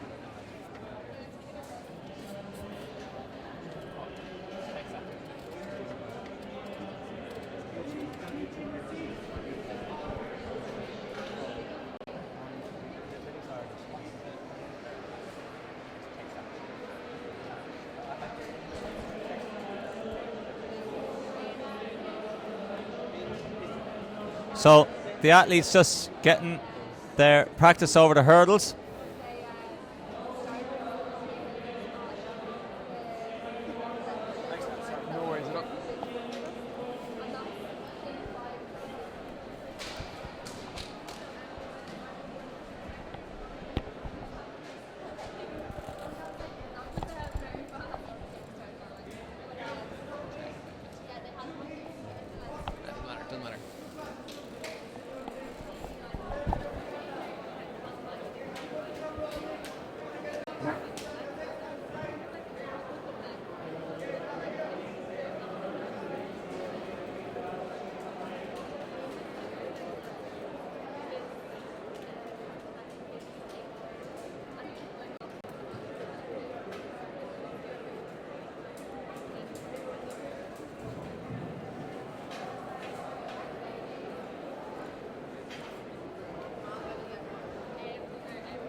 So people wishing Ava Kyo in the under 13 hurdles there good luck. So it's great to see the good wishes coming in here on the YouTube channel.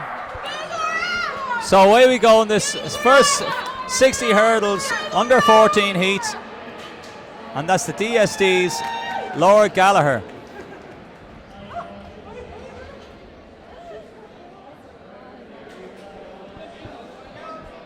So Laura Gallagher takes the first one, 9.26 in the under 14 girls 60 hurdles. Got the high jump going on as well.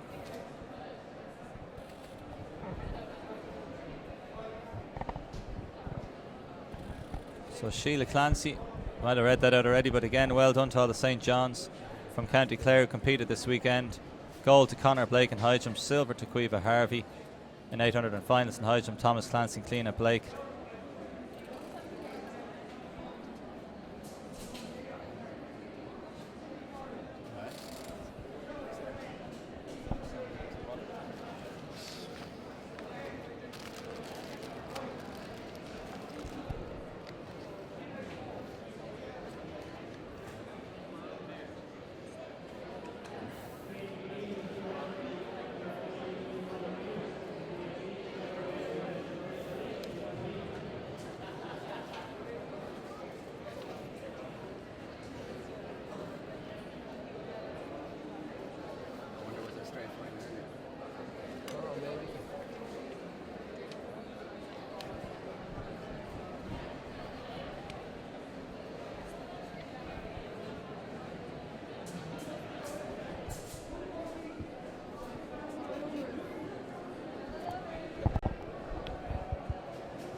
So the under 14 60 hurdles second heat. In this one we've got Caitlin Farley, Tullamore Harriers, Alana Fassenfeld from Earth Farnham, Aisling Kelly from Taman AC, Susan Nesser from St Mary's Clare AC, Holly McCarthy from Liscarroll AC, and Jessica Africoma from Fingallians.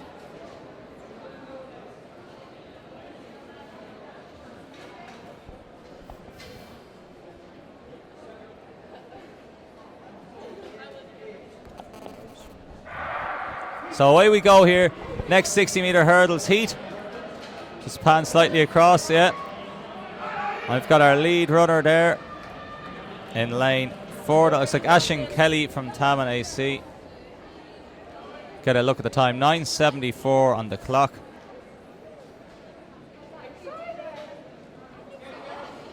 So 9:74. High jump going underway. Pole vault also.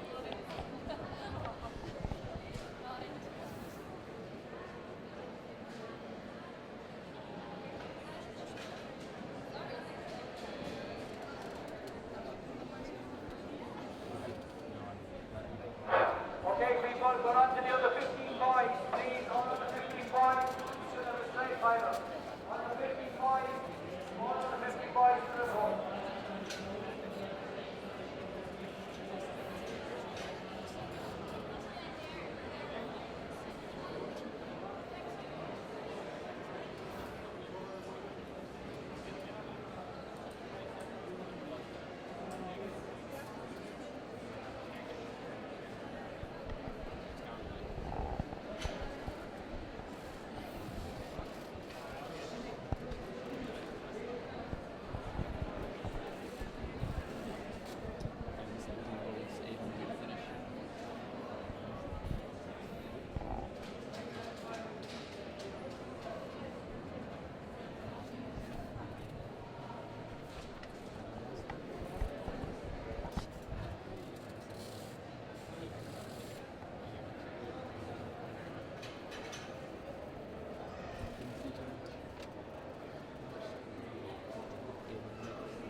So we should be into the under 14 60 hurdles here now. Mark Sexton from Annalee, Jack Fitzgerald from Crowell, Hugh Collins from Leavell, Ryan O'Kane from Mid Ulster, Paul Cobus from Crusaders, Armin Showman from Templemore, and Jordan Knight from Thomastown.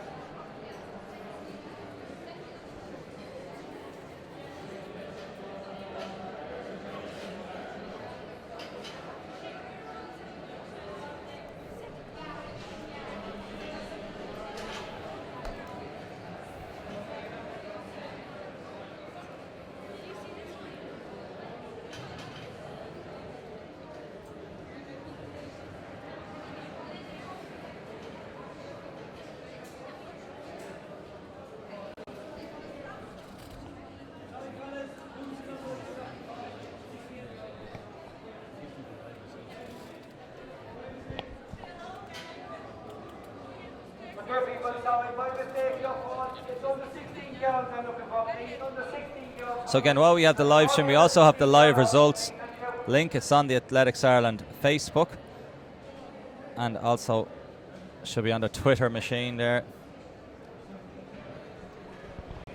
But keeping up to speed there. So settling into their blocks in this under 14 60-metre hurdles, David. Mark Sexton, Annalee, Jack Fitzgerald, Crowell, Hugh Collins, Leavell. They're away.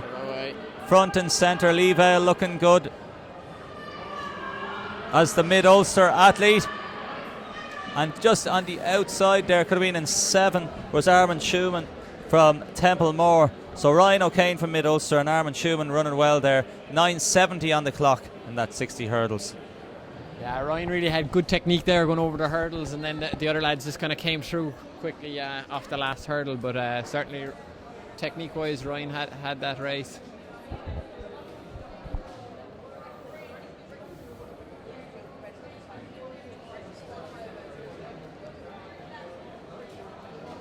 Guy who puts a lot of time into hurdle technique down in Limerick is Liam O'Hora. I'll give him a shout out there. Lillian would be a very strong 60-metre hurdler. She got the varsity title this year, and it's great to see her back. She had a couple of tough years from injury, and certainly herself and Liam put a huge amount of work in down in UL, and Lillian now up in DCU too. So, you know, these are who these athletes will be looking up to, athletes like that. And yeah, there's some great hurdles coaches. Probably, of course, we've probably been focused a lot on the middle distance and then sprints.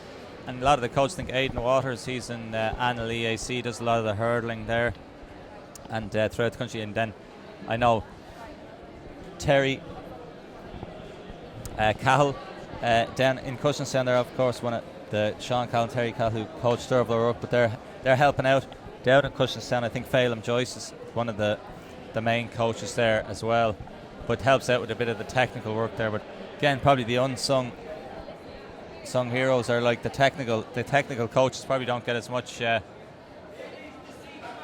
recognition perhaps as some of the middle distance coaches, but they're putting in great work in the high jump, long jump, hurdles and pole vault. I know Jim Alexander has been keeping in touch. Noel Green working hard in the pole vault area, so always good to see. And don't be afraid to shout out for your coaches and tweet us in Facebook and let us know about the coaches who are generally the unsung heroes along with the volunteers.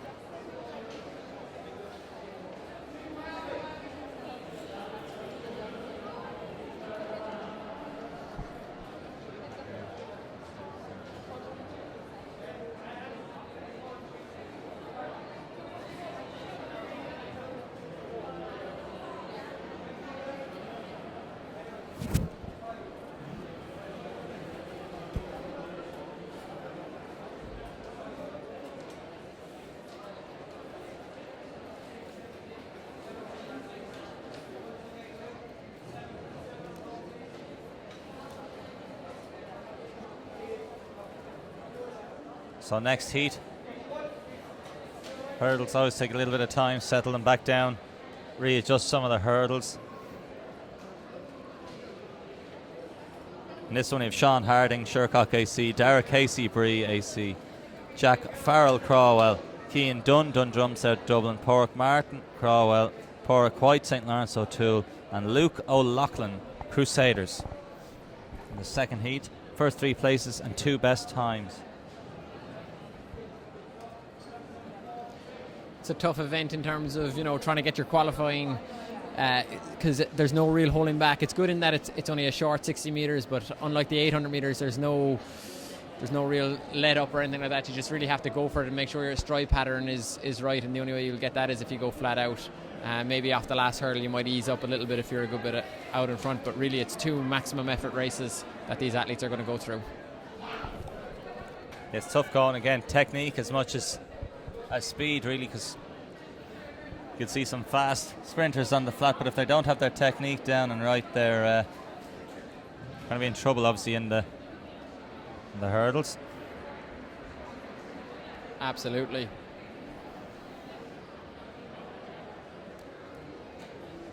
So they're on their marks, they're called to set, and they're away. Good start in lane 4 there by Jack Farrell from Crowell. Yeah.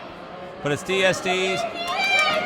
And then also in lane 3, looking good, Dara Casey from Pre-AC, 9:86 on the clock.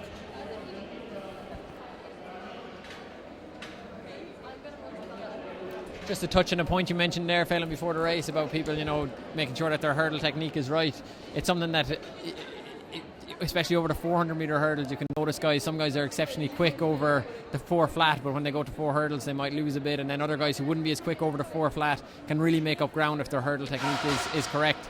And then you're really looking at the small details over 60 metres that you just have to get it right. And every inch counts, really. Yeah, the closer you can get to the hurdle and not be, you can see there's a bit of it's kind of jumping air flight as opposed to actually hurdling, and then try and get the snap back down, make contact with the track then again, and follow through as fast as possible. That's it, as Haley Harrison says down in Limerick, you don't jump a hurdle, you hurdle a hurdle, so it's I know, it is quite, it sounds simple, but it's true. That's it.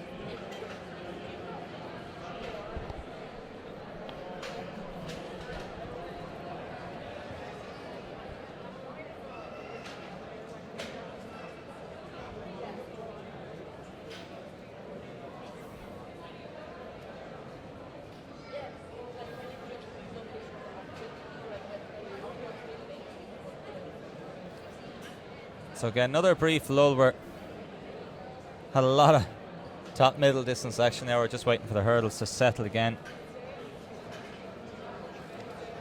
David, you might read us through just the next heat of the under 15 girls 60 metre hurdles.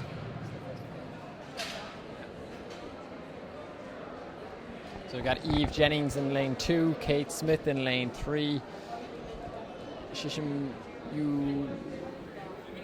Uguara. Chisholm Uguara from Ennis Track, Holly Mulholland from City Lisburn, Shauna Layden from Mullingar Harriers, and Eva Deely from Athenry AC rounding out that field.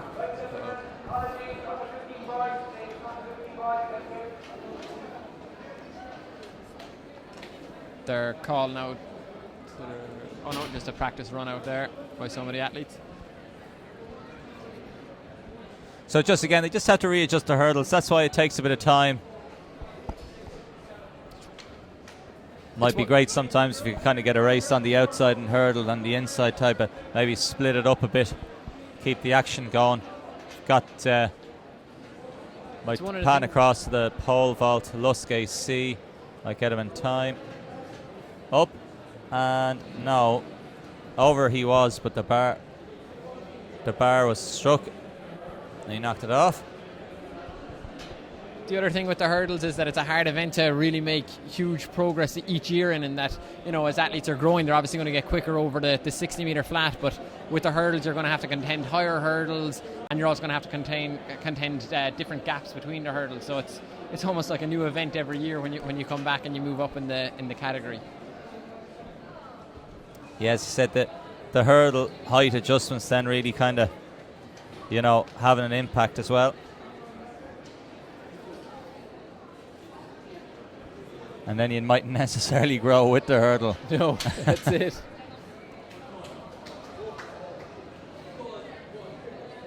Particularly in that senior men's hurdle heights, you see some top youth hurdles. They're away first time. Nope. Well, so we thought.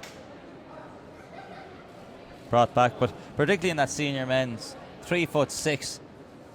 You really are. You have to get up before you even get over, So just looking through a few of the results, typing them up. Molly O'Reilly won the 200 under 19 women, 24.66. So that added to a double gold. She won the 400 yesterday.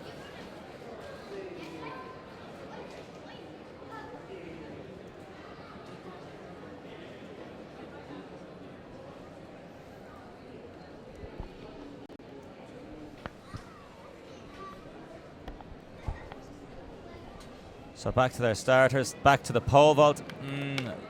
Lusk AC's. You still got a bit of time. Should have 60 seconds on the countdown. Might have another crack. Good clearance, I think, on the high jump. He'd 170.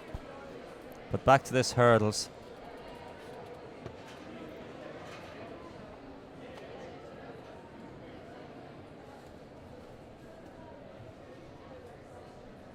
And they're away. So away we go. Powering away in the middle, centre lanes. And that's Holly Mulholland from City of Lisburn, from Chisholm Aguera from Ennis Track. So Holly Mulholland, 9:47 on the clock on that one.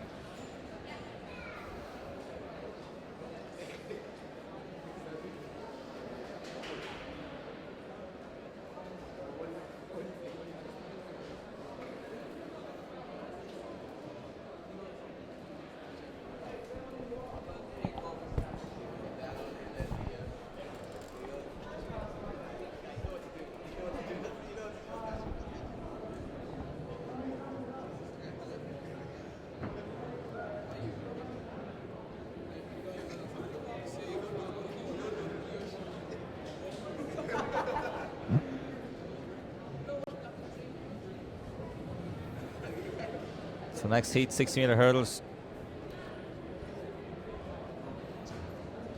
Under 15 girls. Niamh Foley, St Mary's AC. Sarah O'Toole, Galway City Harriers. Emer Kelly, City of Derry. Grace Codd, Lusk AC. Tara Meyer, Boyne AC. And Zoe Moore from Galway City Harriers. Looks like some crisper hurdling here.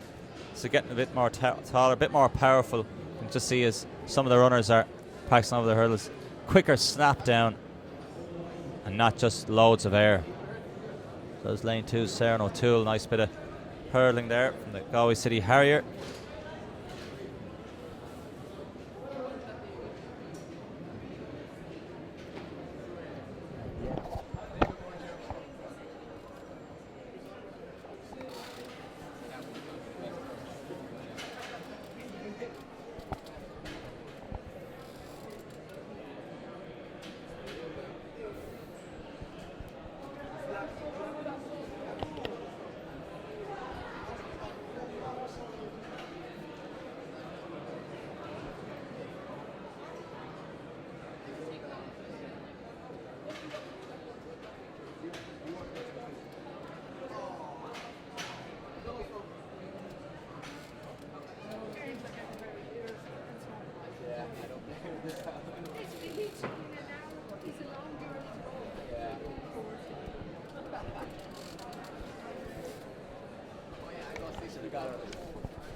So settling into our blocks here for the second heat of this under 15 girls. Niamh Foley, Sarah O'Toole, Emer Kelly, Grace Codd, Tara Meyer and Zoe Moore.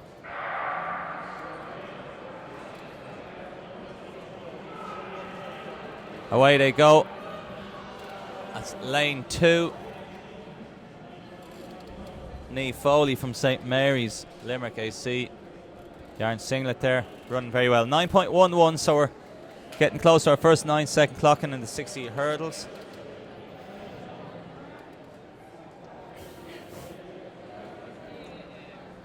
So tipping along here now in the 60-metre hurdles.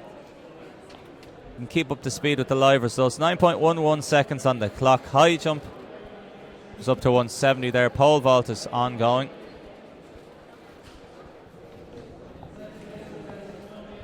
Under.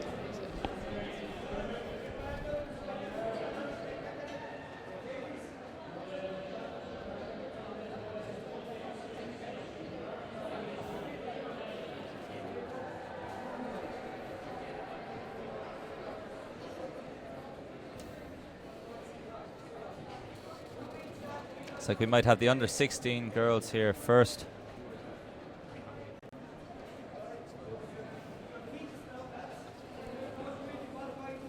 So under 16 girls, that's Fiona Doyle, Star of the Lawn AC, Miriam Daly, Carrick-on Shore, Ruby Mie, St Albans AC, Erin Fisher, City of Lisburn, Niamh O'Neill, Claire Morris, Rachel Walsh, Carrick-on Shore, and Sinead Gallagher, Finn Valley.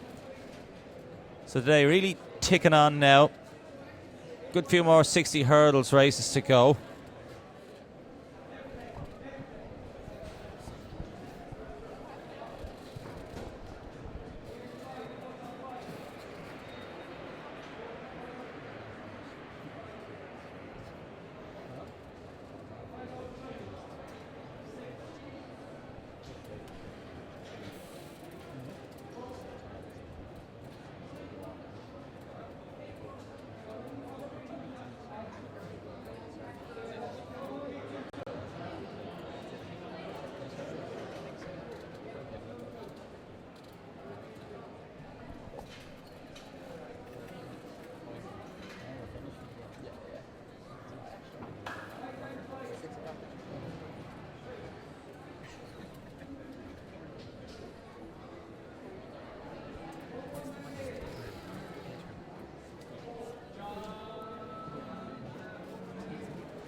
So away we go here in the first heat of the under 16 girls hurdles. Front and centre, that's lane 3, 9.04. That's Miriam Daly from Carrick on Shore AC. So nice running. It's a very good run, yeah. Very strong, very solid. 9.04, we're edging close to that sub 9. That's Come on, it, ladies yeah. and gentlemen, you're there waiting, you're looking at your hurdles, you're an aficionado of athletics, and we're keeping it going. There's some questionable looks at phones here and pictures, and David is here. I think he's beside his wife.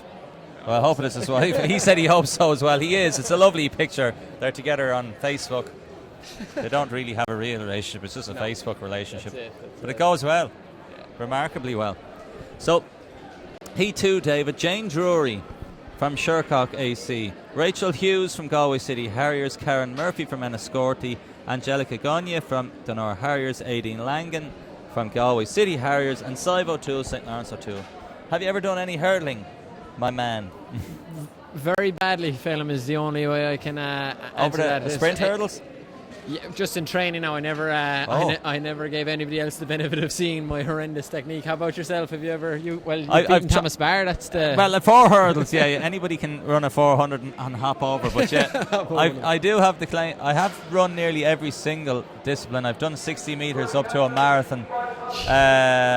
Pretty much every event on the track, bar 60 hurdles, 110 hurdles, and the 10,000 on the track. So I'd be leaning more towards I'd be leaning more towards the 10,000 now than the 60 hurdles and the 110.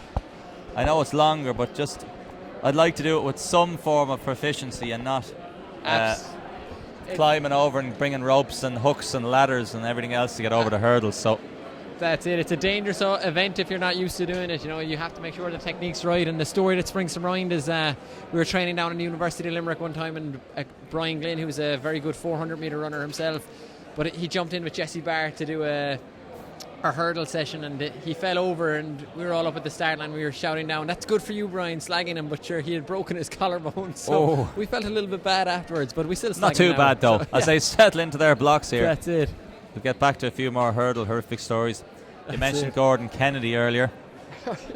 He had to compete in the European Team Championships. We were short a hurdler. And as was his catchphrase, "I'm still sexy," he said at the end, as he was 20 seconds or so over the 110 hurdles. And they're out of the blocks. No, they are out of the blocks. Lane 3, I think.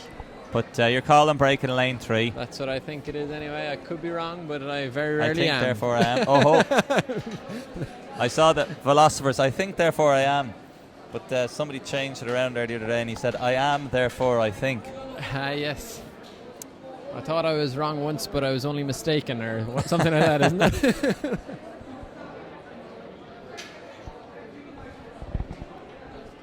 So as we go through, Sophie Quinn from Ratoath, she won the 600 metres under 12 girls. And a great race. It was actually lane 4, but it was the third athlete in, so I was mistaken, shall we say. Getting some dodgy looks here from Owen on the camera here for my horrendous joke, so apologies goes out to everybody on the stream, but we've got to keep the show going. We haven't had much of a break, and we've been holding the fort here. So it's the under 16 girls 60 metre hurdles. And Jane Drury's on the inside from Shercock. She's powering away, but over on the far side here is Sive O'Toole from St. Lawrence O'Toole, 9:20, and she takes it from Shercock's Jane Drury. That's the 60 hurdles. Now we're moving to the under 15 boys. Super.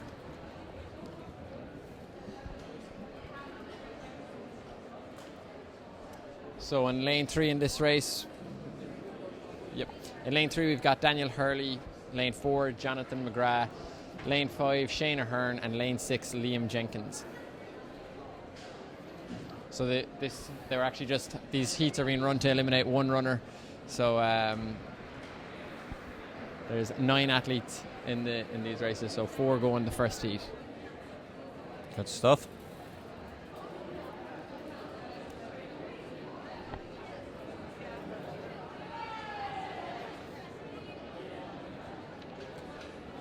quite possible that these four guys will line up against each other again later on if they.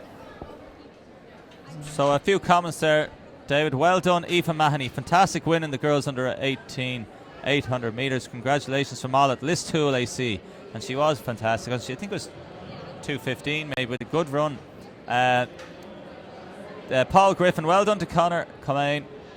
Apologies for my pronunciation if wrong, but Tralee Harriers Athletics Club, new national champion and a national record in under 14 boys long jump. We're so proud of you, Conor, as are we at the Livestream team. Absolutely. Great heat, Tara, Boyne AC. And go on, you boys. That's David Murray. Do you guys know David Murray? No, he's not. He's not. Who's go on? Go on yourself. Godzilla, well done to Charlene Maudsley in the 1500 today. Brilliant running. Now, we know that is sarcasm, Godzilla, because Charlene Maudsley wasn't in the 1500 metres. No. We know there's only one Charlene Maudsley, and if I'm wrong, apologies in advance. But I think your sarcasm in the caps of brilliant running is trying to lure us into a comment there. That's it. I don't think Charlene would like to move up to the 1500 metres. No. She had a great win actually though over the 200 metres against Ciara Neville there recently in the junior championships. So settling into their blocks. Daniel Hurley, Old Abbey AC, Jonathan McGrath, Galway City Harriers, Shane Ahern, Lee Vale, Liam Jenkins, Dundrumset, Dublin. Who's it going to be? That is the question. Away, clean start, good stuff. First to rise, looks like Old Abbey, Lee Vale in front and centre. Old Abbey, Lee Vale, Old Abbey. And it's going to be the Lee Vale athlete. That's Shane Ahern, it looked like. Did he take it, David? It was close. We'll have to wait. Are you and calling see. Daniel Hurley from Old Abbey in the green? 9:29.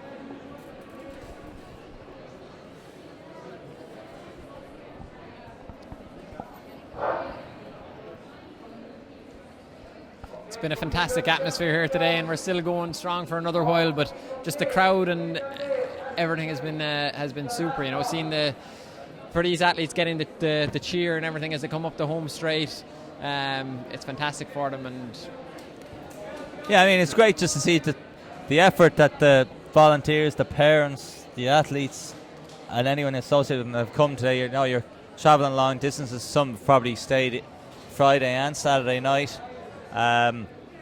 You know, it's a great commitment, and we hope they're enjoying the day, and we're keeping you going here on the live stream. Still got the hurdles. Dermot McDermott, he's getting tired now. It's the end of a long weekend. He's holding himself up. He's a lovely pair of runners, I must say. They look good, Dermot. Who gave you them? But they fit him well. We're over in the pole vault. Next jumper to come.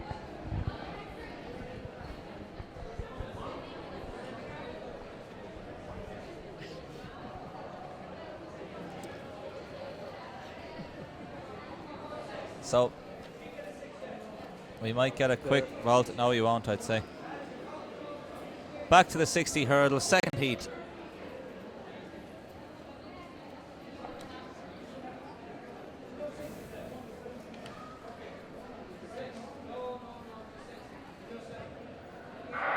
And away we go. Irla Golding, Gavin Doran, Canis Huerty, Cian O'Connell, and Women's Civic-Amar. oh, it's a close one. Looks like lane 2 got that one. That's Irla Golding from Clare Morris AC. Women's Civic-Amar was looking good from Lee Vale. It's on the outside. As was Cian O'Connell from Lake Districts Athletics right beside him.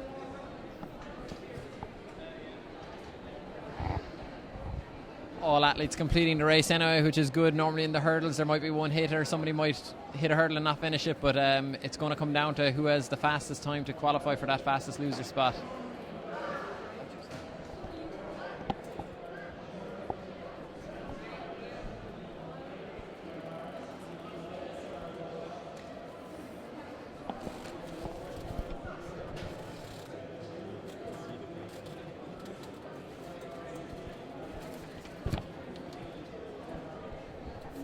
So I think we're on to the under 16 men, 60 hurdles.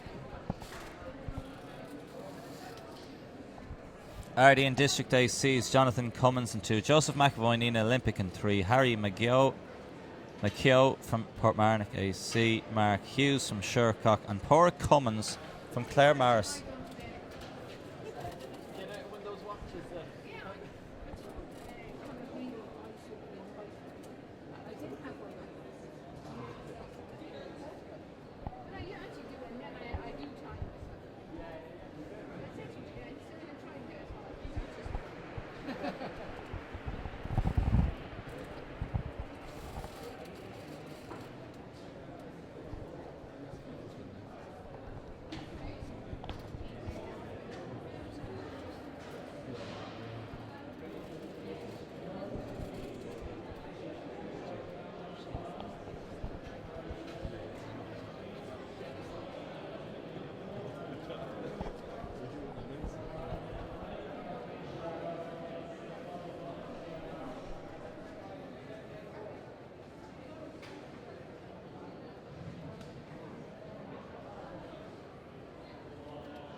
Getting on our marks here now, David, for the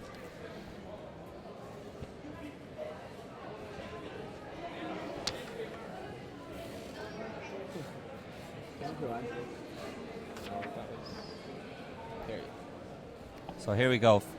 First seat in the under 16 semis. Jonathan Cummins, Joseph McAvoy, Harry McKeough, Mark Hughes and Porrick Cummins. So looking good there from Nina Olympic, Joseph McAvoy. 8:90. First up, 9-second clocking. Today in the 60 hurdles. Got a clearance in the pole vault.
So settling into the blocks, Ethan Williamson, Derek Courtney, Lucas Moylan, Brandon Lee and Brian Lynch.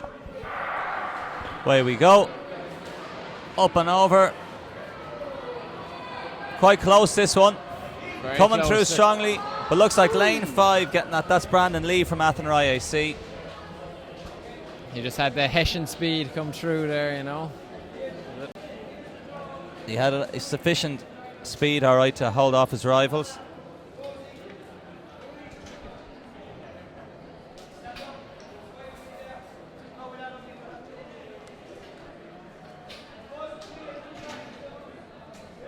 It's like next up is the under 17 women.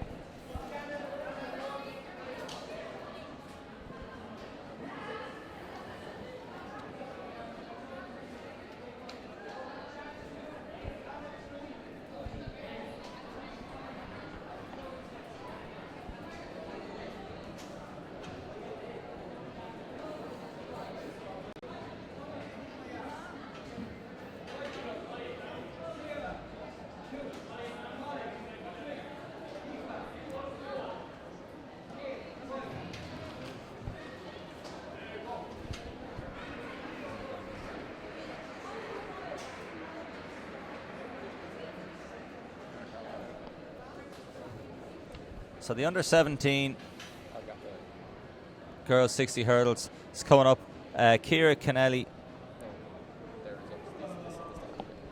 Ciara Kennelly just won the high jump there in the under 15 women, 166. Jason Harvey is down as the record holder, 186. I'm quite convinced he isn't in the under 15 girls high jump. So Ciara Kennelly, Killarney Valley, well done, 166. You're the winner. And second was Holly Meredith, St Mary's Limerick in 158, and 155 Ferrybanks Kylie Heinen. And in this, if you read them out there now, in the 60 metre hurdles under 17 heat number 1, we've got Alison Burke in lane 2, Abby Sexton lane 3, Vicky Cusack lane 4, Aisling Kelly lane 5, Gillian Keenan lane 6, and Aoife Doyle lane 7.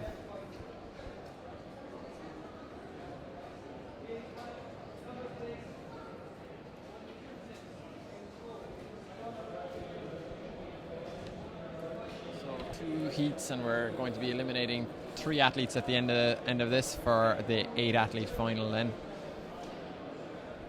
So some girls may just come off that last hurdle and trot over the line and save their energy for the final. Lanes don't matter as much in the 60 meters as it's just a straight line, but some athletes do prefer to have the center lanes and feel really part of the action. Yeah, you'll still generally see in the top end, it's the winners will be in the centre lanes, won't they? Again, 4, 5, 6 kind of front and centre. Although it's not too bad sometimes to be on the outer lanes, less kind of distractions. That's it. It's suited Derval O'Rourke quite well on different occasions, being in one of the outer lanes and getting a medal and the European Championships and whatnot.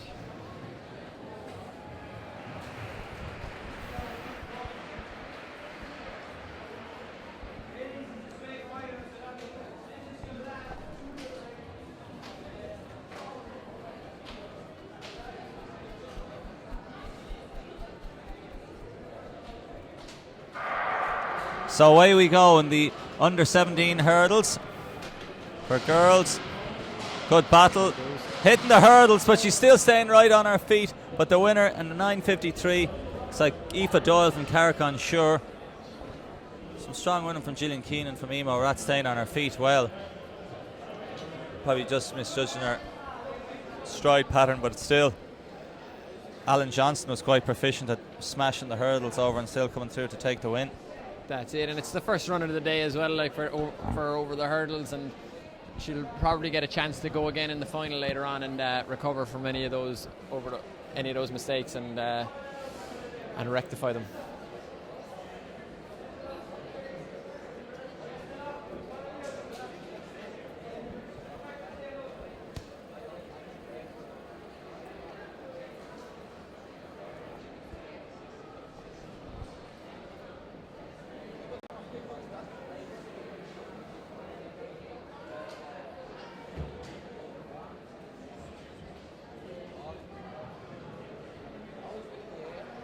So the girls are just warming up now to go in the second heat of the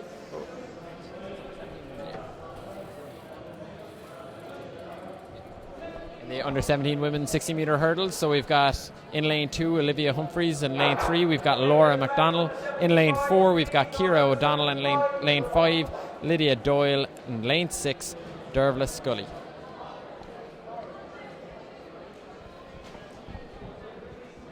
So some of the girls from the first race will be hanging around now to see what sort of time these girls hit, to see if they'll get through into the final for the fastest qualifiers, fastest loser spot.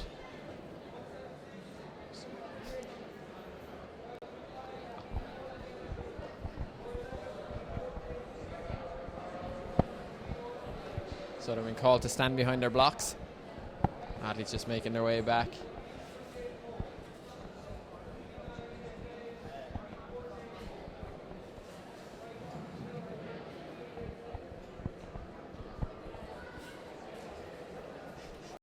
Is in 2 from Cushinstown in the green. Anna Courtney from Marion AC, Roisin Rinn Cahill from Donore Harriers, Maria Carr from Land-Based Sports Academy, and Chloe Tobin from Emerald AC.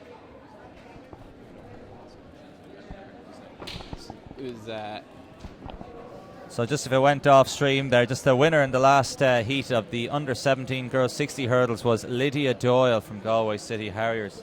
So just keep up to speed there with the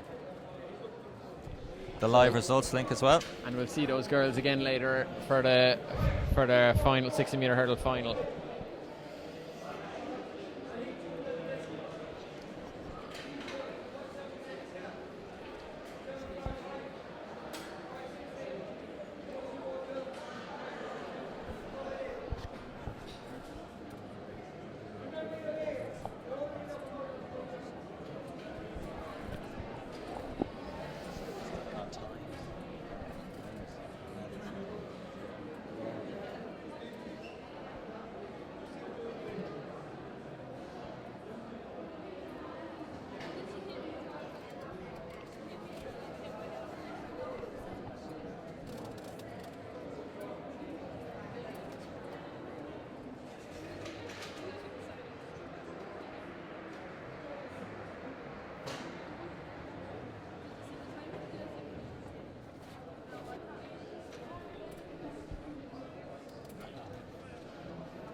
Officials just making sure hands are behind the lines and that everything is good to go.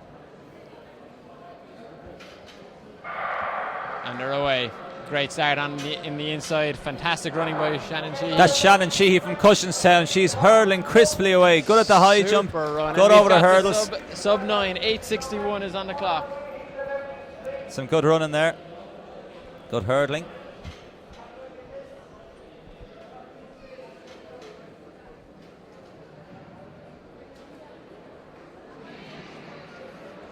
So just to go through the qualifiers for the under 17 60 metre hurdles women.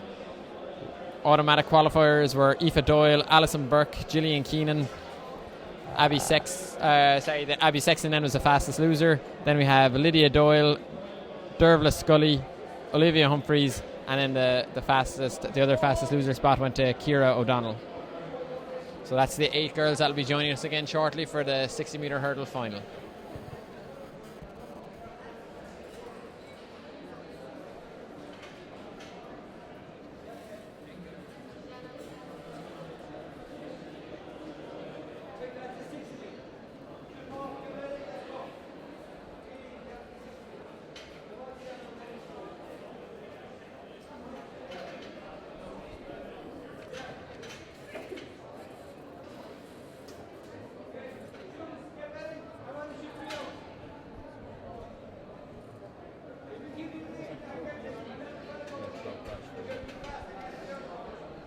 So in the second heat, the second semi-final for the 60 metre hurdles under 18 women, we've got Sarah Durham, Molly Scott, Aoife Cloak-Rochford and Kate Taylor. Kate Taylor, not quite Katie Taylor, not but quite Katie going to be Taylor. looking for deliver a knockout blow, but I don't know if anybody's going to be able to knock out Molly Scott. She started yesterday 7:42 over 60 metres, national youth record, tying the national junior record. She's going to be the favourite obviously in this one.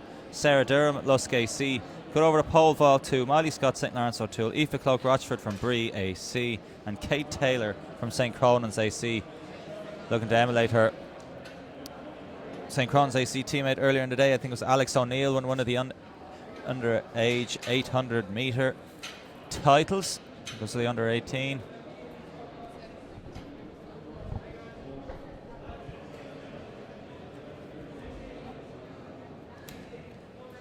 So settling into their blocks, lane 3 there, that's Molly Scott, the favourite in this.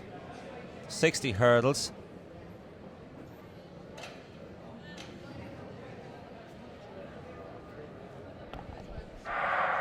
And away they are. First to rise, of course, it's Molly Scott. Good race here though, but now she's going to start powering away.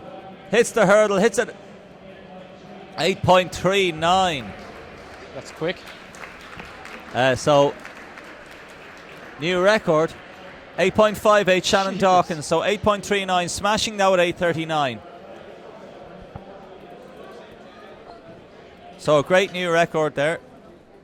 8.39 seconds for the 60 metre hurdles and the under 18 girls for a new record. And she'll have another shot at it again later, Phelim. She might get to. Yeah, I think she might even go. I think she can go faster, yeah. Although it's funny with the 60 metre hurdles, as mentioned earlier, you give every race your best. It's hard to kind of go any bit slower because you start messing up stride patterns, and something you want to do with a good pole vault there from one of the St. Lawrence O'Toole athletes there. It's just on the side, if we can kind of zoom in. We might actually, if we zoom in just on the scorecard there, it's 350. I think just to the right of the 350, that's it. The mat, yeah, 350. The beauty of a camera.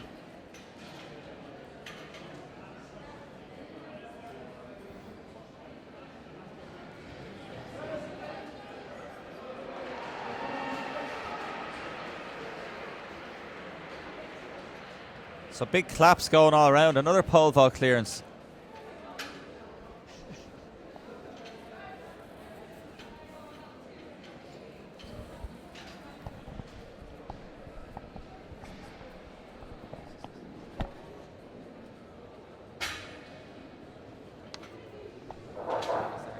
Gentlemen, under 19 men, please, under 18 boys, men, for hold, please, thank you.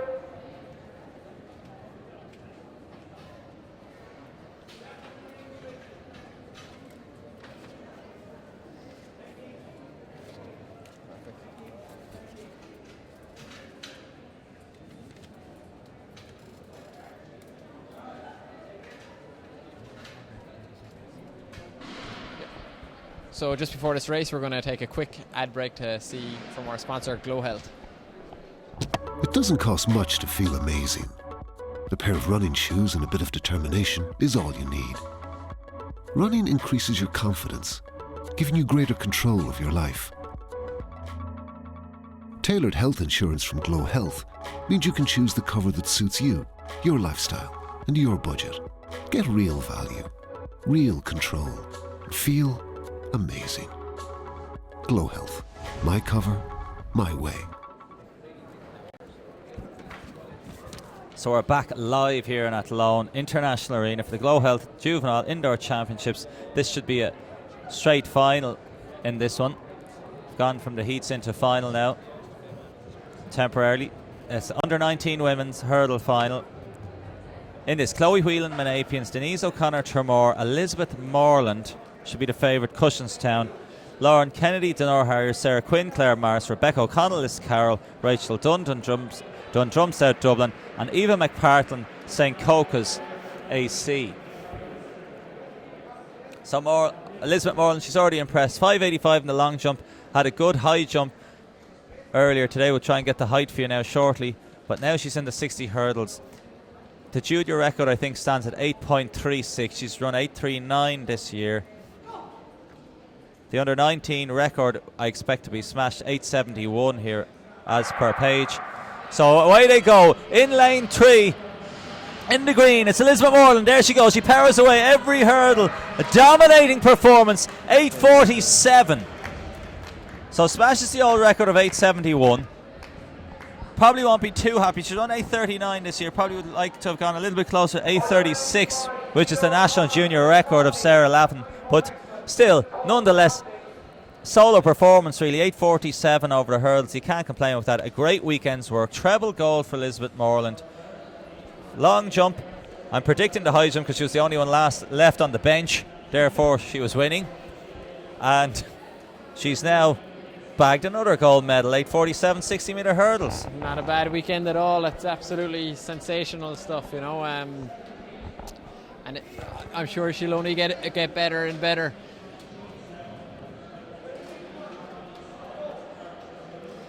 I'm sure she will indeed. She's training well there in Cushenstown.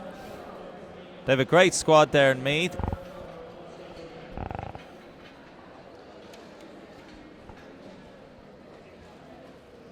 So the girls that are going to go in the under 18 60-metre hurdles final are as follows: Shannon Sheehy, Chloe Tobin, Anna Courtney, Roisin Ryan Cahill, then Molly Scott, Kate Taylor, and Aoife Cloak Rochford. Cloak Rochford, yes? Yes, Cloak Rochford, yeah. Just here, your friendly neighbourhood stickler. That's absolutely, you're dead right. And Sarah Durham as well. In my confusion, I didn't mention her. So she's Sarah also Durham, in the. yes. So they're the 8 girls that will be going. And so it's confirmed.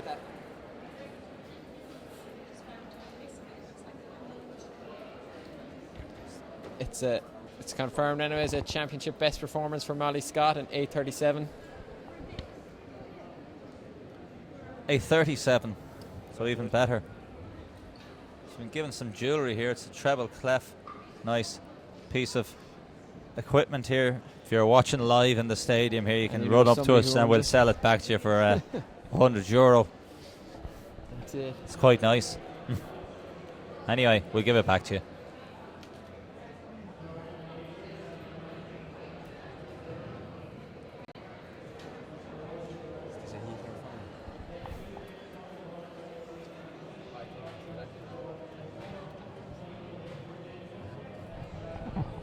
So on to the under 17 men's 60-metre hurdles.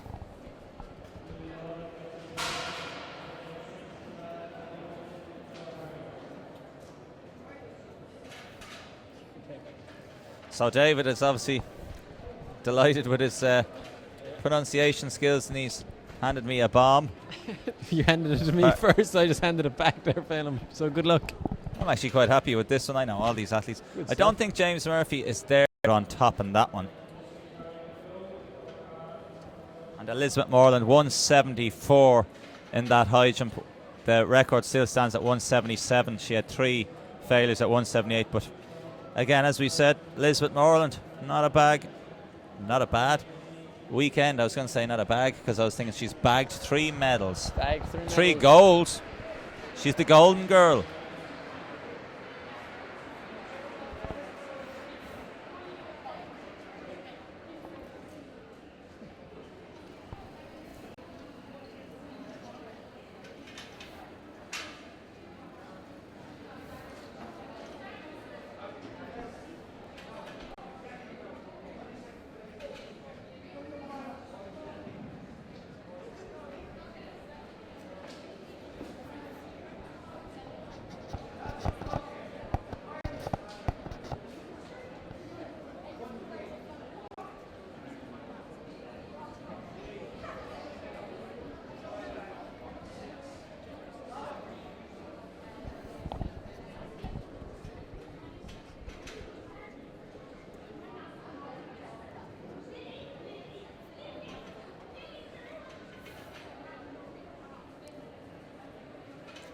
So just the runners in that last, so just in case thought I was taken out of it, was James Murphy, Shane Monagle, Tony Odabute, Lewis Lawler and Colade Obioden from Donor Harriers. In the next heat, David O'Shea is Oisin McCorry from Anna Lee, Craig McLaughlin from Cairn AC, Max Carey from Donor Harriers, Agamide Oke from St. Lawrence O'Toole and Thomas Mullen from Lifford Strabane.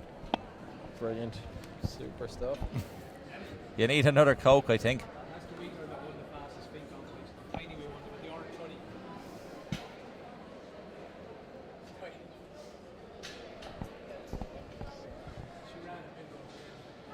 So a few of the runners, Milrose Games, fastest feet runners, cheered on Annalise AC. It's not too far of a drive from here to Cavan. So we hear the call. On your marks, get in them blocks. Let's power away, and we'll power through the rest of the programme. So Oisin McCurry, Annalise AC, Craig McLaughlin, Carn AC, Max Carey, Donor Harriers, Ogamide Oke from St. Lawrence O'Toole, and Thomas Mullen, Lifford Strabane. The officials are now happy. They've checked their fingers. Set. Oh, unfortunately we've got a false start, and it's a piercing sound into the ears hearing that false start, so hopefully they don't do it again.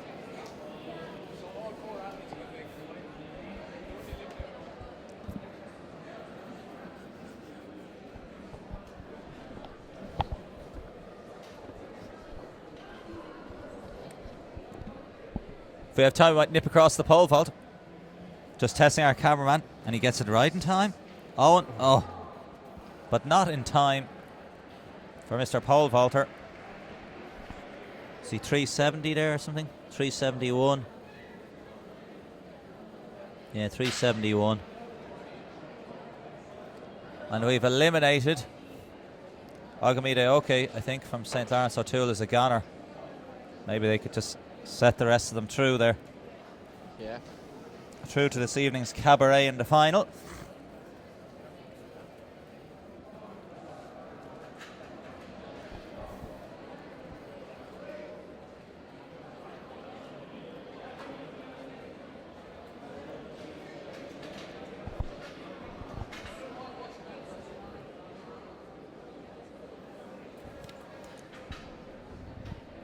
So settle into their blocks.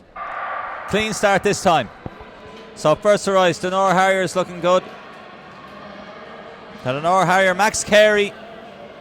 Carey takes it, 9.06 from Lifford Strabane's Thomas Mullen. Yeah, very good hurdling technique there, really. He just stayed nice and low over the hurdle and made sure he got the win, and we'll be back later on now for the final where he'll be looking to do the same thing again. And maybe go a little bit quicker. He will indeed.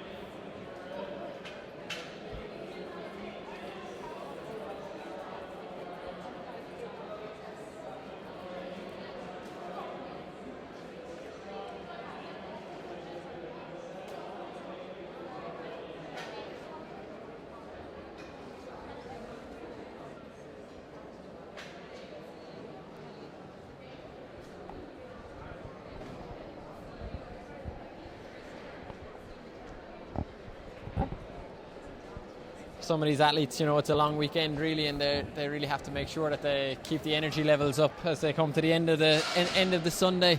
You know, so it's things like diet and what they're eating and things are vital for them. Speaking of diet, we've got some nice biscuits to chow down on, a few Nature Valley granola bars.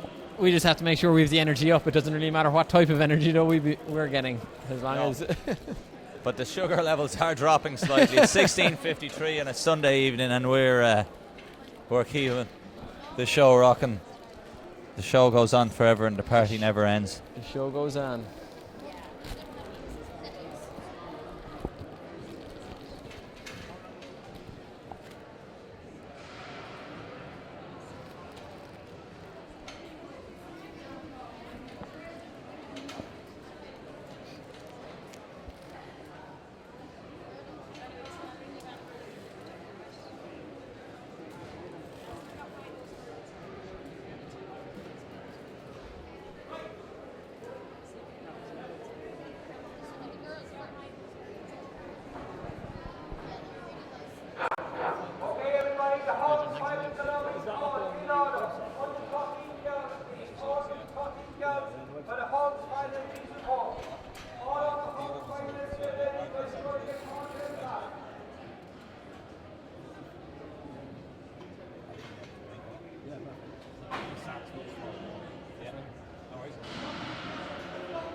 girls GCH, last call 837, have a vote please.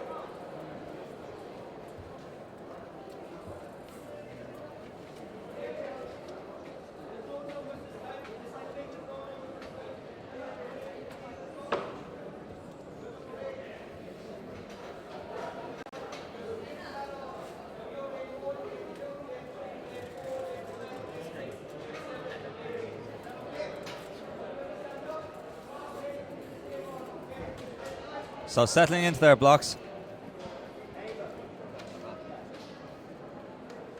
Should be the under 18 60 metre hurdles. Brendan Lynch, Lochray, Shane Mooney, Tour, Evan McGee, Nace, Alice Clark and Denora Harriers, Patrick Wolniuk, Athenroy, Jonathan McKenna, Crookstown, and Ollie Wakefield from North Down, and he's out already. So it looks like the athlete in the inside in lane 2, he's a happy man, 8.67. That's Shane Mooney from Tour AC as he bounds down the bend back to the straight. 8.67. Happy days, says Shane Mooney. I'm a national champion. High fives all around. Always great to be a sportsman when you're the champion. Give him the high fives all around. So that's our under 18 men's, and they're going to adjust the hurdles once more.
So we settling into the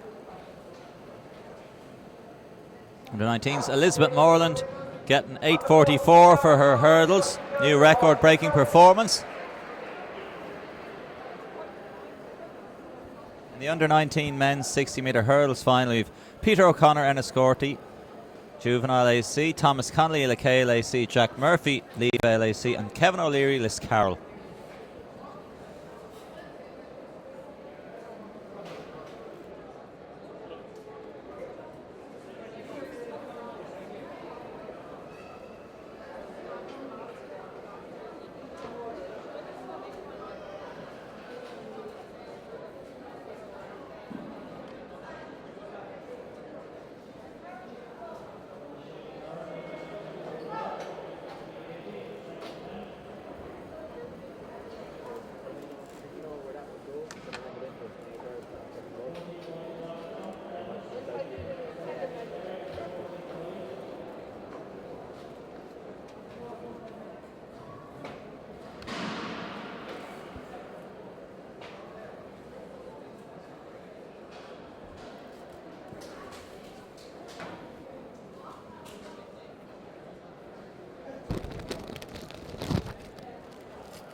So pole vaulter down the runway. The under-19 men's 60 hurdlers settling into their blocks. David O'Shea has a nibble and a biscuit to get the blood sugar levels back up.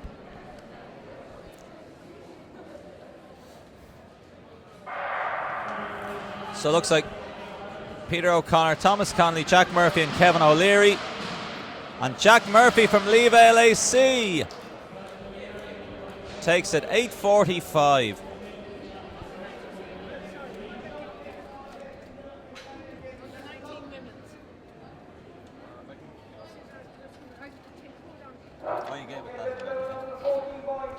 So as we said, under 19 women's champion, record breaker, 3-time gold medal winner this weekend. It's Elizabeth Moreland from Cushenstown AC. 8:44 she ran on that one, as we already mentioned. Now it's finals time once more. It's the under 13 girls.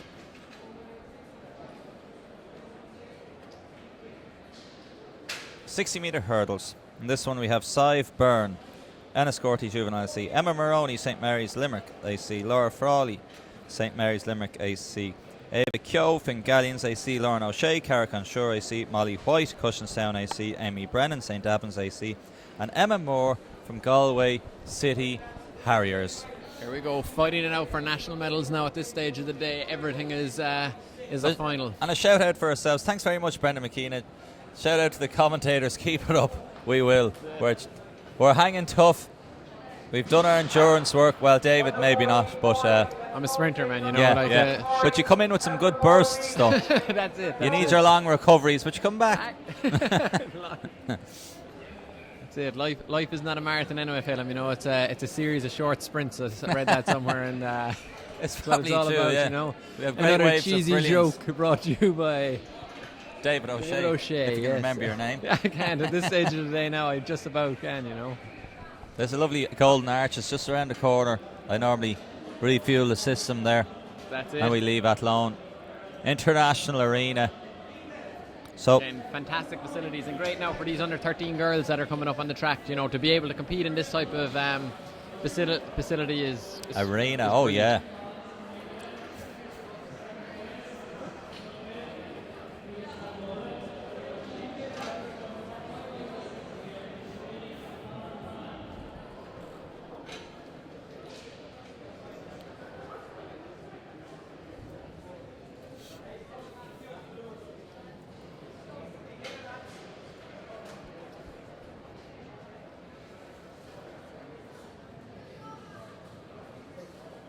Just in the hurdle. Shout out to those officials down there.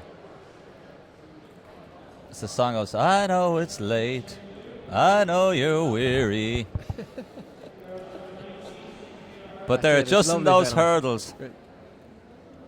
Don't worry. I think it was the last episode of American Idol I was watching there the other day. Yeah. Kelly Clarkson, I think. 145 million views on YouTube in a week. Pretty similar to our live streams, to be fair. Yeah, we're on about that piece now. by Number, piece. all right. Kelly Clarkson was singing, yeah, we're on. We're Keep getting hitting there. Yeah. I think it's only 14.5 million a week, but we're still doing, that's not bad. For a population of 45 million, to get 14.5 million views a week is fairly solid. It's impressive. So, I digress. Back to the under 18 60-metre hurdle results. Shane Mooney, Tura AC, 8.66. Jonathan McKenna from Crookstown, 8.97. And Brendan Lynch from Loughrea, rounding out the medals at 9.03. And a nice record there. I mentioned Aidan Waters before. Andrew Kramer from Annalee AC, 8.04 with the record there in that one.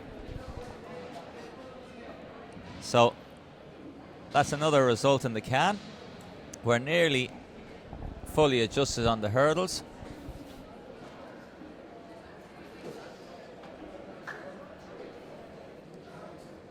Might take another scan back towards that pole vault.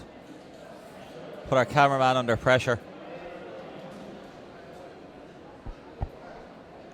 I'll be negative and say he won't get it, but let's watch anyway. Oh, that was close. Normally they can have the reverse effect. That was a good effort.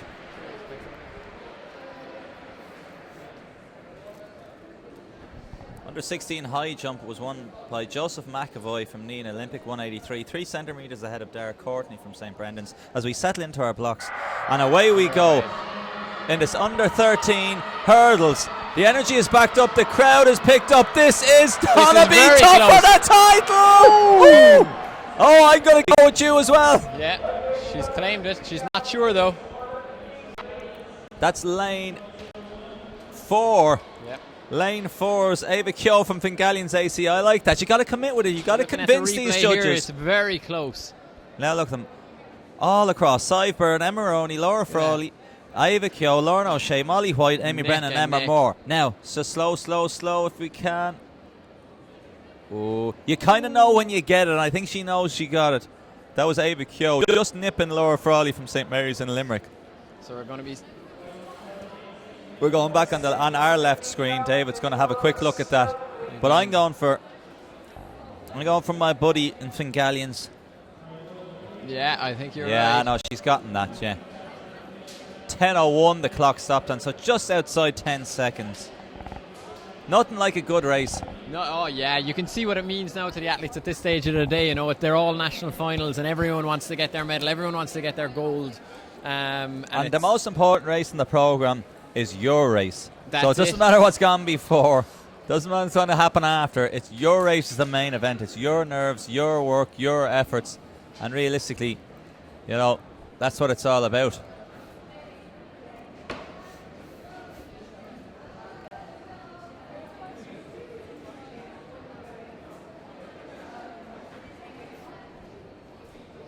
Anyway, as we settle ourselves back, that was a good one. The young uns are good uns.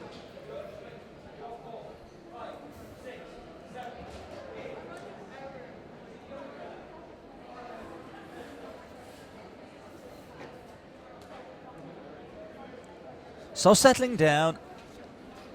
Next up, the under 13 60 metre hurdles. Sean Fox, Crowell AC, David Bosch, Cabin Teely, Connor Hode, Crowell, Cian Smith, Dunboyne, Jeffrey Joy, O'Regan, Sunhill Harriers, Joseph Gillespie from Finn Valley, Adam Nolan from St Lawrence O'Toole, and Sa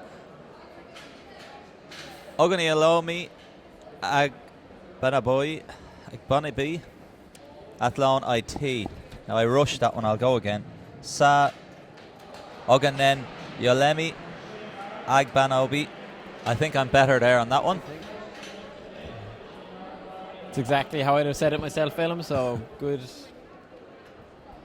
He's out on the outside. Great to see Athlone IT now with the younger members. You know, it's an impact on the local community, getting the local members involved. And on your marks. So Fox, Bosch, Hode, Smith, Joy O'Regan, Gillespie, Nolan, and Agbanobi. We won't go for the double barrel on him that time, but I'm happy with Agbanobi. So, anyway, he's on the outside. He'll be looking to have his own impact.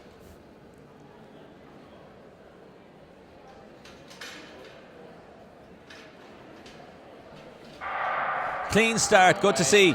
And again, David O'Shea, they're all across. Who's going to win this one? 6 is going well. Finn Valley, Joseph Gillespie. Good man, Joseph. I'm just looking across. Did a big celebration there, Finn did Valley man, Joseph, super run, yeah.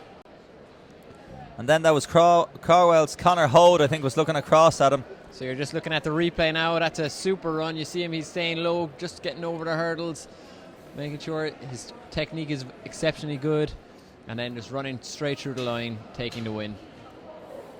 Very tight there for bronze, actually. In the under-19 men's 60 metre hurdles final, we had Jack Murphy winning it in 8:42, Kevin O'Leary second in 8:91, and Peter O'Connor third in 9:03, and Thomas Connolly just missing out on third with the same time as Peter O'Connor in 9:03. So obviously came down to the photo finish there, and just fourth on this occasion, but no doubt he'll be back, and they'll have another battle at another stage. He got done, you mean? He got done by the photo finish. He got done. He got done out of that bloody medal. A nice bronze medal. But anyway, he will be back. Absolutely. If at first you don't succeed, dust yourself off and try again. But at first you That's can't it. speak English like me. Dust yourself off and use your vocabulary you're supposed to learn in school. Next is the under 14 hurdles for girls.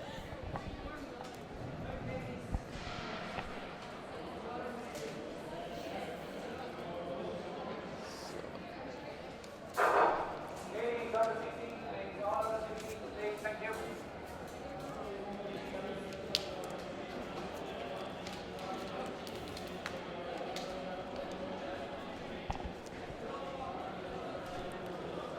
So we've 1, 2, 3, 4, 5, 6, 7, 8, 9 races left on the programme. And they thought we were nearly done. No, we aren't. Got a little bit of time left at 17:12. Are you out there? Send us a message. Are you on your dinner now? I haven't even had me lunch. Anyway, they're settling in here. How many people are watching? Under 14 women. Susan Nestor, St. Mary's. Get a brief tickle in my throat. Shauna Layden from Mullingar Harriers. Eva Deely from Athenry. Chisholm O'Guera from Ennistrack. Niamh Foley from St. Mary's. Holly Mulholland from City of Lisburn. Tara Meyer from Boyne. Kate Smith from Finn Valley. And Zoe Moore from Galway City Harriers.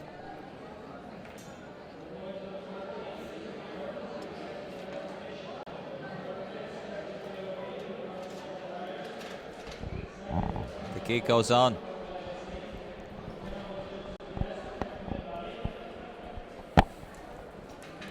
The under 15 girls hurls, I believe Niamh Foley might have cracked Miriam Daly's 9:01 record, which we'll put up on YouTube later on. Just had to record that one, unfortunately, but we will get it up a little bit later on. So, as the Clonliffe Harrier slogan says, Neil Desperandum, never despair. The lads in Enshite got that recorded.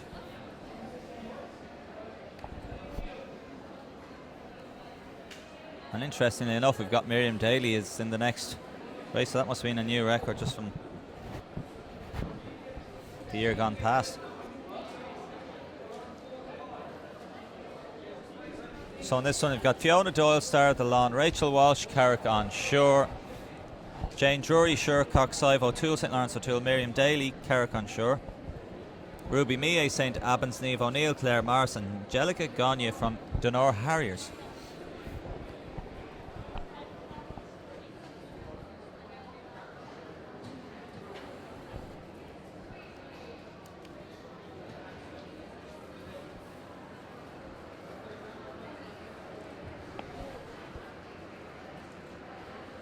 So Doyle, Walsh, Drury, O'Toole, Daly, Mia, O'Neill and Gagne. And away we go. Let's take a look again. Looks like front and centre. Looks like it's probably Miriam Daly there from Carrick on Shore. Miriam Daly, lane 5, Carrick on Shore, 8:86. Don't have a record on this one on our sheet, but just going to be happy with that. Our previous record might have been broken, but 8:86 on the clock. Probably close to a record-breaking performance.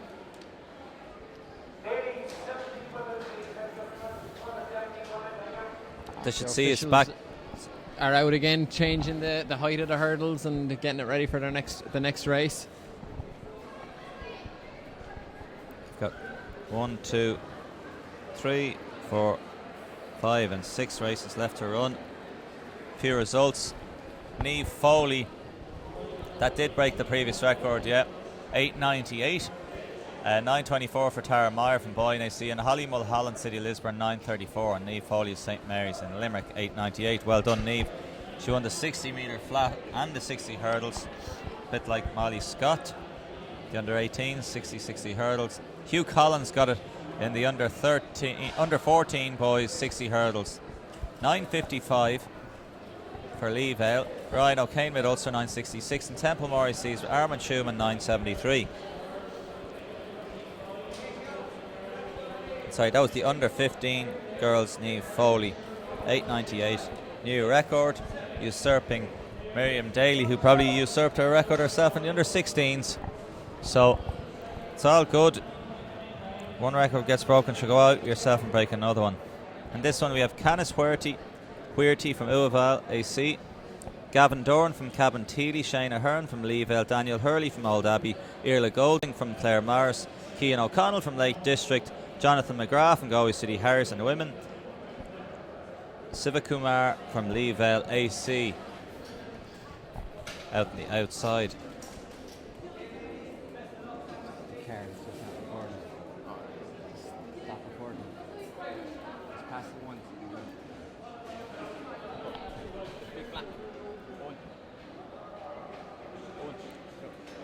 Big black one. This one's.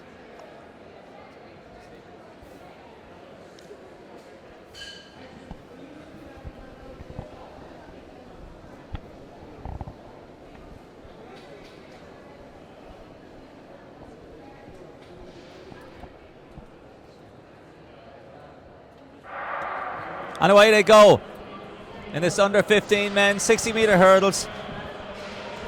We're having a look.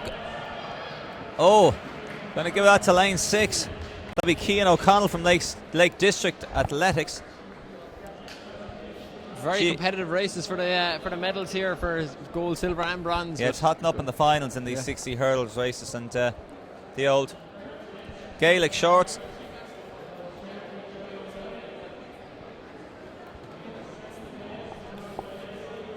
And the half tights underneath. 883, 850 the record.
So we're on to the under 16 boys. Harry McKeough, Portmarnock,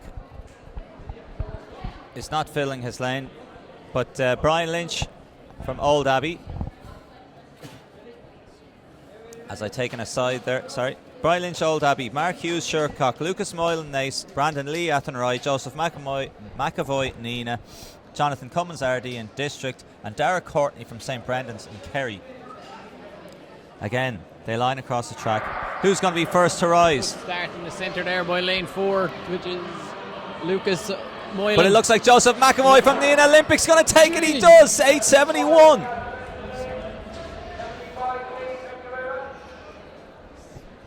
So more close competition. A little bit off. 8.14 according to the page is David Ryan for the 60 hurdles, which would be quite impressive. That's the right record, so they're a little bit off that, but still another great race. 871. Good hurling from Joseph McAvoy and Nina Olympic.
So Miriam Daly won the under 16 60 hurdles in 8:85 from Carrick-on-Shore.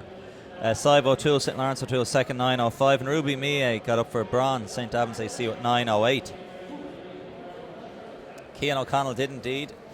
Lake District 8:83 from Irla Golding, Claire Mars 8:94, and Daniel Hurley, Old Abbey 9:02. So we reckon Joseph McAvoy took the under 16 men's. And next up is the under 17 girls. And this we've got Abby Sexton from Annalee AC, Ciara O'Donnell Denor Harriers, Lydia Doyle Galway City Harriers, Aoife Doyle Carrick-on-Shore, Dervla Scully OFL, Alison Burke Celtic DCH, Gillian Keenan Emo Rath, and Olivia Humphreys Duneen.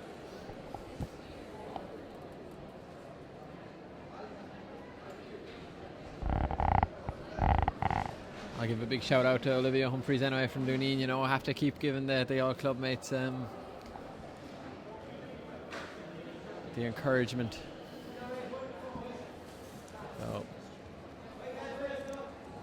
So more results flying in here. They're settling their blocks. The pages are getting lighter. It's the fourth last race. It's like a session now. We're counting down the efforts.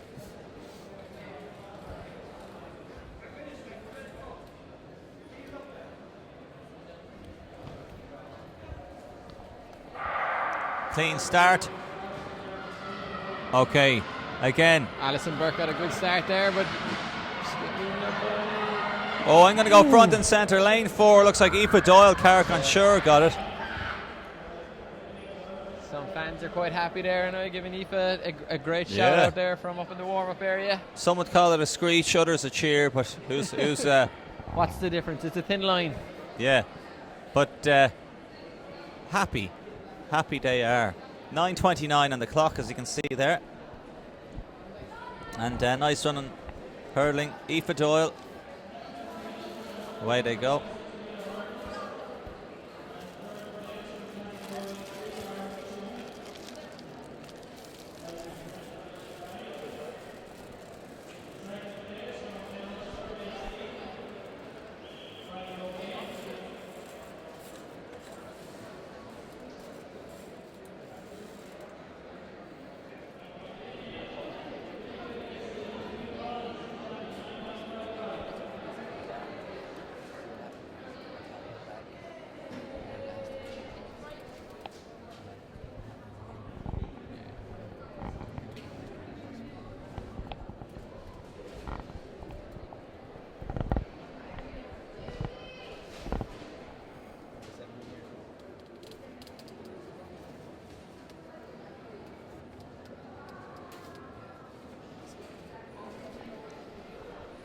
Third last race, David, the under 18 girls 60 hurdles. We're going to see Molly Scott here and see if she can break the record she just set there a couple of moments ago earlier on. So she'd have been up in the warm-up area, just making sure that she's continuing to sharpen up and ready to go. So in lane 1 we've got Sarah Durham, in lane 2 Roisin Ryan Cahill, then in lane 3 Molly Scott, in lane 4 Kate Taylor, lane 5 Shannon Sheehy, lane 6 Chloe Tobin, lane 7 Anna Courtney, and lane 8 Aoife Cloak Rochford.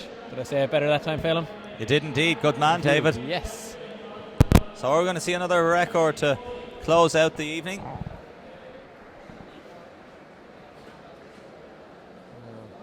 There's a lot of interest here now. The spectators are lining up there on the outskirt of the track, hoping to see another record being set.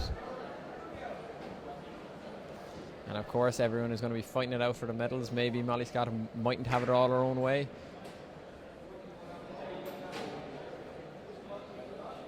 You think if she gets a clean race that the title will absolutely be hers, but anything can happen, and that's sport. You're right, it is another cliche as you pulled it off camera. But anyway, there's no doubt in Thomas, there's no doubt in Molly Scott. She'll power out low, fast. Crisp, clean hurling. Not too bad from Shannon Sheehy in second, but it's going to be Molly Scott. 8:35. That's another record. How's that? That's impressive. Thank you very much. 8:35. So again, not too sure the heights of the hurdles in the under 18s compared to the under 19s girls, but that would be your national junior record as well. But again, depending on hurdle heights, it mightn't quite be the same. Her technique was brilliant, Phelim. I thought, like, the way the pace even between the hurdles and her strides, 3 strides, next hurdle, it was clinical is the word I'd use.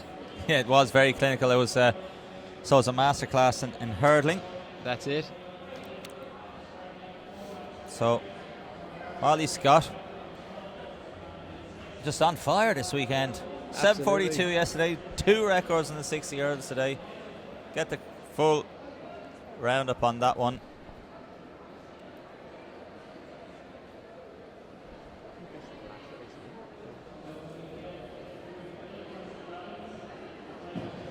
So this is in fact the last race.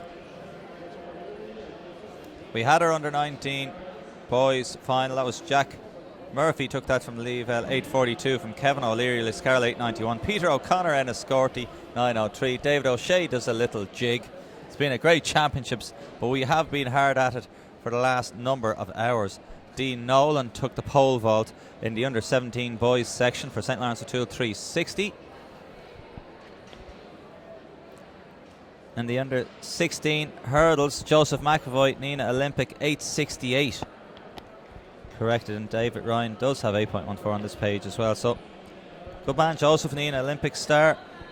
Boy, we might be coming to the end of our programme, you know, Phelim, as you mentioned earlier. The most important race on the timetable is your own race, and these lads have very much the business end of their competition is still yet to come. They're going to be looking to get their national medals, get their PBs, and make it a great end to a there's good, no disguising the fact. Trying to stay focused till the very end. You know your mates are finished, everyone else is finished. Your parents are hanging around there. They're clearing up around. Sam Barnes is on his sports file, logging more snaps there, uploading them. But in this one, this is the main event. It's the last event for the lads. Under 17 60 hurdles. Craig McLaughlin, Corrin AC. Lewis Lawler from Greystones and District. Shane Monagle, Tramore AC. Tony Odabute, Ennis Track. Max Carey, Denor Harriers. Thomas Mullen, Lifford Shaban. Khaled Obiodin, Denor Harriers. And Oisin McCurry from Anna Lee AC. Another result coming in, 9:26 for Aoife Doyle to win the under 17 GloHealth Juvenile Indoor Championships. As you can see, the branding in the background, Athletics Ireland, GloHealth, perfect combination. Special healthcare deals there, health insurance. Don't be afraid to transfer. There's good deals. Absolutely, you know, and I think it's vital. Tell them Phelim sent you, but also have your Athletics Ireland membership number. That might help a little bit better to get the deal. Anyway, it's fantastic to see sponsors like GloHealth getting in behind, sports and especially athletics in Ireland. You know, it's great because without them, it's a lot harder. So yeah, well, it's vital. They contribute so much. And as fans and of the sport, we're able to help it be a win-win scenario. So, as Phelim mentioned, don't look anywhere else for your health insurance. Oh yeah. And unfortunately, we're not on a bonus, but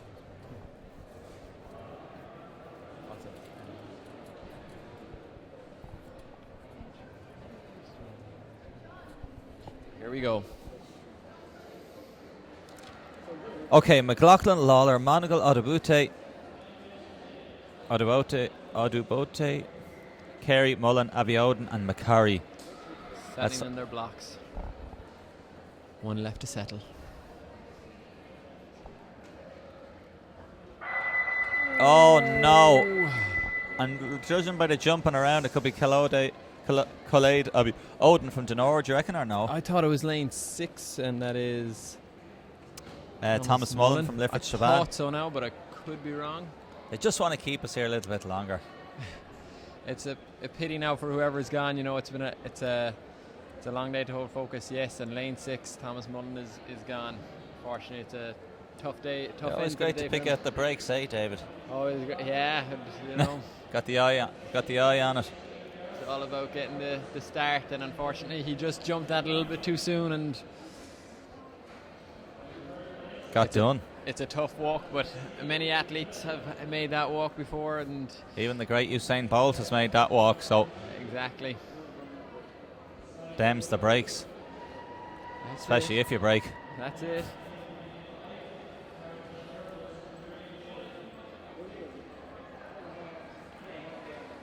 But for everyone in the race, the medals have become that little bit more open. More There's one obtainable. athlete. That's it.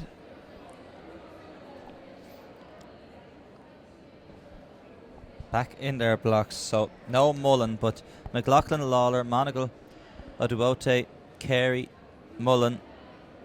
No Mullen, Abbey Oden and McCurry.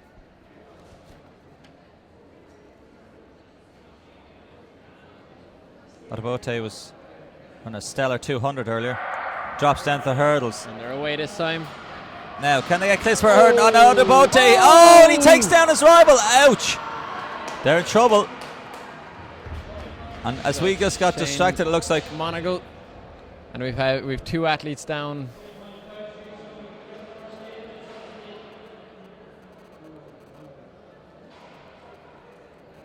It's a very unfortunate way to end the day for these athletes. 2 athletes down, 1 person still.